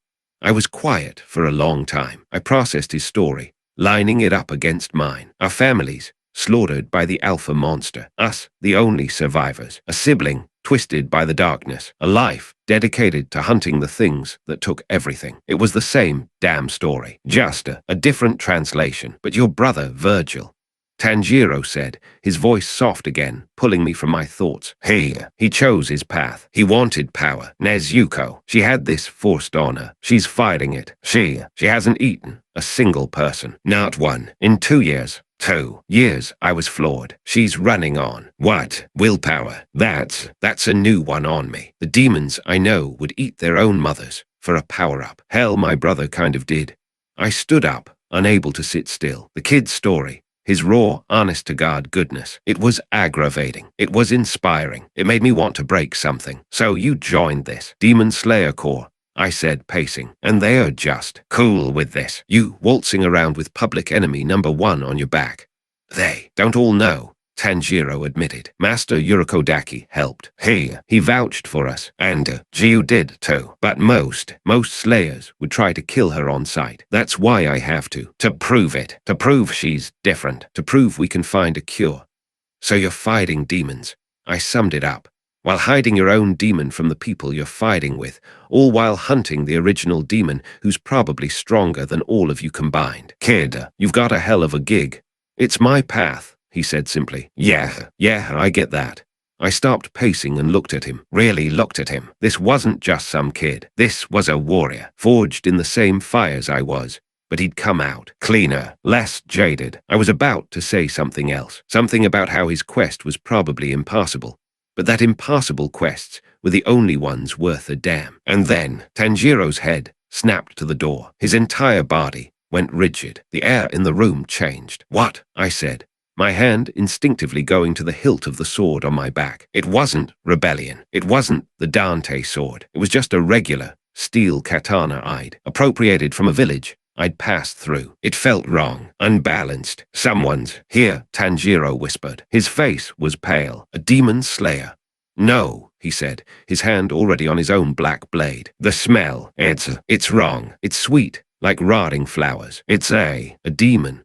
As if on cue, a heavy, wet thud hit the side of the hut, shaking the whole structure. Something was outside. Something big. Another thud. This one against the flimsy door. Nezuko, Tanjiro yelled. The girl, who had been half asleep, was instantly awake. She scrambled out of her corner and stood in front of Tanjiro, her small hands balled into fists, a low growl rumbling in her chest. "Well now," I said, pulling the unfamiliar sword from its sheath. The sheen of steel was sharp in the small space. A slow, wide grin spread across my face, the first real one since I'd landed in this frozen hellscape. "You're a hunter. I'm a hunter. Looks like the work just came to us." The door didn't just open. It exploded. Wood splinters and snow blasted into the room. Standing in the fractured frame, silhouetted against the moonlight, was a thing. It was huge, at least 8 feet tall, with skin like wet clay and too many joints in its arms. Its head was small, almost an afterthought, but its mouth split its torso wide open. A gaping, vertical grin filled with teeth like broken glass. "Food," it hissed, the sound like steam from a broken pipe. I smell 2 humans. And a traitor." Its eyes, 6 of them, all different sizes, swiveled and focused on Nezuko. Tanjiro didn't hesitate. "Nezuko, don't let it get near Dante." He's what, kid?" I laughed, rolling my shoulders. "The guest. Don't worry about me." Total concentration, Tanjiro breathed, and the air around him changed. It wasn't just a kid with a sword anymore. It was something else. Water breathing. 4th form. He moved. He didn't just run. He flowed. He shot across the small room like a bullet, and for a split second, I swore I saw a dragon made of water roaring around him. His blade cut through the air in a graceful, perfect arc, striking tide. The demon was fast, though. It brought up one of its long, jointed arms to block. Tanjiro's blade hit the bone with a sickening clang and sparks flew, but it didn't cut through. Weak slayer," the demon roared, and its other arm, the one I hadn't been watching, whipped around like a scorpion's tail, a long, bony spike shooting from its wrist. It was aimed right at Tanjiro's exposed back. "Kid, left," I yelled, already moving, but I wasn't fast enough. HMMMPH. A pink blur shot past me. Nezuko. She'd gone from a small, sleeping girl to a full-grown thing in a heartbeat. She was taller, her horns were out, and those vines were covering her skin. She didn't have a sword. She didn't need one. She met the demon's spike with a flying kick. The impact shook the hut again. It was a clash of raw, demonic power. Nezuko's little leg met the monster's arm, and there was a sharp crack. The demon's arm spike shattered. "Gra, you filth! You betray your own kind!"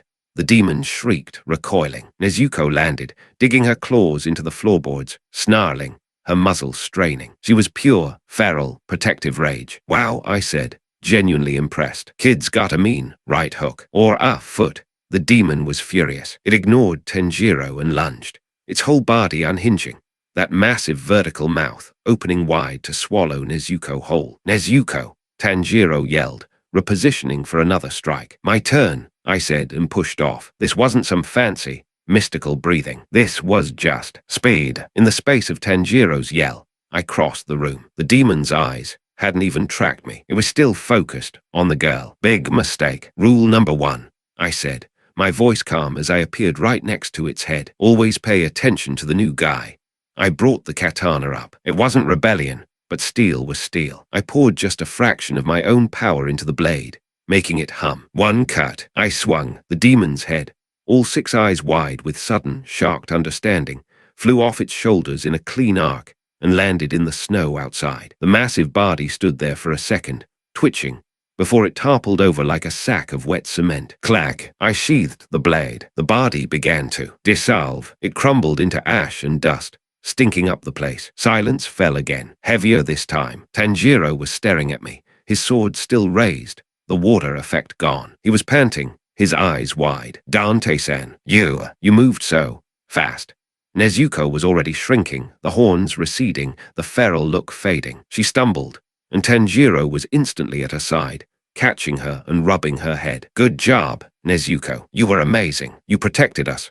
She just hummed and leaned into his hand. I looked at the dissolving pile of ash. "So, that's what we're up against, huh? Ugly sucker. 0 personality." Tanjiro looked from the ash to me, his mind clearly racing. You're like me. You hunt them."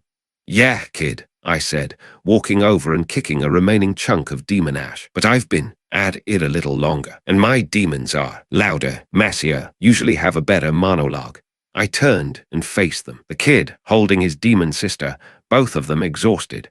Both of them still breathing, still fighting. My story, his story. They weren't just similar, they were the same. We were two guys who'd lost everything to the darkness and had decided to spend the rest of our lives kicking its ass, all because of family. He was just better at it, more pure. Nero had saved me from Virgil, but Tanjiro, he was trying to save his demon. A new, crazy, impossible, stupid idea started to form in my head, the kind of idea that usually gets me into a world of trouble. The best kind of idea. I was stuck in this world. No Virgil, no Nero, no Sharp, no pizza. But here was a kid with an impossible quest. Here was a world full of monsters that needed killing. And here was a big bad, Musen Kibutsuji, who sounded like he really needed to be introduced to a very large sword. I looked at Tanjiro, who was carefully helping Nezuko back to her corner. "So," I said, stretching my arms over my head with a loud crackle of joints. "Let me get this straight. You're hunting the guy who started all this. You're protecting her from, well, everyone. And you're looking for a cure that might not even exist."